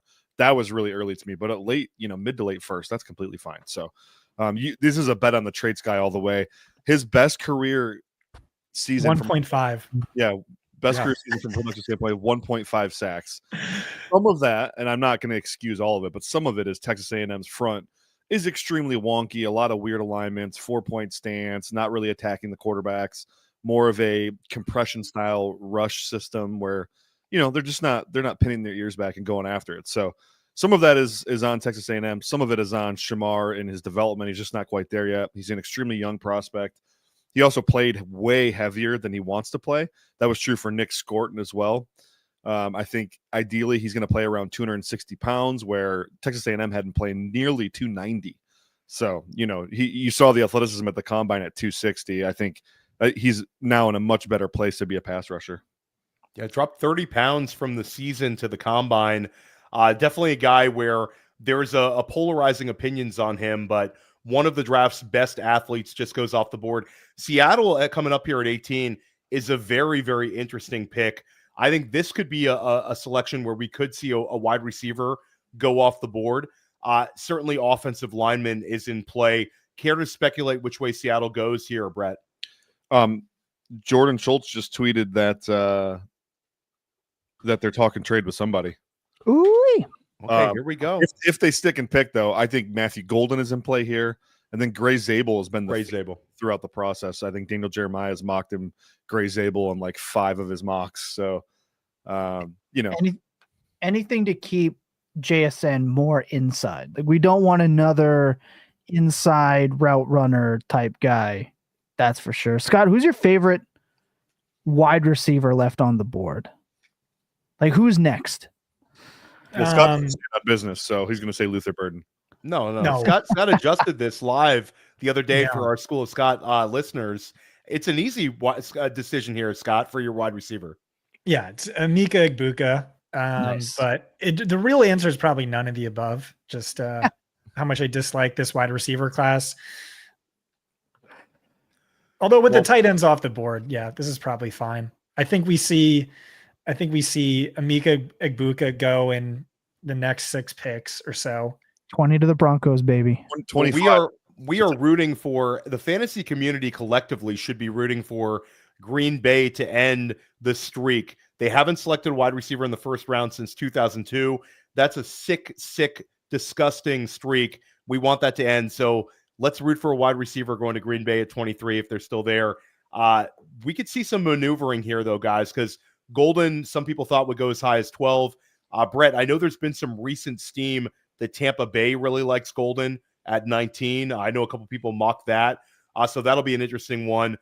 I'm with Scott. I think Egbuka is the most fantasy-friendly wide receiver left on the board that we expect to go in round 1. And we're coming up on our running back picks, guys. Denver at 20. If a running back goes here, everybody's excited. So we've got some really, really fun picks coming up. And drop in the chat any of your Dynasty rookie draft, any of your redraft best ball questions. We've got you covered throughout the night. All right, guys, we're coming up here. Pick 18, Seattle. Do we have any idea who's trading up here, Brett? Or trying to trade up? I have no idea. I'm guessing a quarterback team, possibly the Giants, possibly the Browns with all their new capital they found, possibly the Saints. So that'd be my guess. I don't know though. Shout out to Ryan Heath. We were arguing a little bit earlier on X about the wide receiver going to Green Bay. He's not bullish on it. Scott, how about a wide receiver going to Green Bay? Could you get behind that sort of situational wide receiver 1 role, or is you just grossed out by it? No, it's disgusting. How many times does a head coach have to tell you he's not about the wide receiver 1 life? He likes committees, like 4 or 5 way committees. Ryan Heath just doesn't want to have a eulogy for the second Green Bay wide receiver like he did on Dynasty Points for Christian Watson. Next year's player eulogy is just going to end up being Dontavian Wicks if they do this. I mean, I think the eulogy for Wicks might already be there. I'm not waiting around for that one. Theo, we've been trying to tell him Ryan Heath can't help himself. It's a problem. Listen, shout out to Ryan. Ryan's going to be with us on day 3, Thomas? Yes, absolutely. Okay, 100%. So we'll talk to Ryan Heath about that. And a reminder to everybody here, Fantasy Points, we're going to be dropping one of the first Dynasty rookie mock drafts, not even post-NFL draft. We're going to get this rocking, maybe start around 5. We want to get those round 4 picks in before we start drafting, though, Thomas. But it's going to be a lot of fun. It's going to be the Dynasty Points crew and myself doing that on Saturday. And if you're watching our YouTube stream, make sure you're subscribed to our YouTube channel. We really appreciate it and appreciate how lit the chat has been all night long. Let's get to pick 18 here, guys. I really think this could be a fun one fantasy-wise, Brett. And we've had we talked about it like it's in. Announce the pick. It's Gray Zabel, interior offensive lineman from North Dakota State. So North Dakota State. There we go. And Zabel is interesting because Brett, he played 4 positions on the offensive line at North Dakota State, and he has extensive action at both left tackle and right tackle. Was a big-time standout at the Senior Bowl. Your thoughts on him, sort of where he stood out in your offensive line rankings and your enthusiasm for him in this fit? Yeah, I prefer when guys are versatile like that and they play 4 positions, I would prefer they play one of them well. And that's just not what you're getting with Gray Zabel. So I don't know. Not my favorite offensive lineman in the class. When you're coming from small school FCS, I need you to dominate your competition. You don't see that in the tape to me. Technically refined, sure, but he lacks some power in his lower half. Doesn't anchor well in pass pro. He's got some issues. I don't like. I know he had a great Senior Bowl, but ultimately, I think it's a little bit of a reach. I know a lot of guys love him, just not for me. Well, I love the pick because I had Gray Zabel to Seattle in my huddle report final draft. So I'm hanging on with that one. Hanging on with that one, Brett. We're looking at the 19th overall pick coming up. Tampa Bay. This is an interesting one, Scott, where Matthew Golden ended up getting mocked there in a couple of these final mock drafts. And the Tampa Bay beat reporters say that they love Matthew Golden. They had Matthew Golden and notably Jalen Knoll also in for 30 visits. It's a team where we look at Tampa Bay and we say, Jalen McMillan hit last year, positive about him. They re-signed Chris Godwin. Mike Evans is still playing at a high level, but it seems like they are really want to get a wide receiver at some point in this draft class. So this could be the Matthew Golden pick. I'd be surprised if they did that. Just they have a lot of money, draft capital, ready to invest in that position. I wouldn't be surprised if Matthew Golden falls. Like every year I say this, like players I think stink get like talked up the board, and then they just don't go that high. Like it was all a smokescreen, and I feel like that could be a smokescreen. But what I just spent the past 5 minutes doing is looking at defensive players with fewer. We just said that Shamar Stewart 1.5 sacks in his best season. Defensive players around that or worse. Shaq Thompson only 1 sack in his best season. Luke, yeah, I know. See, Luke Kuechly 1.5. All right, another linebacker. John Beeson 1.5. Dontari Poe 2. And then this one jumped out to me. Jake Matthews 1.5. I forgot he was a linebacker turned tackle. Yeah. That's insane. What did Daniil Hunter have? He had like what, 2 his final year or something? Let's see. But not his best year, though. That's the thing. That's such a Ravens pick, too. The Bengals saved us from ourselves. Shout out the Bengals. That would have been a pick that had Thomas Tipple grossed out. Ravens drafting a developmental pass rusher would have been like your nightmare pick. Would have set my Daniil house Hunter, on fire. 3 sacks in his best season, 1.5 in his final season. Yeah, would have set my house on fire, undoubtedly. But we do have Joe Dolan on the ready. So shout out Scott for the deep dive of the sacks and pressures. Jake Matthews. I know. What a pull. That's insane. Crazy. So we'll catch Scott on the podcast. Are you coming back tomorrow, Scott? He's coming back tonight. He'll be back at midnight to close. Oh, there we go. He's our closer. That's the closer. All right. Awesome. We'll see you later this evening. We have Joe Dolan up next. So shout out Joe.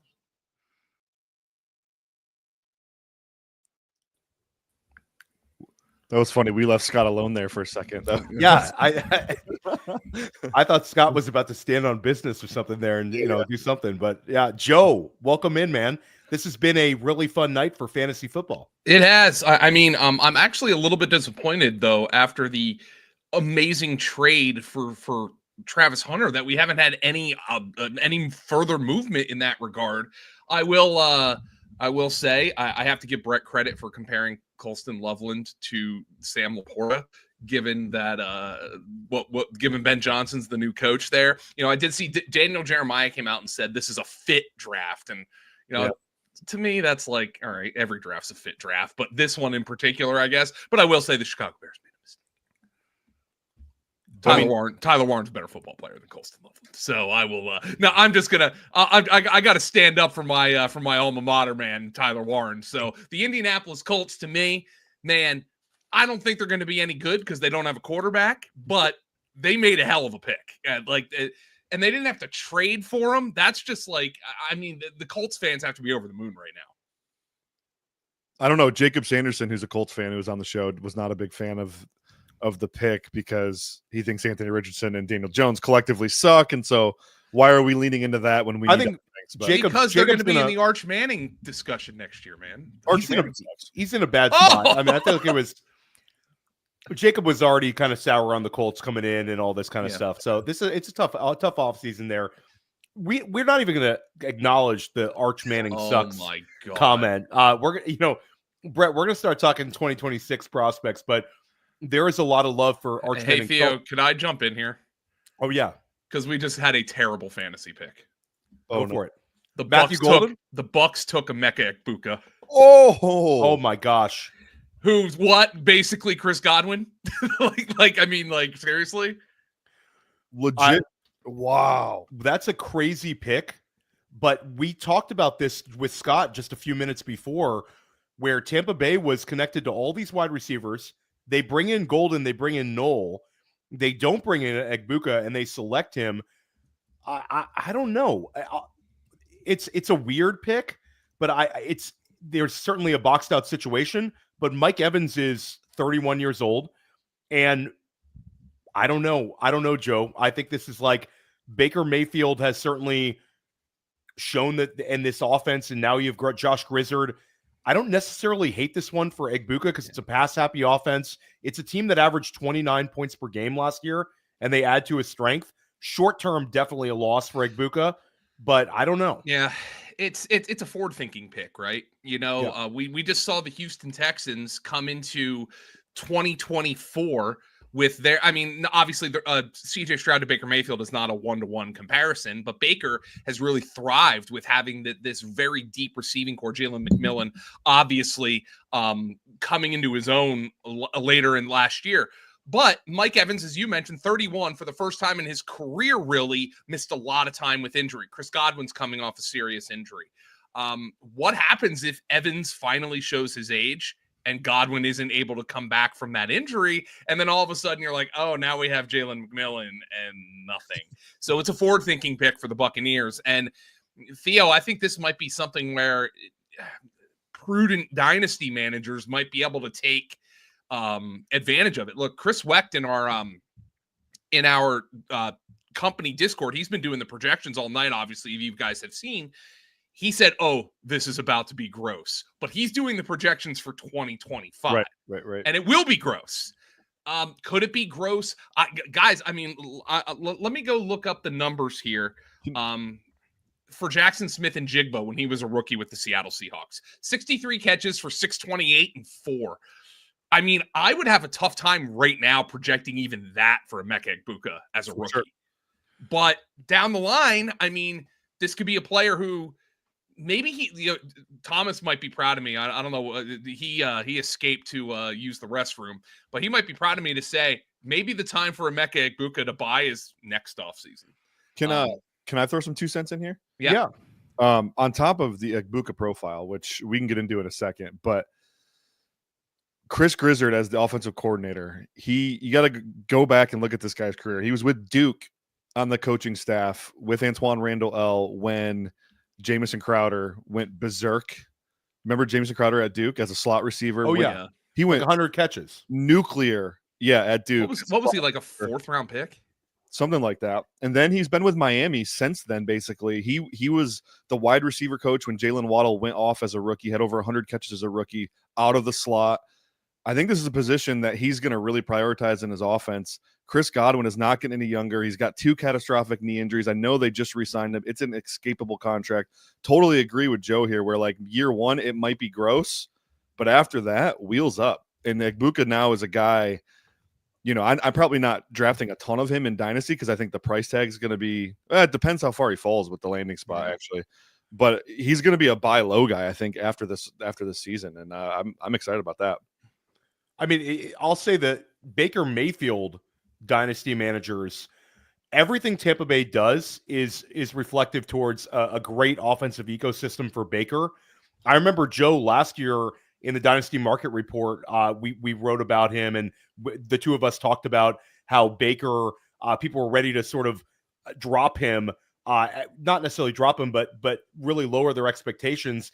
And there was multiple injuries for him last year that he had to deal with, and he still finishes as a top 5 scorer at the position.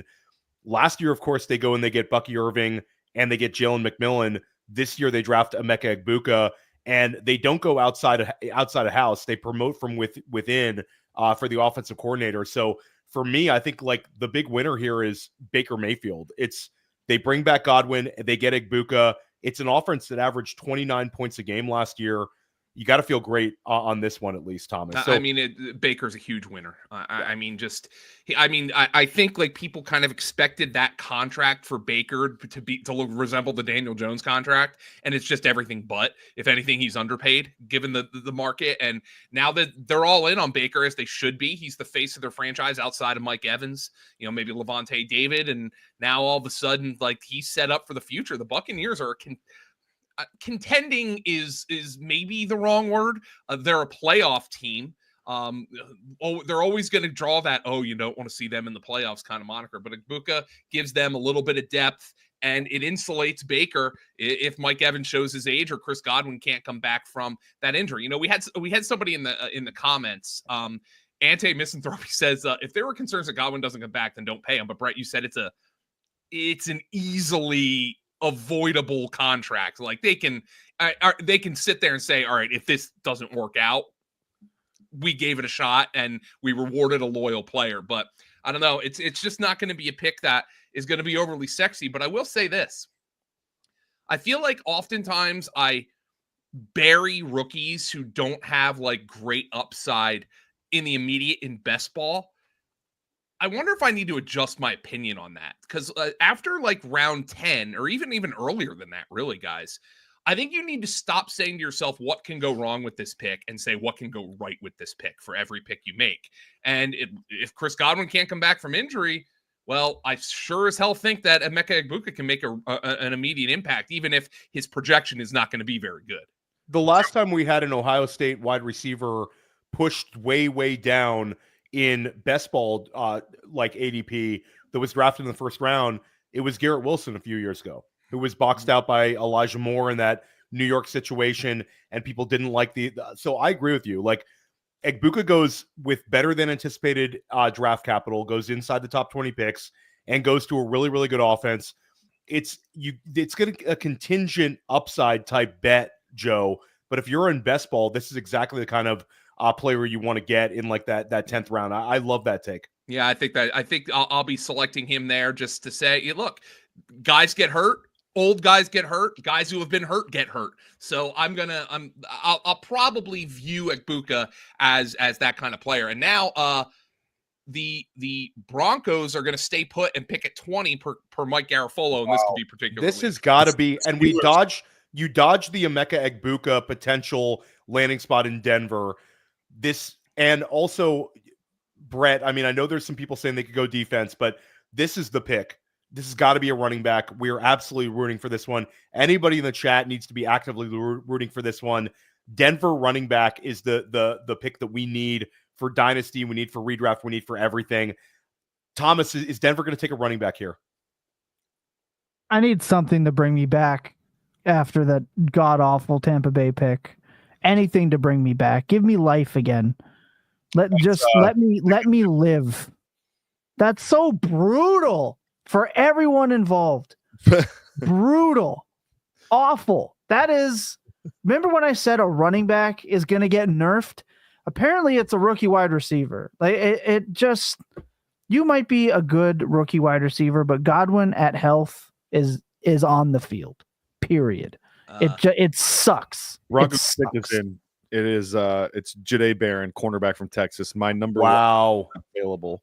Wow. I mean, it's a great pick for Denver. They had one of the best defenses in football last year, and they have probably the best cornerback in football in Patrick Surtain, and now they had Jahdae Barron. And Barron, I guess Barron will play the slot, Brett.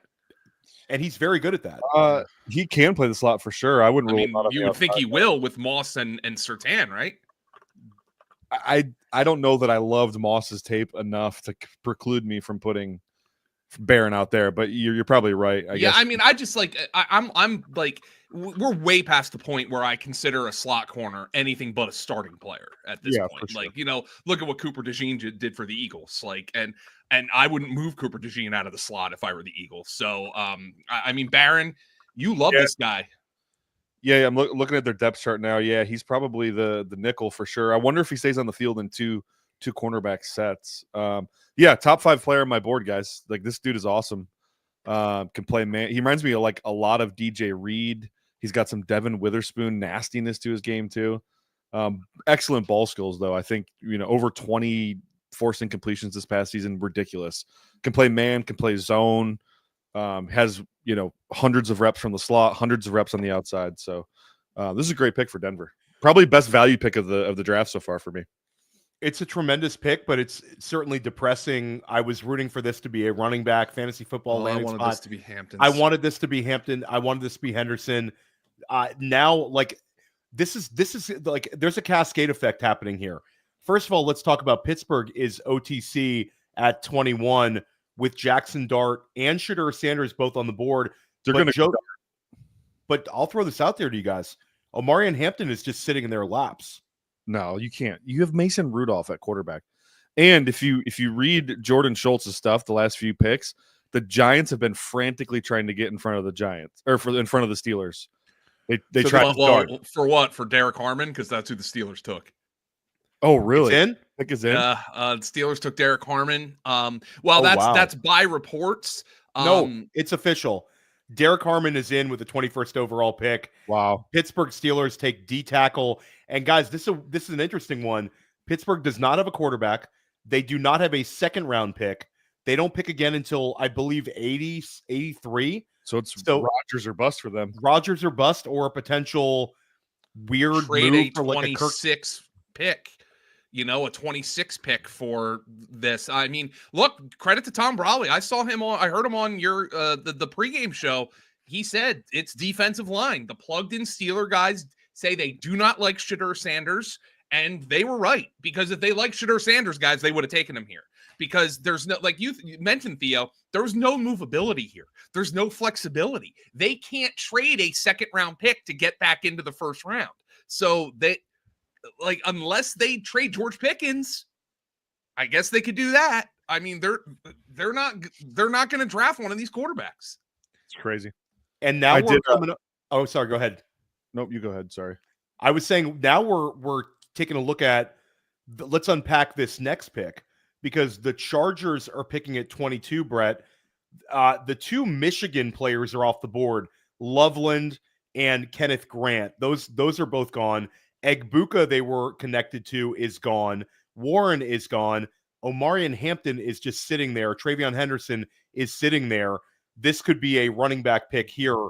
This could be LA Chargers. Could be Will Johnson as well. Will Johnson's sitting there. Yeah, this could be Will Johnson. I think Will Johnson falls a little bit.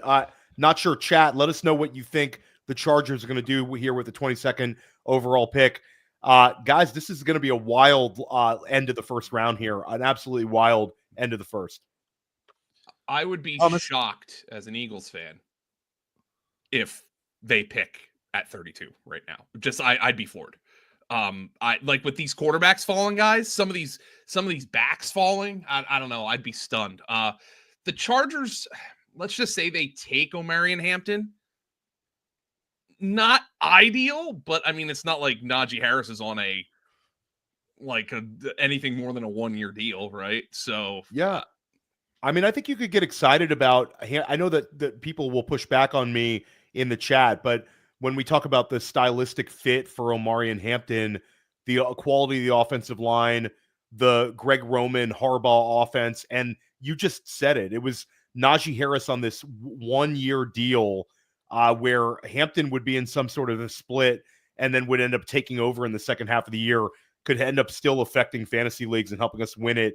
And then in 2026, Hampton would be a smash pick in redraft. I mean, he certainly would get dropped down in my dynasty rankings if he lands here, but not that much, Thomas. I think he'd still be a RB1 in dynasty if he gets picked here at 22. Your thoughts, Thomas? Any running back taken in round 1 is a top 12 dynasty running there back. You go. The dynasty running back landscape is, for lack of a better word, ass and not the metric. It's bad.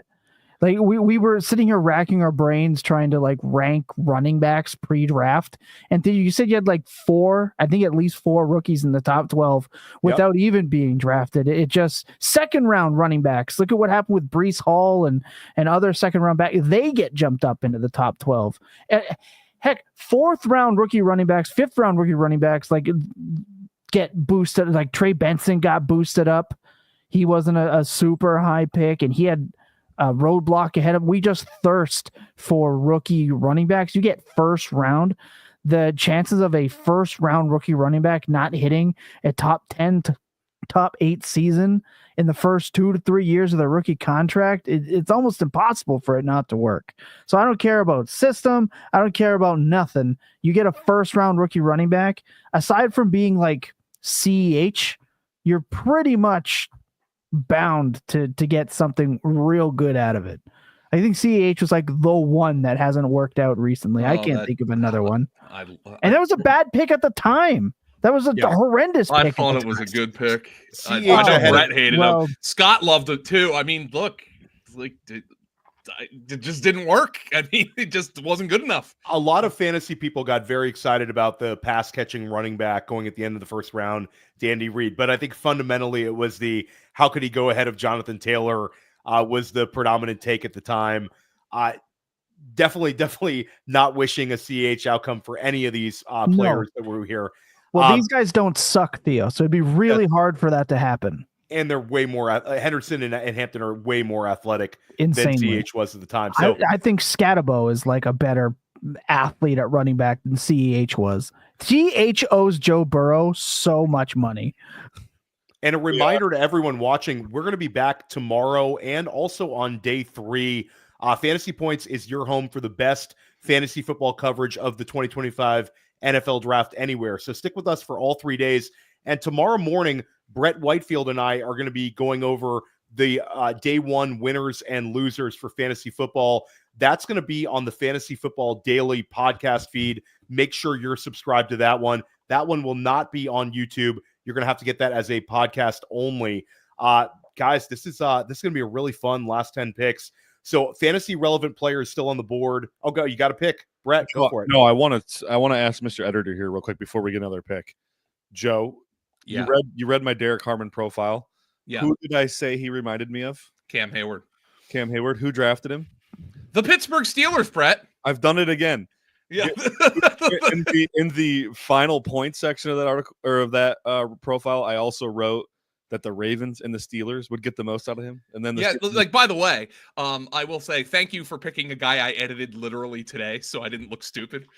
But yeah, you compared him to Cam Hayward. I mean, look, that's another guy. I was my Eagles dreams of Walter Nolan or Derek Harmon is kind of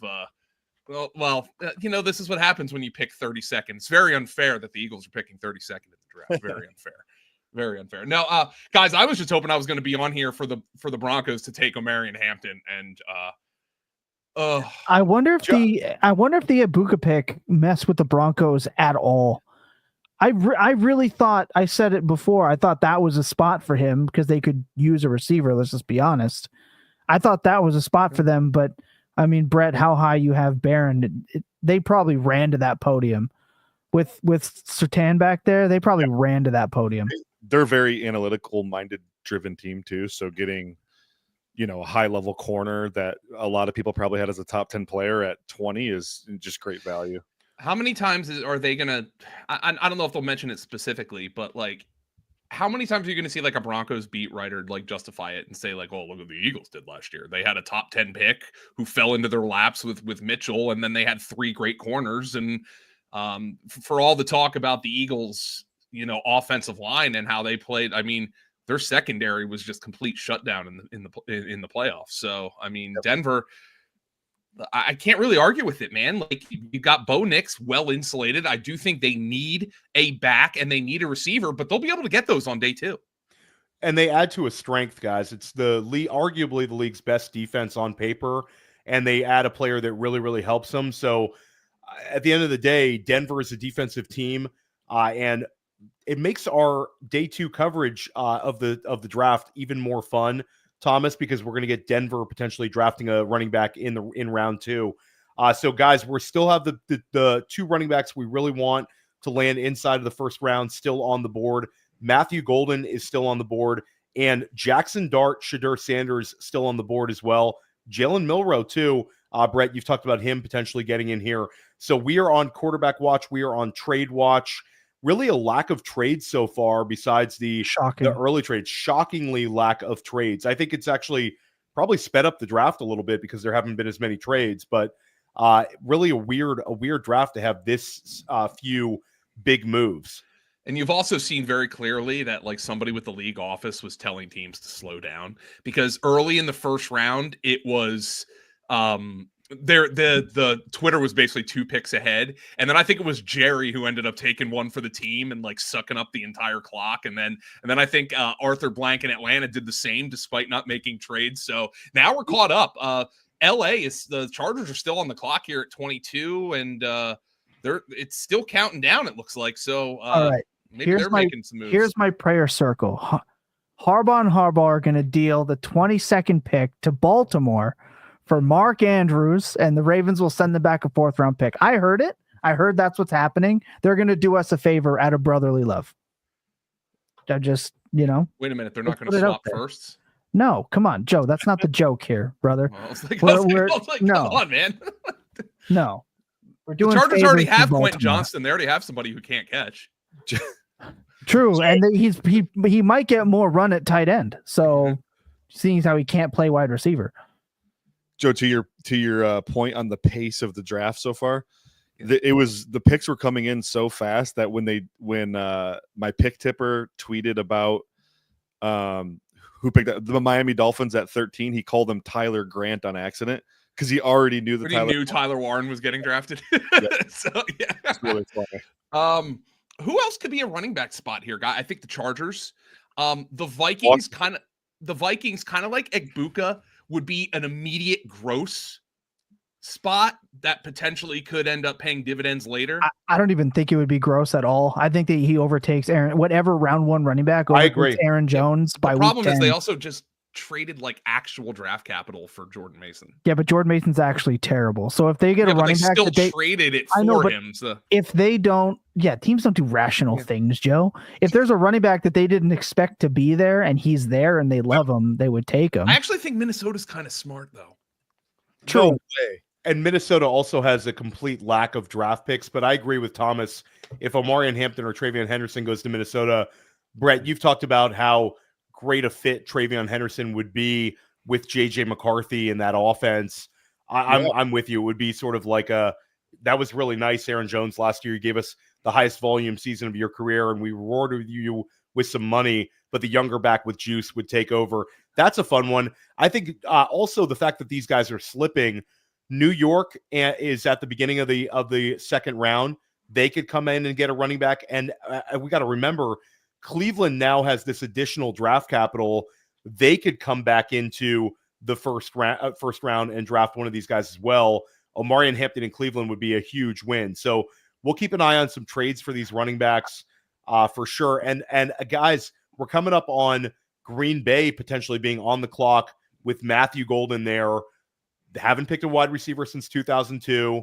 What a way to end it.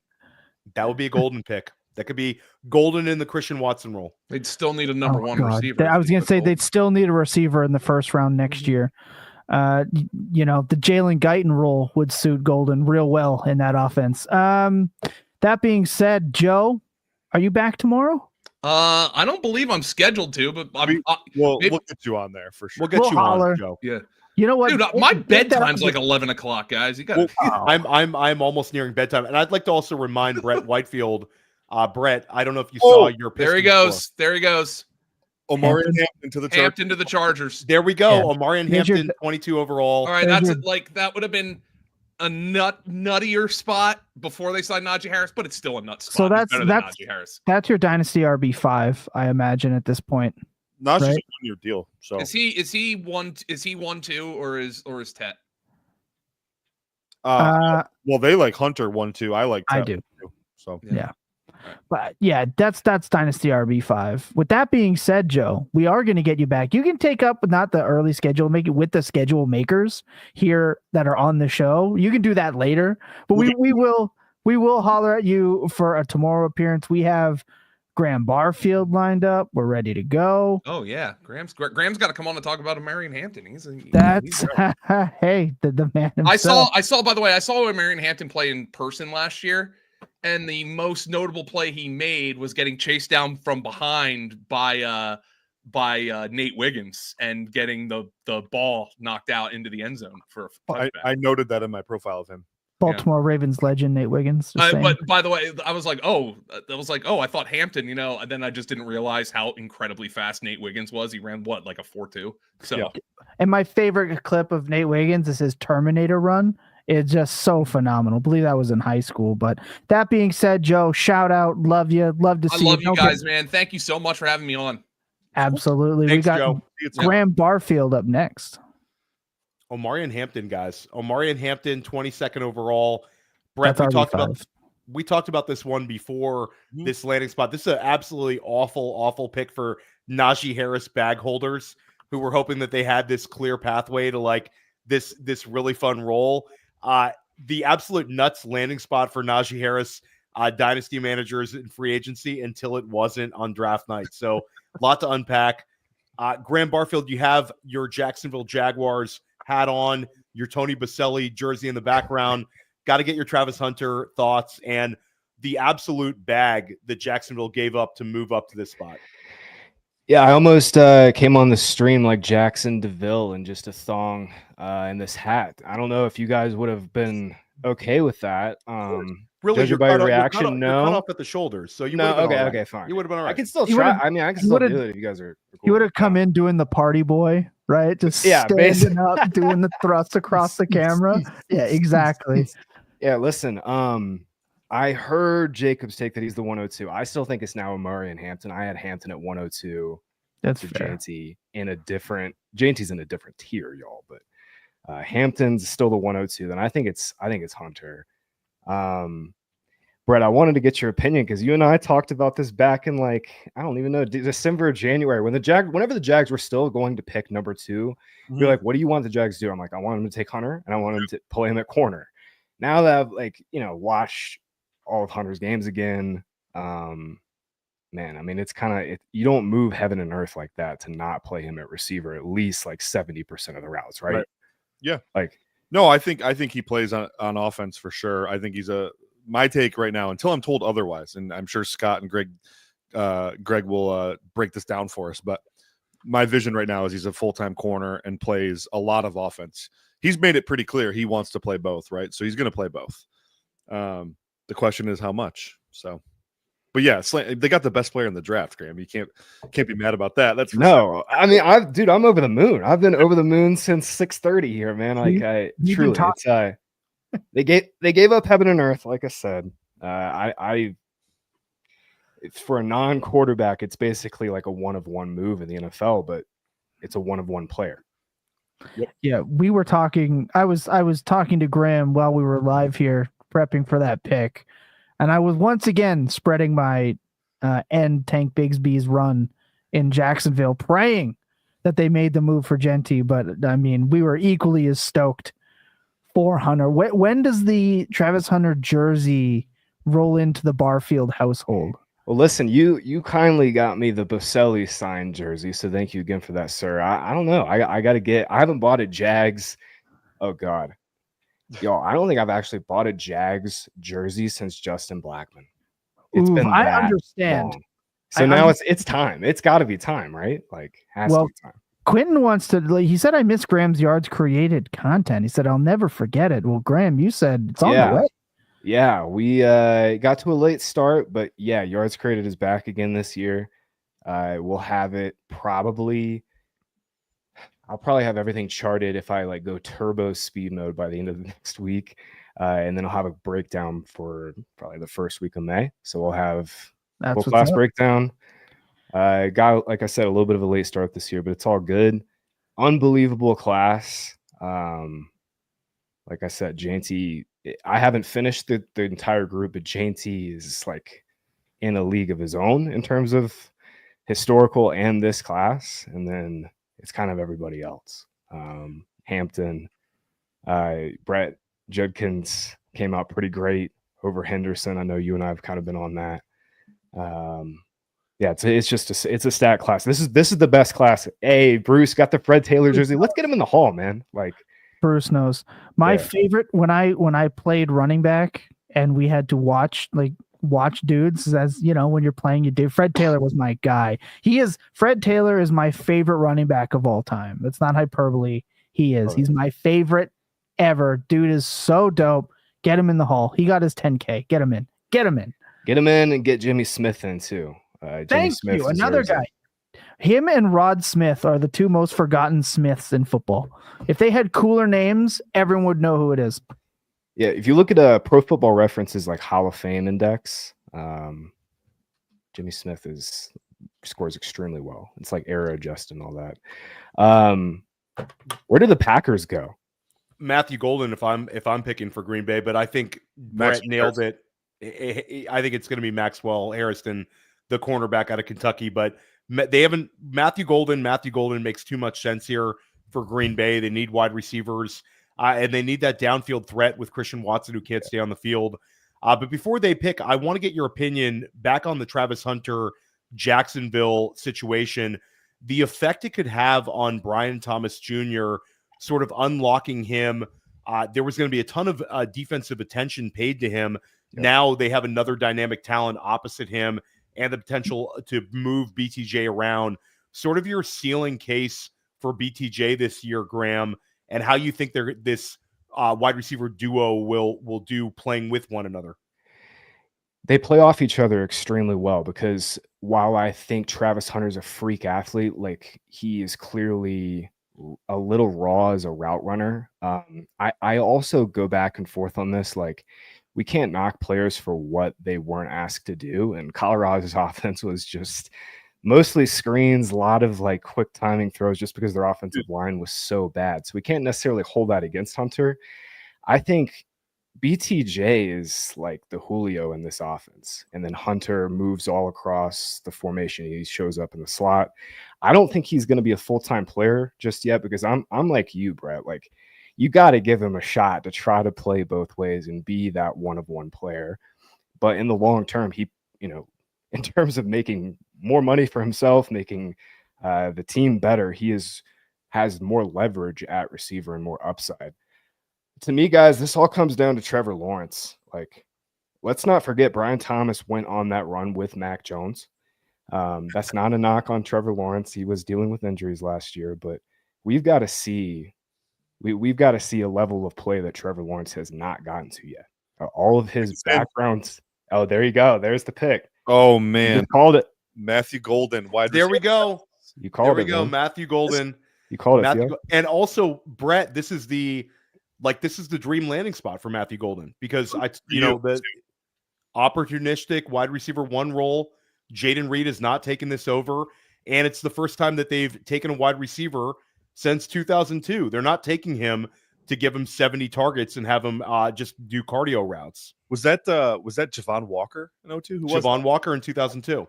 Greg Jennings was in a first round pick? Was not. No. Oh wow. Okay. He's a third, maybe. I don't remember. Oh, I thought he was a top 40 player, but man, Fantasy Point Shorts, shout out. RIP Christian Watson already happened. He's dead. He's dead in Dynasty. It was RIP in his rookie year. The best part about Golden in Green Bay is that they can still follow LaFleur's "we don't need a wide receiver one," but it does also mean that we don't have any more Jaden fraud. Like, Jaden Reed now at this point, ship sailed last year. I hate that I was late moving off of him. I know our guy at Pure Potential, Paul Patterson, was big on the get out when he was at that like wide receiver 13 or 14. The Brazil game, Thomas. The Brazil game did it, where I wish I got out of a lot and I sold at the peak. He was a guy that I got in a ton of second rounds in rookie drafts. I actually flipped him. I'll give you one in a big high stakes FFPC league. You'll love this one. This is a ATM machine trade. I flipped Jaden Reed for the 109 last year in a single QB league.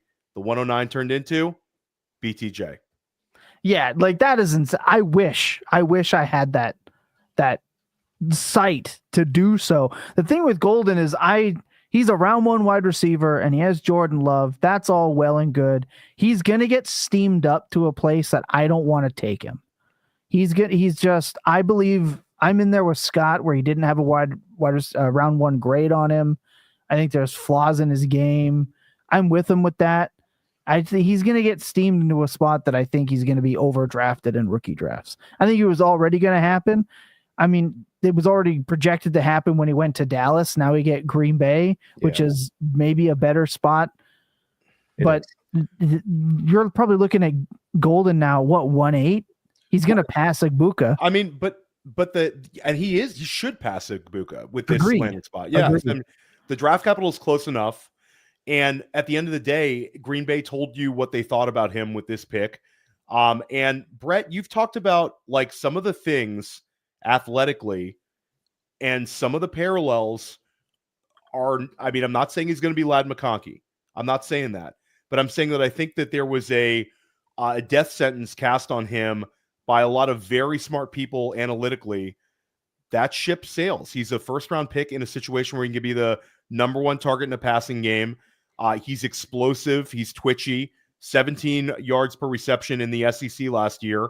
And I don't know, Thomas. I think that even though he gets this great landing spot, it's not going to get pushed up high enough where like it's going to be incredible steam. You know what I mean? Because the tight ends and tight end premium are both going to be ahead of him with the first-round landing spot. And we haven't even seen the Travion Henderson landing spot, several running backs, all that kind of stuff. So I've been sort of more bullish on Matthew Golden in the lead up than most. I'm happy right now, guys. Let me play a little devil's advocate. So I don't think Golden profiles as a wide receiver 1. I think that's true no matter where he was drafted. Matt LaFleur is on record saying they don't believe in having a wide receiver 1. And I know we just let a lot of Jaden Reed hate go over the table here. He's been a wide receiver, top 30 receiver in fantasy both of his 2 years in the league. But LaFleur doesn't treat him that way. I think it was opportunistic year one. Aaron Jones goes down and they use him in all those manufactured running plays. And we all loved it. He scored all those touchdowns. He did more manufactured running plays last year than he did his rookie year, though. That's fair. He's got 17 touchdowns in 2 years. I don't know. I think Jaden Reed's a fine player. I don't think he's a wide receiver 1 either. Point being, though, I still think this is going to be a money ball approach. It's going to be a 3 or 4 man rotation. Matthew Golden might be the best of the bunch for sure. I just don't see true wide receiver 1 guy here. I think he kind of fits in line with what they want to do at the position, which is spread it out. Range of outcomes, though, this was one of the free square landing spots for him. One of the highest outcome landing spots for him or any other wide receiver because of Green Bay having, like you said, the money ball approach. So I don't know. For me, I'll be bullish. And Thomas, I will be interested to see where he goes in our rookie draft we're going to do on day 3 with the Dynasty points, guys. I'm guessing you 3 guys will be lower than I am. I know in a league I'm in with Scott and Graham, you're in that same league, the one with Davis Maddock and Rich Rebar and all those guys. I got Golden in like the mid-second. That'll come up, but I don't think it's going to steam crazy. Yeah. Thomas, you said 1.8 over Igbukah. I think that's about right. I want to see where Judkins goes and Henderson goes. Obviously, see the running. I'm with you with the running backs, and I think he'll jump Warren in Indy. I think he jumps Warren in Indy. The pick is in, guys. We'll get right back to Graham's thoughts on that. The Vikings select Donovan Jackson, guard from Ohio State. Brett, you like Jackson. You projected him inside the first round a few times. I did not have him in there in the Huddle Report one, so big L from me there. Talk about Jackson. You like this pick? I do like this pick, and it's kind of crazy. I identified both Matthew Golden and Donovan Jackson as Lions targets, and then they go to 2 division rivals. So that's very interesting layer there. It makes you wonder if the Lions were doing their homework on those guys because they knew they'd be playing them twice a year. Long story short, Donovan Jackson's a great player. The Vikings have been notoriously bad on the interior of their O-line. That's where Jackson's going to play.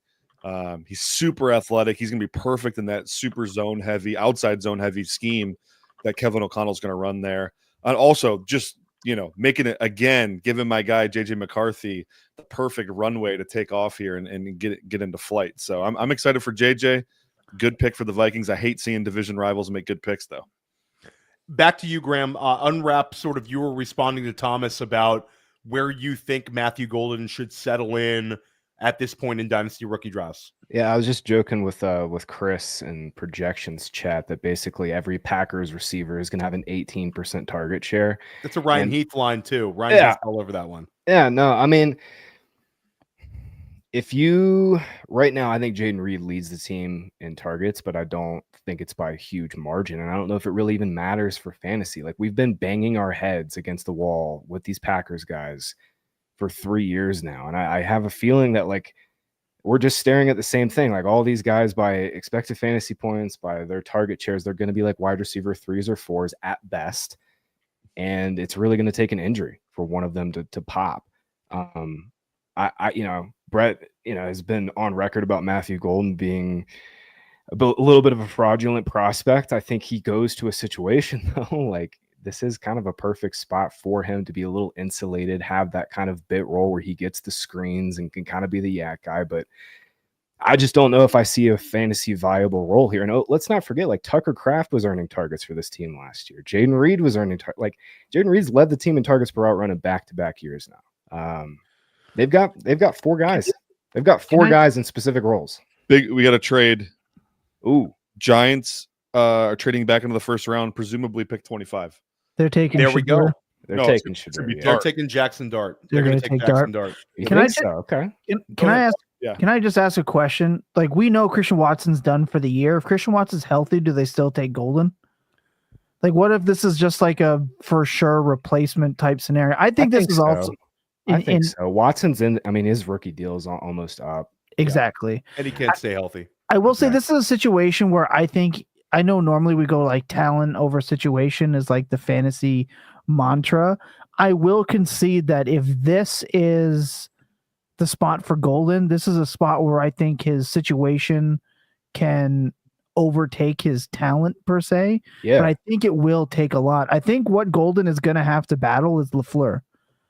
Like that's who he has to battle. So if he impresses, like I think, Graham, you said they're all wide receiver 3s and 4s. I think if somebody can break the mold, it would be a guy they take in round 1 just because we haven't seen it in so long. How do they approach it?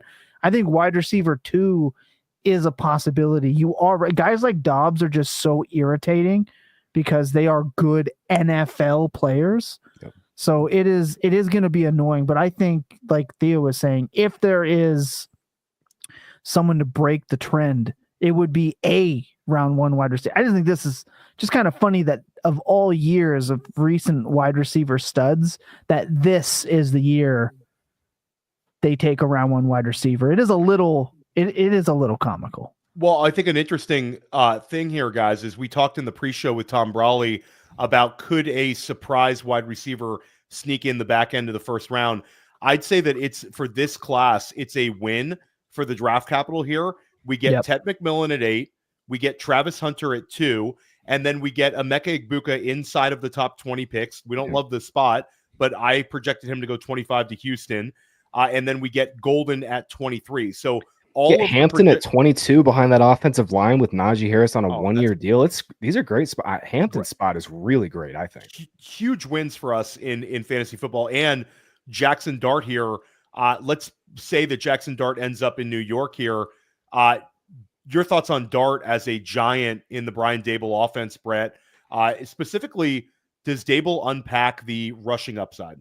Absolutely. You saw Dable's, what he did with Josh Allen, obviously, in Buffalo. And then even early Daniel Jones, he got a lot out of as a runner. And Daniel Jones isn't near the athlete Jackson Dart is. So I think that's exciting. Dart, I've been saying it the whole time. I'm going to repeat myself for the listeners that haven't heard me talk Dart. Oh. There you go. First time ever. It's officially Jackson Dart here, by the way. Great call, Brett. That's great. So 3 years in a row, I've been vindicated on a QB going in the first round that I was told was a 3rd round pick. So here we are. Anyways, Jackson Dart, I've been banging this drum. He is significantly a better runner than people think. We're talking about a guy who had 70 first downs or touchdowns as a runner the last 2 seasons. 70. 7-0. Jalen Milroe, the only quarterback, the last few years to top that. And then he had 50 explosive runs as a quarterback. Like, this guy is no joke as a runner. I think the GPS data I have access to had him as the 2nd fastest QB in the class next to Jalen Milroe. PFF has a a change of direction score. It's like a proprietary score that they have with GPS stuff. Jackson Dart was second in the class to Jalen Milroe. So long story short, the guy's super athletic for a quarterback. And he was my QB1. I think this is a fun spot for him because Malik Neighbors is sitting there waiting to catch darts from Dart. I mean, it's an awesome spot for him. Like you said, he's got a bona fide wide receiver 1 overall candidate in Malik Neighbors. Dart's got a big arm and he's got the mobility. And, we talked about like the bridge quarterback situation. Does Jackson Dart start game 1, Brett? Or is there a 4-game, 3-game Russell Wilson-ish to start the year? I hate having to decide that. I'm going to just say Russ is going to start as the QB. Yeah, for at least a hand, maybe even half the games. I don't know. It's kind of gross, but it is what it is. That's not the worst outcome, though. Graham, give an over-under on how many games you think until we see Dart. We were just talking about this in projections. Chris is asking how many games he thinks he starts. I'll say 10.5. You don't move up that much. You give Russell Wilson 3 or 4 games. Jameis Winston's on a nothing contract. That doesn't even matter anymore. 10.5. Yeah. I think you've got to see what you got in Dart, man. Like 100%.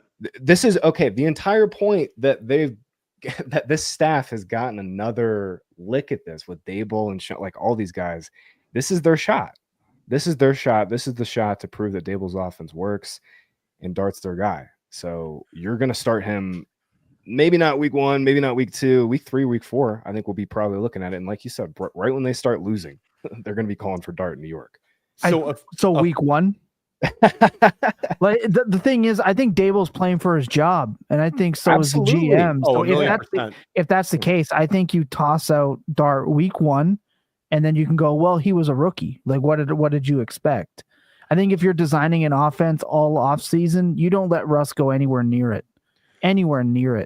And you roll your rookie out week 1 and say, let me build this. Give me another year. This is his rookie year. Let me build this. So officially the trade was the Giants select Jackson Dart with the 25th overall pick. And in order to do so, they gave up pick number 34, a 2025 third round pick, and a future 6th round pick. So Houston continually moves around drafts, Brett. Yeah. This is a franchise that's continually moving up and down, an active team. Brett, go for it. We have another trade. The Atlanta Falcons, Trey Kimberling's team, moving back into the first, trading up with the Rams at 26. Here comes Shadur. No, I think they double tap and they're going to build on on their first pick. I think they're going to get Jalon. I think it's going to be Mike Green. I think it's going to be your boy Brett. Oh my God. Yeah. Oh my God. Is Malachi Starks about to be a Baltimore Raven? I'm at the point of the draft where I'm getting nervous because the Lions are up in a few picks. Izaraku. Is that who you want? That would be a slam dunk for you, Brett. One of my favorite players in the draft. Yeah. Between Dart going over Shadur and you guys potentially getting Izaraku, like that's like the money night for Brett, isn't it? So Shadur's a 2nd round pick, right? Like there's no way someone else is trading up unless it's like Cleveland. Nah, Cleveland's in a great spot, right? They're at 33. Yeah. Yep. But it's about the 5th year control, right? Like that's the game with quarterbacks. I said with Dynasty points, I had 2 quarterbacks in round 1. If that hits, I'm so stoked because I bet the under at 2.5. Philly swapping 32 for 34 would make sense though. Kansas City as well, Buffalo as well, especially with Golden gone as well and Igbuka for those guys. Could this be the Will Johnson pick as well for Atlanta? Yeah, that's actually a pretty good call there. Yeah, it seems like a weird one for Atlanta to move back in and maneuver. They seem to kind of like last year took Penix ahead of where we would have anticipated, and also with the Cousins signing. So this is a front office that's going to kind of do their own thing. This pick feels like another defensive pick, but I'm trying to unwrap who it could be, why you have to move up for it. Johnson, Mike Green, and then you brought up Hairston. This is right about that wheelhouse. James Pierce, I believe you had Atlanta taking James Pierce at one point earlier in the process, Brett. Yeah, before I knew the off-field, and then Off-field stuff. also the combine, it leaked that he's pretty much uncoachable and would only play hard when NFL scouts were in attendance, and I don't know. All right, we will see. We will see. We are in the tail end of the first round. The biggest fantasy football names on the board are Travion Henderson, certainly Shadur Sanders, and then we're keeping an eye on a shock pick like a Jaden Higgins sneaking into the end of the first round. Certainly Mason Taylor, if Philly stays on the board, could be another fantasy relevant pick there. So we'll see. But we want to unpack this Atlanta Falcons mystery pick. Rams also trade back. I think this is one where just trying to unwrap the tea leaves here. I'm guessing that the Rams were trying to trade up for a tight end, get boxed out, and then figure they're going to get their guy in the second round. Yeah, all the reports were saying that, everything I was reading this morning, last night, was saying that they're like in love with Loveland, and obviously they got nowhere close to it. The deal is crazy. Have you guys seen the terms on this? The Falcons trade 46 to 42. Guys, we have the pick. Sorry, Graham. You do that in 1 second. Yeah. James Pierce. So, Brett, we did mention James Pierce, the fastest defensive end in the class, and the off-field concerns, I guess, are a little easier to swallow at 26 than 15. They took two of them, though. Nolan and Pierce both had off-field. What's interesting is our guy Aaron Wilson reported yesterday that he expected that cluster of off-field guys, Nolan, Pierce, and Mike Green, to go between 15 and 17 because those are the teams that don't care about off-field as much. And sure enough, Atlanta takes two of the three. Well, I guess after you've seen their pass rush for the last 10 years, basically, you got to go all in. No. Atlanta was Walker. Well, Nolan was Arizona. Yeah. Oh, sorry. Yeah. So they get Walker. They get the high character guy at 15. So that makes you wonder if Walker's going to play off the ball for them then. I think so. I mean, any way you cut it, they just got very, very athletic. They drafted two super athletes on the defensive side of the ball. So, Graham, talk about the package they gave up because you were a little shocked by how much it was. Yeah, I mean, the Falcons gave up a first next year to get this done. So wild. Rams got their 2026 first, 46 and 242. Falcons got obviously 26, and they got 101 back. So, I mean, that's a huge deal for Les Snead and the Rams, honestly. That's a massive one. And huge. We go from seeing the Rams never pick in the first round to next year we're going to see them have two picks in the first round. And not to get really ahead of ourselves, but Atlanta is no shoo-in to have a low pick either. This could be a quarterback. They could end up trading James Pierce for their Matt Stafford replacement. Yeah, no, it's brilliant movement. Even if it's not, Theo, like say Atlanta's 16th, 17th again, now you got that ammo to go up to 1 or 2 if you do want to go get that quarterback of the future after Stafford's done. So yeah, I think everybody's kind of Joe's saying the same thing. Thomas, are you itching? He's itching for this pick, my friend. I have a Malachi Starks prayer happening here. I'm getting positive chakra into the room. We are praying now for Malachi Starks. I said I would order the jersey live. I don't care that I don't know the number. I'll put a 1 on it. We are in prayer circle mode. So prayers up. I would also accept, I think he's still on the board, a Mike Green. I would accept an actual explosive pass rusher, but we are on the Malachi Starks prayer circle in Baltimore right now. We could end up having back-to-back picks, dream picks for both Thomas and Brett here. Yeah.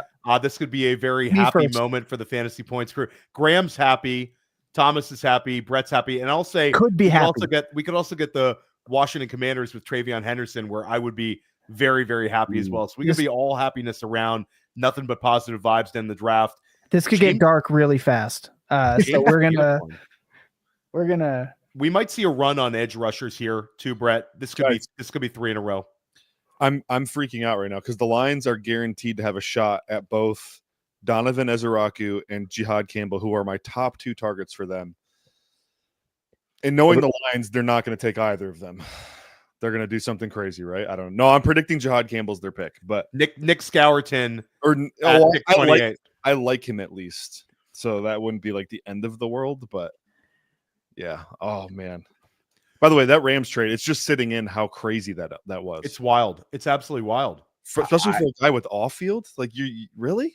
And also, I mean, that late in the draft, too, I mean, at 25, I don't know how you get that requisite trade value to come out in your system. Like, when you're running that trade through your systems, like, I don't get how they got that back. And just to unpack that a little bit, what you just said, Graham, it seems odd to me because if they like Pierce this much, it seems to me that there would have been somebody between pick 23 and 25 that would have taken that deal, and they would have been able to get Pierce a couple of picks earlier. Maybe that speaks volumes to how much Green Bay likes Golden, how much Minnesota likes Jackson, and certainly the Dart pick. So it's very odd, but I do like what Atlanta did. They got crazy athletic on the defensive side of the ball. I don't like what they gave up, but back-to-back years, Atlanta's basically told us they don't care what we think. They're going to do what they want to do, and they did it again this draft. Greg Rosenthal from the NFL Network just tweeted that Terry Fontenot has gone full Loomis. You never go full Loomis. That's so true. Absolutely crazy trade, man. Yeah, because it is kind of like the Davenport trade, wasn't it? It is. Yeah. Is Joe Dolan coming back with us? Joe's fired up in this chat. He's dropping bangers. We need Joe back in here at some point. But yeah, it's a wild one. Les Snead should have won GM of the year last year, and he'll probably win it this year. I mean, that is just a steal. And yeah, last year LA crushed it. Really added all that defensive quality. Multiple rookies made impacts for them last year, including Jared Verse, Fisk, all those guys. So LA's really turned the circle here in making smart, responsible decisions with their draft capital. So big shout out to LA. Thomas, you are tilting right now. Officially, I'm losing it. They've been on the clock for a while, though. I need them to do the right thing. Look, Bengals saved us from ourselves with the pass rusher. Okay, the Colts saved us from doing something stupid at tight end. Okay, Derrick Henry is stopping us from going running back. In my opinion, the good interior linemen are gone. Do the right thing. Your secondary was dog water all year. Yes, Washington's back. Great. Get Starks, let him move around, and keep Hamilton back and actually maximize your team. I'll throw one pick out there that I think it could be. I think it could also be Josh Simmons here, Thomas, which I don't think you'd hate, but it's very Baltimore-like to take the injury discount on a prototypical tackle like Simmons. I'll just throw that one out there. But if we could just draft a healthy player, that would be like super sick. That would be super dope. I need it in my life to have this. I will legitimately get that jersey live. Again, I'll take my green. It's in. Brett. The Baltimore Ravens have kind from the University of Georgia. Guy Starks. Let's go. It's about as on brand as it gets. Dude. Malachi Starks was an absolute college star. I mean, this is a slam dunk pick. Unbelievable pick for you, Thomas. You got to be really excited about this one. Shout out to the guys over at Baltimore Beatdown. I was texting with a couple of them yesterday trying to get a read, and they were on Malachi Starks possibly being a Raven as well. So shout out to those guys. I'm excited for Thomas. It's like unfair that players like Malachi Starks always fall to teams like the Ravens. I don't get it. It's unfair they have Malachi Starks and Kyle Hamilton. That's like Darius Washington. Is that his name? It's crazy. Is also pretty good. Like they've got a legit secondary. And we saw today there was reports that Miami was considering Malachi Starks at 13 overall. This is tremendous value, tremendous fit, high, just like Georgia's one of their best defenders at Georgia, all-American player, and lands in a franchise. I mean, captain, everything about Malachi Starks. This is a huge, huge win for Baltimore. They do it every single year. And now they have the flexibility to do something really fun for us at the end of round 2 tomorrow. They add that safety, that defense. And Starks can also bump to cornerback. Correct me if I'm wrong, Brett. He's flexible enough to play some corner as well. Yeah, Thomas has departed. Thomas is running down the street, screaming. But Canada. Just all clothes off at this point. Yeah. He might be changing into a Ravens jersey would be my guess. I don't know. Doing something. yeah, Starks has extreme alignment versatility. Like he played all over the place for Georgia, deep safety, box safety, and a ton of nickel. And that's what they have in Kyle Hamilton too, a guy who can do the same. Ardarius Washington also kind of the same. Marlon Humphrey has a ton of multiple usage to his game. They literally have a secondary that can kind of just do whatever. So here we go with your Detroit Lions on the clock. Starting to sweat. There's a lot of good options. You have mentioned the potential for a Jameson Williams trade. Could there be a shock pick here, Brett?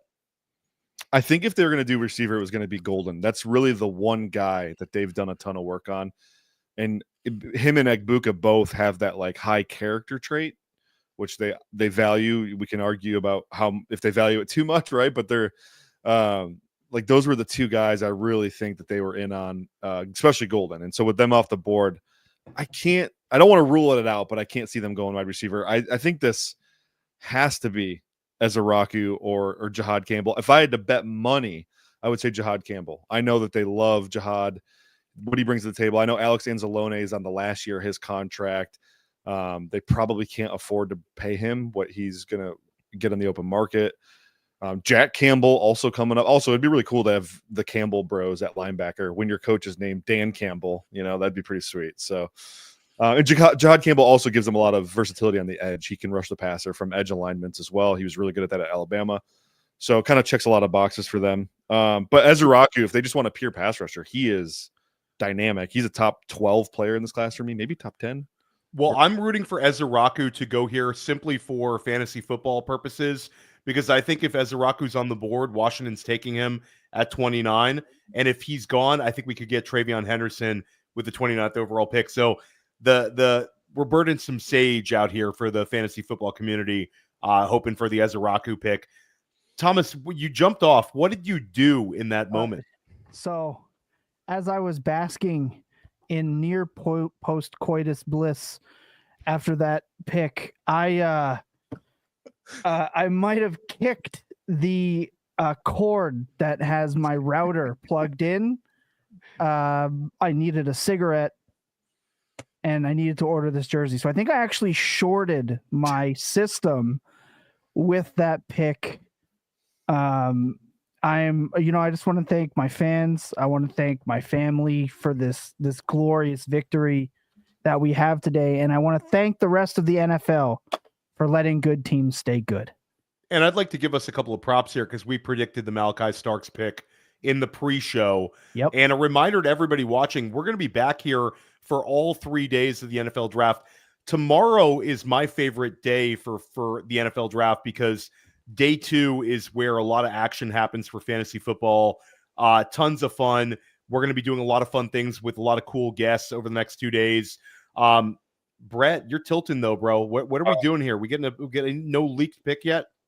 Has not been leaked yet. I'm refreshing constantly, checking text. I actually have a guy on the ground there who's tipping. I also have John Costco who's tipping, and then I've got It worked once. We're gonna do it twice. This one's for Brett.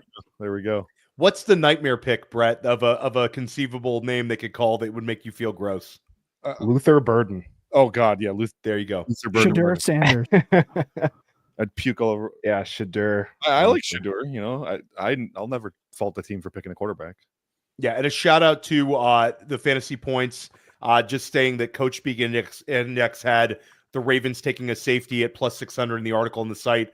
Greg Branos is going to be doing some School of Scott podcast with Scott Barrett post NFL draft, where they're going to be unpacking the coaches' press conferences, where we always pick up a couple of nuggets for fantasy football.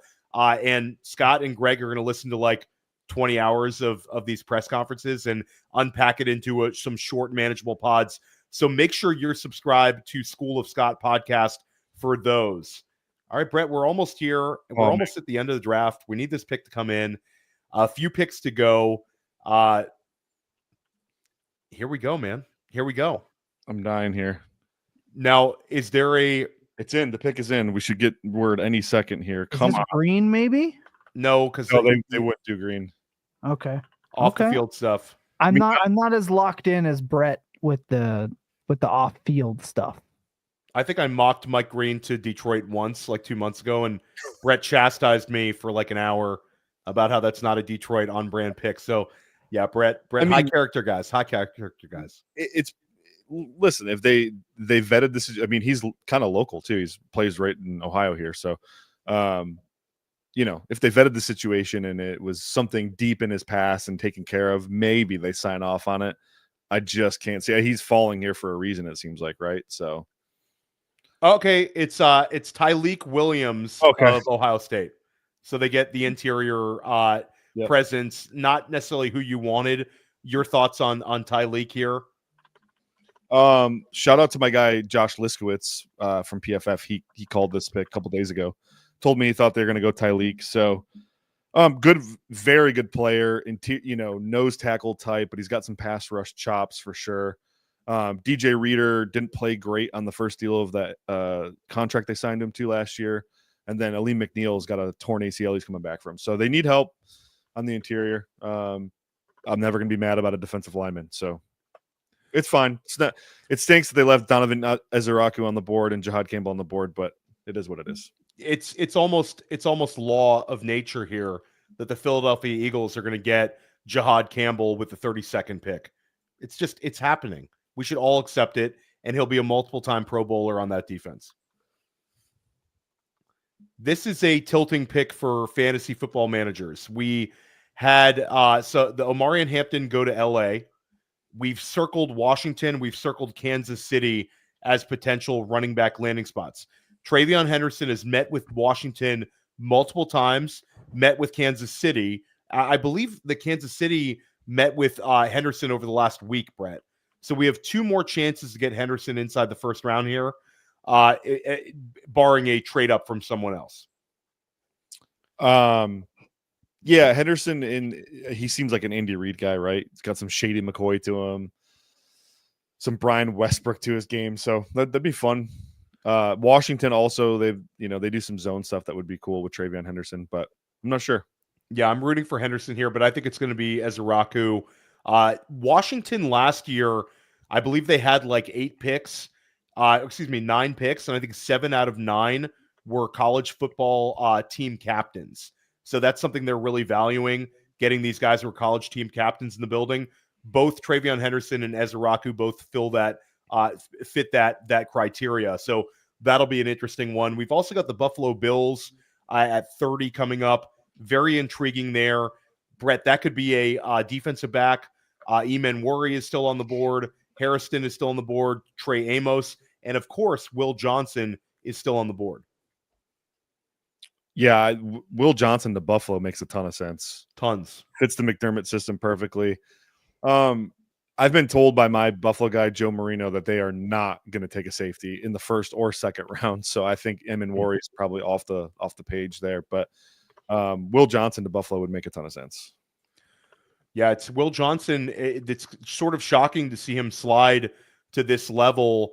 Obviously, the injury concerns. This could turn out to be a massive, massive value for someone getting Will Johnson at this level of the draft. All right, fellas. All right, we're nearing the end here. If you're in the chat, make sure you hit the like button. And if you are watching us on YouTube, take a chance and subscribe to the Fantasy Points YouTube channel. We've got some awesome stuff coming out all offseason long to help you crush your fantasy football leagues. And in the short term, we're going to be dropping a lot of information to help you crush your Dynasty rookie drafts. Thomas, for me, most of my drafts are 1 week from Saturday, and there's like 30 of them for me. Shout out IRS for revealing my real number right there. But for you, when are most of your Dynasty rookie drafts?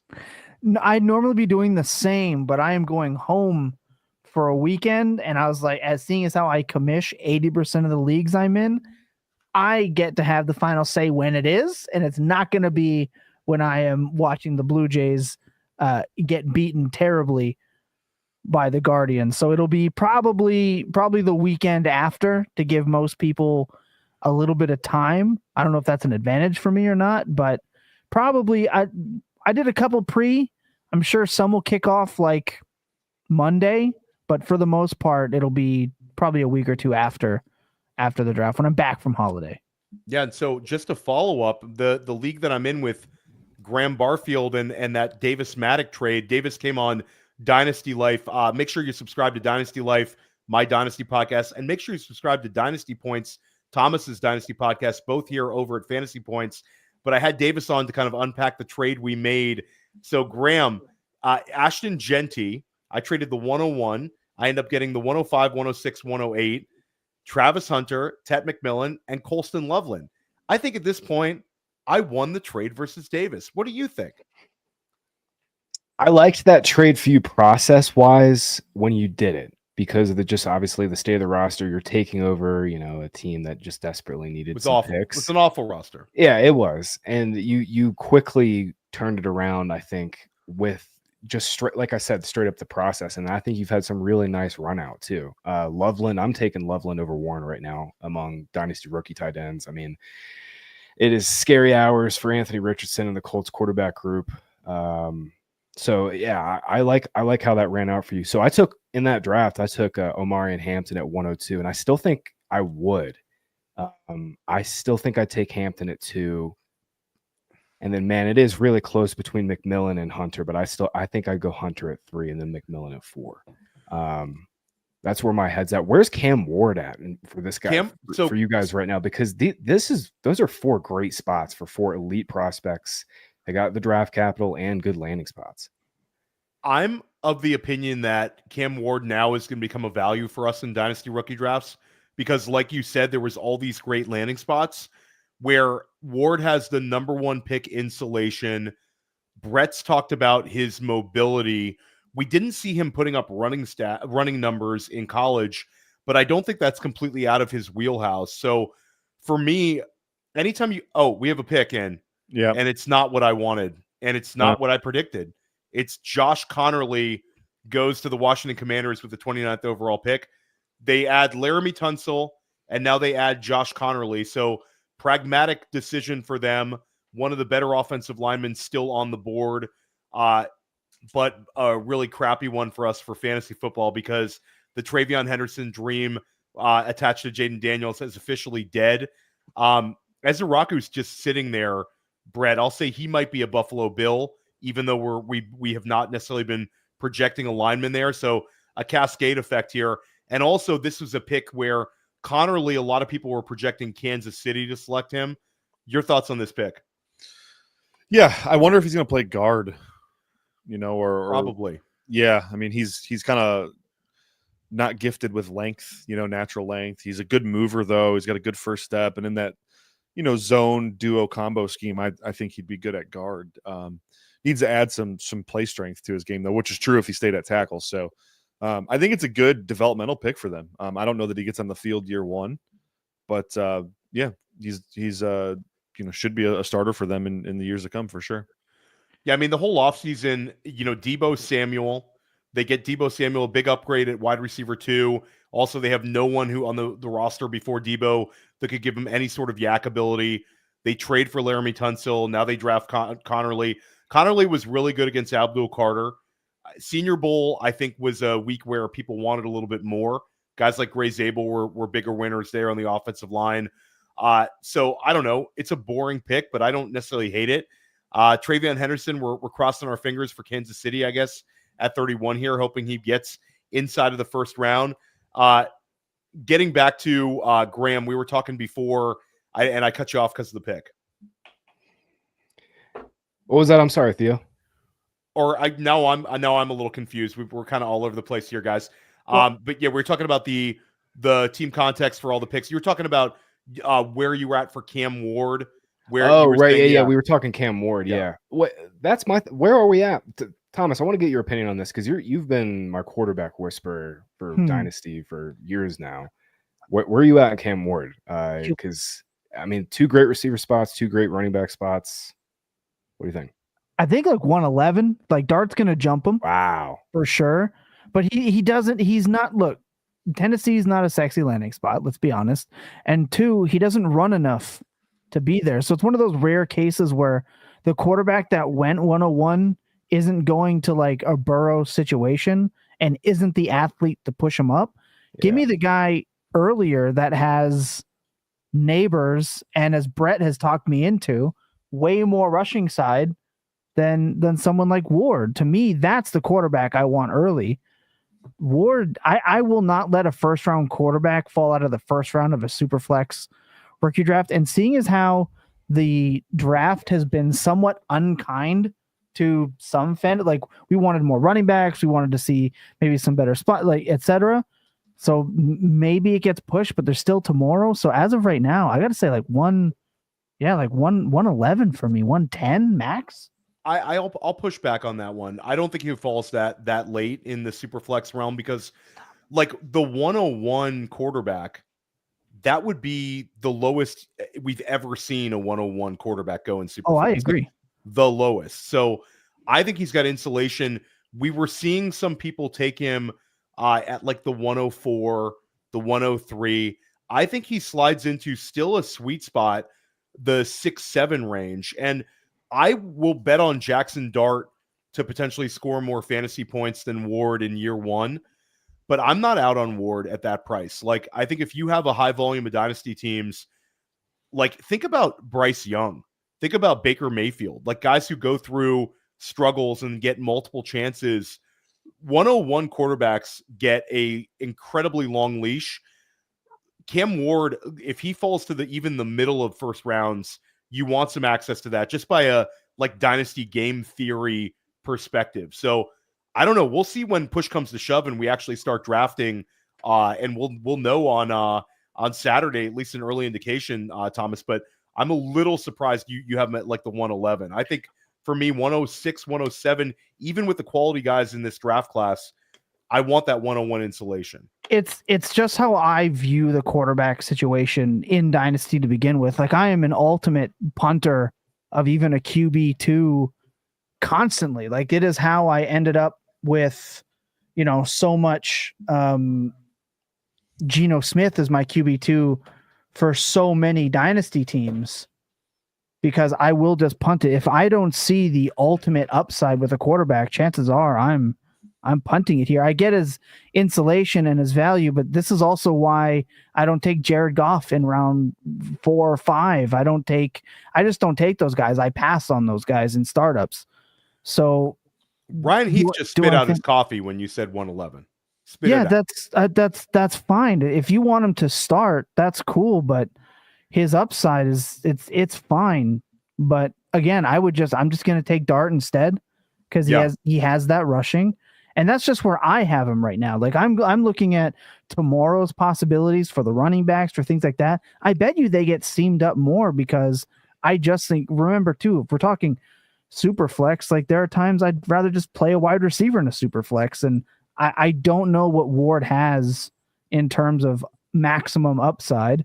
And I'm just going to be okay taking the running backs, some of these receivers, the 2 tight ends, and Jackson Dart ahead of him. If he ends up at 1.9, awesome. If he ends up at 108, that's fine too. But as of like right now, with what I'm looking at it into tomorrow, he's just not the quarterback profile I want to have. Like, again, I'm a big, like, I loved Penix at the 2.4. I loved the Penix at the 2.4. That was a great price for those types of quarterbacks. I'll in the many leagues that I'm in, I will take them where I can when they fall after players that I really, really, really like. And tomorrow's shaping up to be an incredibly exciting second round. Brett, Thomas, and I will be streaming it right here on Fantasy Points YouTube. But you have Cleveland at 33. You have Houston at 34. Tennessee at 35, and then Cleveland again at 36. So 2 picks for Cleveland there. Shedeur Sanders or Jalen Milroe could be in play. Houston is a wild card. They could draft a running back. Tennessee is sort of we are absolutely betting on Tennessee to draft a Jaden Higgins, a Jalen Knoll, even a Luther Bird in there. Vegas at 37 could be a wide receiver spot, and then the Patriots at 38. And then you have the double tap situation where the Chicago Bears pick at 39 and 41, and then the New Orleans Saints again at 40 could be a quarterback spot. And heck, the New York Jets at 42 could be a wide receiver spot. So this is a absolutely fantasy friendly start to the second round, but we still have a couple picks left here in the first round, guys. And the Buffalo Bills are still on the clock. No leak yet, Brett. I'm shocked. No, they the pick traded is in. Oh, the pick is in. Who Yeah, is? Maxwell Hairston, there Kentucky, we go. Buffalo Bills. Yeah. Oh, there And we the go. Eagles just moved out of 32. Yeah, Eagles moved up a spot. Oh, they Eagles moved out. Yeah, moved yeah. from 32 to 31. Yep. So Eagles, let's unpack that one. So the Hairston pick, we'll come back to that one. Why is Philadelphia moving from 32 to 31, Brett? Is this I'm trying to unpack this one because we haven't really necessarily been. Was Kansas City on a particular edge rusher and they had to jump them? That's my thought. I'm guessing Kansas City wouldn't move back so the Eagles could take their guy. I would guess it's maybe Jihad Campbell for the Eagles. I'm assuming a team early in the second round was looking to move up, and so Kansas City just leveraged the Eagles into a trade or something. I don't know. Maxwell Hairston, this is a really good value for Buffalo here. You had Hairston projected to go 23rd overall, a guy who really benefited from a extremely strong performance at the NFL Combine. Your thoughts on him and his fit in Buffalo? Yeah, he's a super athletic prospect. A lot of people misclassify him as a press man guy because the athleticism. He's actually best with his eyes on the QB. Felt like he had some really good read and react reps on tape, and ball skills are there, tracking, foot transitions. It's all there. So he can play in either scheme. I think he's a really good fit though in Buffalo. Oh, he's got length too, which is what Sean McDermott really covets as in his cornerbacks there. So, all right, two more picks here. Two more picks on the board. Just yeah, as a quick. Sorry, go ahead. Oh, go ahead. You I was go ahead. Say, we have Scott Barrett and John Hanson. It looks like John stepped away again, but we have Scott Barrett looking to join up here. So Scott Barrett stepping in for his breakdown of Maxwell Hairston, I'm sure. Or maybe Scott is going to help us unpack the rest of the QB landing spots here. And also, we got to get Scott's opinion. Scott's opinion on this Omarion Hampton, this Matthew Golden landing spot. Yep, let's do it. Yeah, Graham, thanks for joining us, man. Of course. Thanks for having me, guys. We'll have you Graham, back we'll see you tomorrow. soon, bud. Yep. See you. There he is. Omarion Hampton superfan, Scott Barrett in the house. Now you get him in a Greg Roman offense. Where are we at, Scott? Yeah, I mean, I think it's a great landing spot. I think he's a perfect fit for what they want to do, what they're looking to do. This is going to be, an OC, a head coach who loves to pound the rock. Perfect running back for that. I think they're going to be, they were top 10 in running back carries last year, despite not great games. I'll interrupt you real quick for the pick. Jihad Campbell is a Philadelphia Eagle. The rich get richer. We'll unpack that in a minute. Scott, keep going with your Omarion Hampton take. No, I have a Jihad Campbell take. Who names their kid Jihad less than 2 years after 9/11 when you live in New Jersey? That's crazy. Whatever. It's not spelled this. It's not spelled. Yeah, I know. Spelled differently, But still, Scott. Do you remember living in New Jersey or Long Island? Yeah. Years of 9/11. It's not exactly Jack Campbell, but it's there. Okay, so we're okay. We're okay. Jihad Campbell, an absolute stud. The Philadelphia Eagles get another unbelievable defensive player at the end of the first round. Campbell was one of the better linebackers in college football last year and slipped to this level of the draft, I think, Brett, because he was a little banged up. Yeah, this is the guy we thought could have gone 15. Yep. Shoulder injury that basically took away his entire pre-draft process from him. So unfortunate for him. Fortunate for Eagles and Eagles fans. How he does it again, I pretty much give up. He's the best GM in the league. It's not even close. He didn't even have to do anything for this. It was kind of moved up one pick. Moved up one pick. He moved up. All right. It's fair. But and they again, I don't think the Chiefs get the 164th pick. That's all it took. It was a one pick move up. They gave up pick 164. It's a great trade. Yeah, fantastic trade. I mean, yeah. Okay. And now, can we please get Kansas City taking Travion Henderson here to end the first round? Please. So we get excited. But we got to get Scott talking a little bit more Omarion Hampton here. Like, where should he go in Dynasty rookie drafts? He's for sure the 102, which is what we said pre-draft. And this is, I think, a great landing spot. This is a really strong ascending offense with a really good underrated offensive line. They had the ghost of J.K. Dobbins and like just about nothing else last year. Like he's going to be wildly successful. You do worry with Roman, like the pass catching upside, just given his history. But I don't know. I'm just inclined to believe that, Hampton has that talent and they can maximize that. I'm very bullish. Draft capital, great. Landing spot, I think, is great. And Matthew Golden goes to Green Bay. This is one we've talked about a little bit on School of Scott. I had an argument with you and Rich Rebar when we did our mock draft with him. Does the landing spot change things for you when it comes to Golden in terms of your outlook for him, not only in year one, but maybe in year two, year three? This is the first time Green Bay's drafted a wide receiver in the first round since 2002.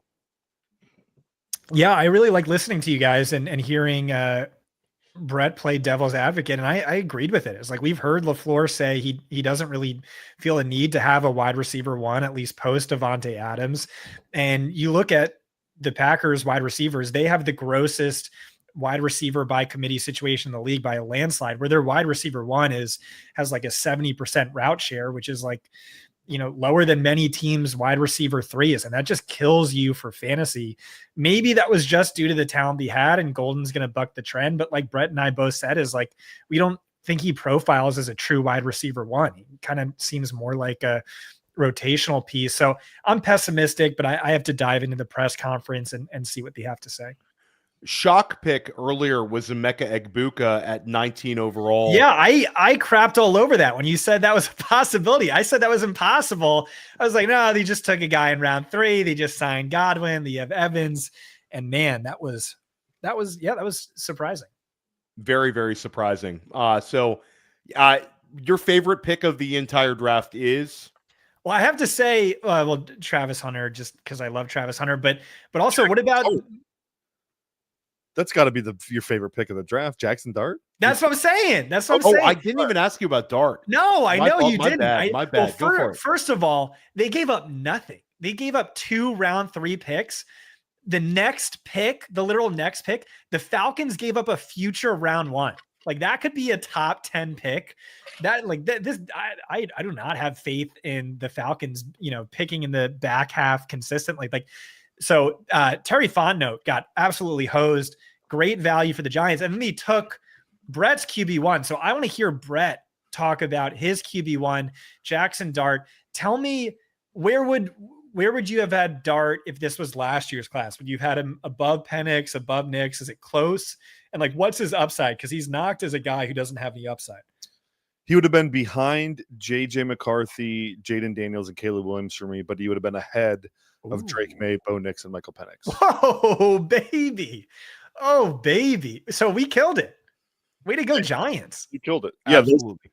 Though obviously the league disagreed with me to an extent, but it is what it is. In my mind, though, you got a player that should have gone top 5 at, 20. Where'd you get him? 25? Yeah, hell yeah. Yeah, that's sweet. And you barely had to give up anything to come up for him. Dart's a phenomenal QB prospect, though. Yeah, and you get that extra year instead of, my Giants fans are like, well, why didn't we wait until the second round? Well, you get the extra year. It cost you nothing.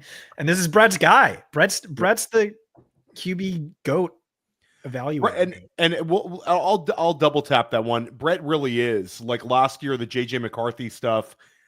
Brett, you were all over McCarthy, predicted where he would go, and people pushed back on you on that one. You end up getting completely vindicated.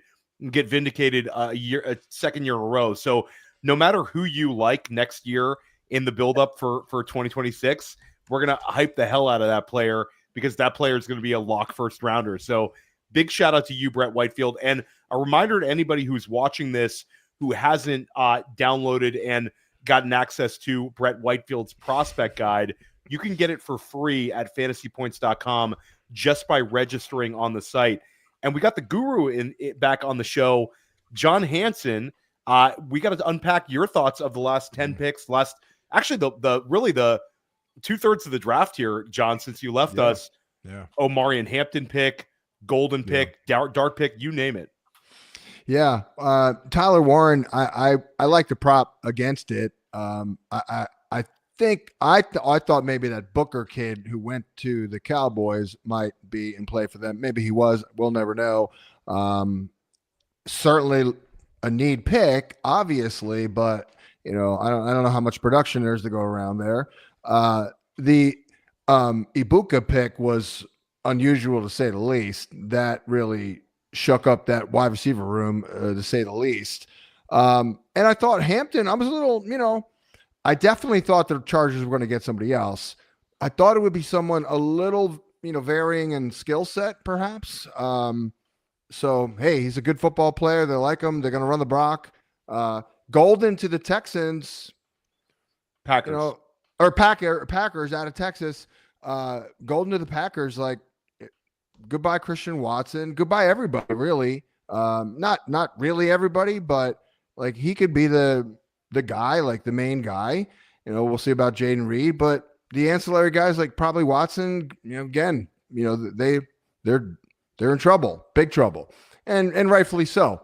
Dart, I don't know how much he'll play this year, of course, but I did like him as a second quarterback, plus 200. I was pushing that, so that's good.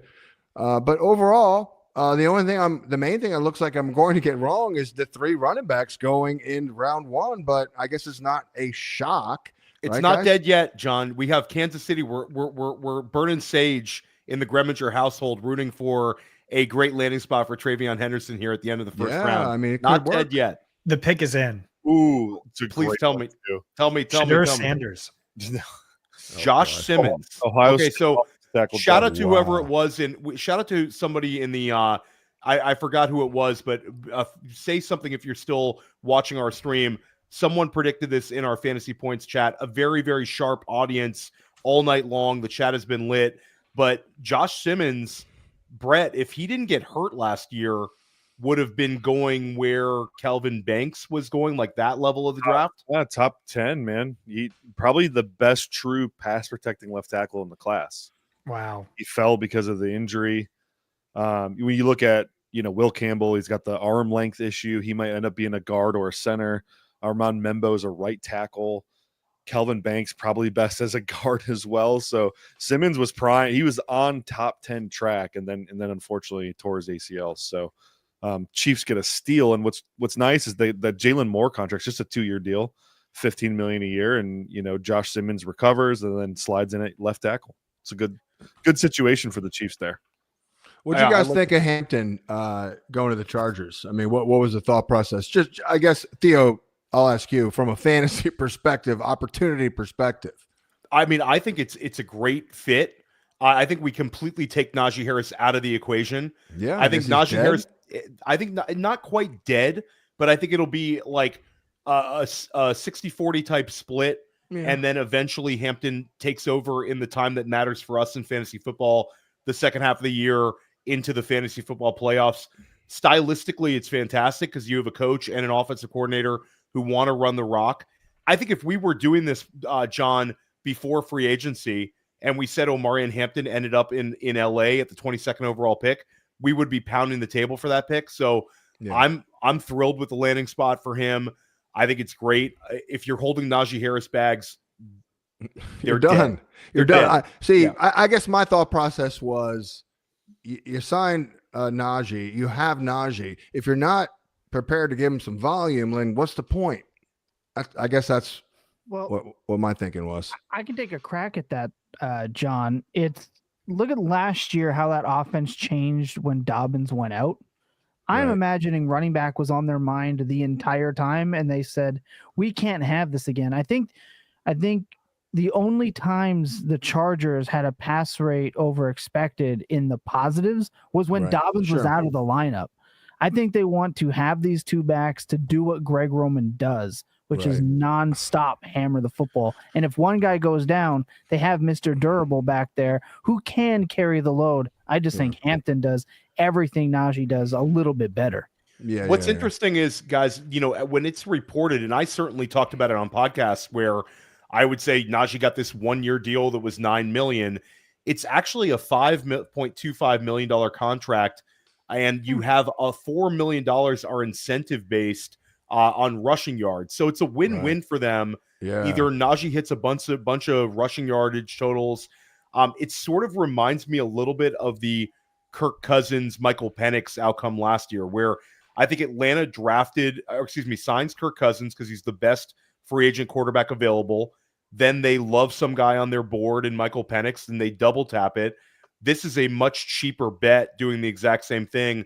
A team that wants to use the running back predominantly. They were, I believe, 12th in rush attempts last year with a bunch of guys off the street at running back. Now they have the second best running back in a loaded draft class and the best free agent signing. So they did some great things there stylistically for what they want to do.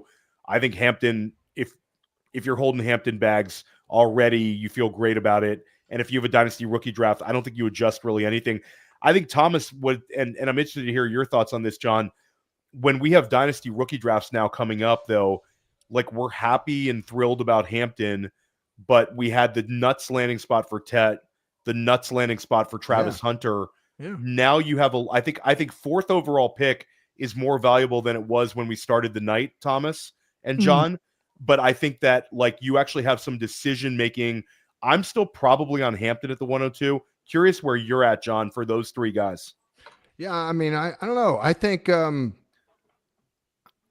tomorrow is going to be a huge day. Like, round 2, like look at all the available players. I mean, you guys are seemingly like putting the board like already like kind of lining it up. And I'm like, well, I still want to see where like Noel goes, for example. Yeah. Because I really like that guy. And, it's everyone, we all like him, but I'm feeling it with that kid. I think he could be great. So I want to see. I want to wait on that one. Brett. And then to your point, I mean, I wasn't down on Travion Henderson in general. I just didn't think he'd be a first round pick. He wasn't. In retrospect, he might max out at 150 carries, but he's dynamic as hell, right? So like, I just feel like we got to see about tomorrow before we form these boards. I know you're chomping at the bit, guys, but I don't know. What do you think, Brett? Well, I'll just before Brett goes, I'll say that there's a team in Ohio, Cleveland Browns, who have 2 picks at the beginning of the second round. Oh yeah, the first pick and then the 4th pick in the second round. I think that they're tonight as a franchise going to say quarterback and Travion Henderson. How do we game theory it out where we can have Travion Henderson and get our quarterback in these next 4 picks? And I think it's going to be Travion Henderson goes off the board with the first pick in the second round, and then the 4th pick, they get their quarterback. Shedeur still be there. Yeah, it could be a fantasy bonanza here. Houston, they could get Noel. Houston could absolutely go wide receiver. That could be Noel.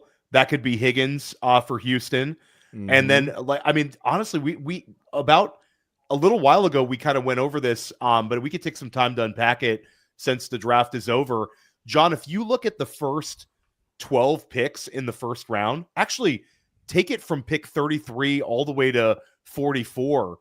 It could be an offensive cleanup to start out round 2. That's what I'm saying. Dallas Cowboys at 44, running back dream landing spot.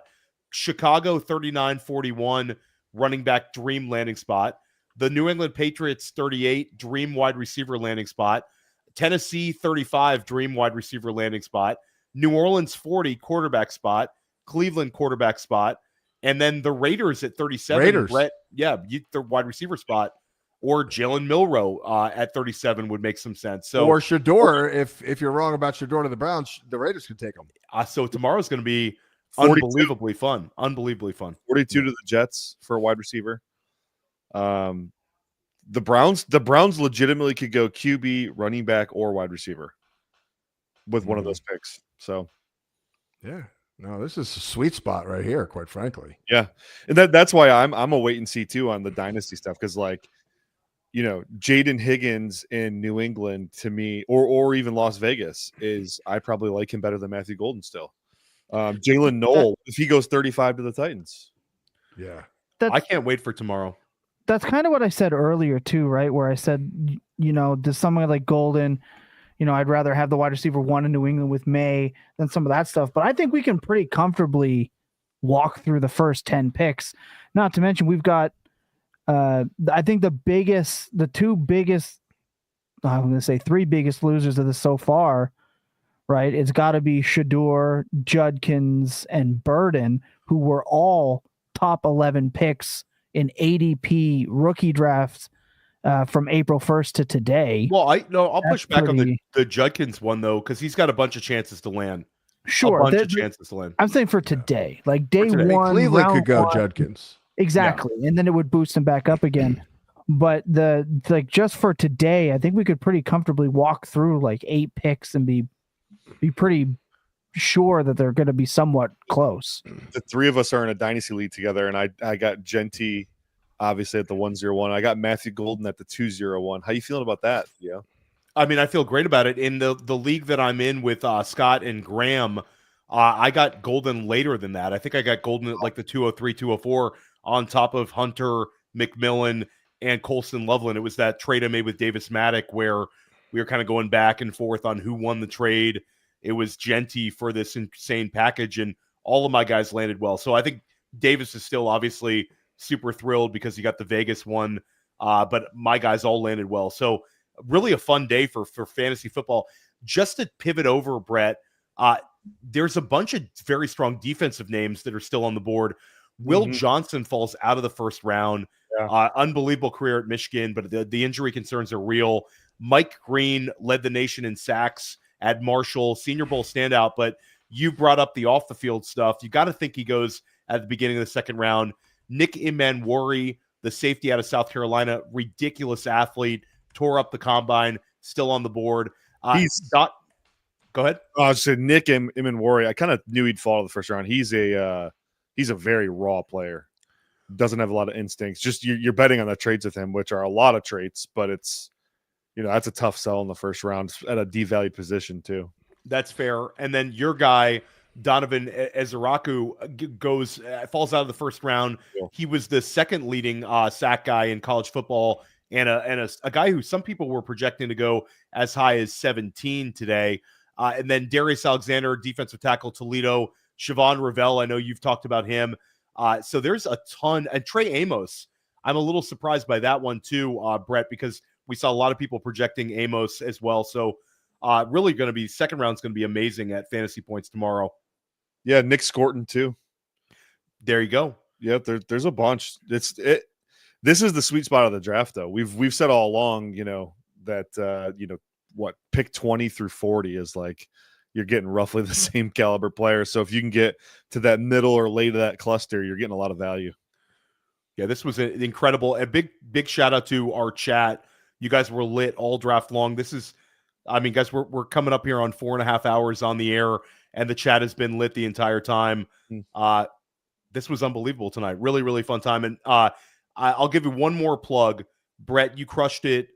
Make sure you are getting Brett's prospect guide over at fantasypoints.com. The best value in fantasy. Shocked that you're giving away this for free, Brett. But it's really an unbelievable source. If you want to crush your dynasty rookie drafts over the next few days, next week, make sure you're referencing Brett's prospect guide. Just another plug for all of our podcasts over at Fantasy Points, Dynasty Points with Thomas Tipple, Dynasty Life, School of Scott, Fantasy Football Daily for myself, and our YouTube channel. Make sure you're subscribing to our YouTube channel as well. Tomorrow morning, Brett, in about 8 hours, we're going to get back on the mic here, and we're going to talk about the winners and losers from day one, have a big chance to unpack that.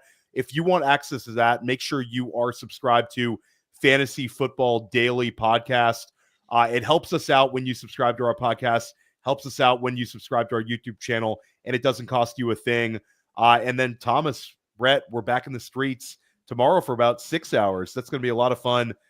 3 rounds of action, and the picks come in more quickly too. Yeah. You love it because the clock is cut in half, and we'll get like massive action. And Brett, we should get some trades tomorrow too. Yeah, you'll see teams maneuvering the board a lot more for sure. It's a lot, costs a lot less to maneuver on day 2 than it does day 1. So, yeah, maybe my Lions come up for Ezeraku tomorrow. Maybe that's the slam dunk. Can I just Can I intervene for 1 second? This has been a phenomenal outro, Theo. I have to hijack it. Your Malachi Stark season. You can hijack all you want. Oh, baby. That jersey might get express shipped here tomorrow. Like, I might make one to make it work, but that's not what I want to talk about here. Liam Cohen already hit the podium. I am beating Scott Barrett and Coach Speak Index to this, already saying that Travis Hunter's primary role is wide receiver. Boom. There That's is. what I'm talking about. So And they got Ryan Heath on stage right next to him. Let's go. So he's the 104 in Dynasty for me then. 1-2 for me. But if someone wants to push Hampton or something, I'll go 1-3. I'm But going to go that's all I Hampton and Tet above him still. But I'll go. That's fair. That's totally fair. Totally fair. Shout out to our chat. Hunter is plus 7,600 to win both Offensive Rookie of the Year and Defensive Rookie of the Year. Take that bet. I'll take that bet. Again, a huge shout out to everyone. This is my first year doing it with you guys over here at Fantasy Points. This has been an unbelievably fun stream, and I'm energized, guys. I'm energized for tomorrow morning with Brett. Energized tomorrow night with you two guys. We're gonna have an unbelievable slate of guests on day 2, and then day 3. The Dynasty Points guys are going to take over for the entire stream. I am going to be allowed in the building for about an hour and a half because we are going to drop one of the first meaningful Dynasty rookie mock drafts. A lot of people wait for the NFL draft to end. We're going to be doing this maybe round 5. So that's going to be a lot of fun. Stick with us here at Fantasy Points. We're going to help you crush your fantasy leagues this season, and we're going to help you crush the rest of the NFL draft over the next 2 days.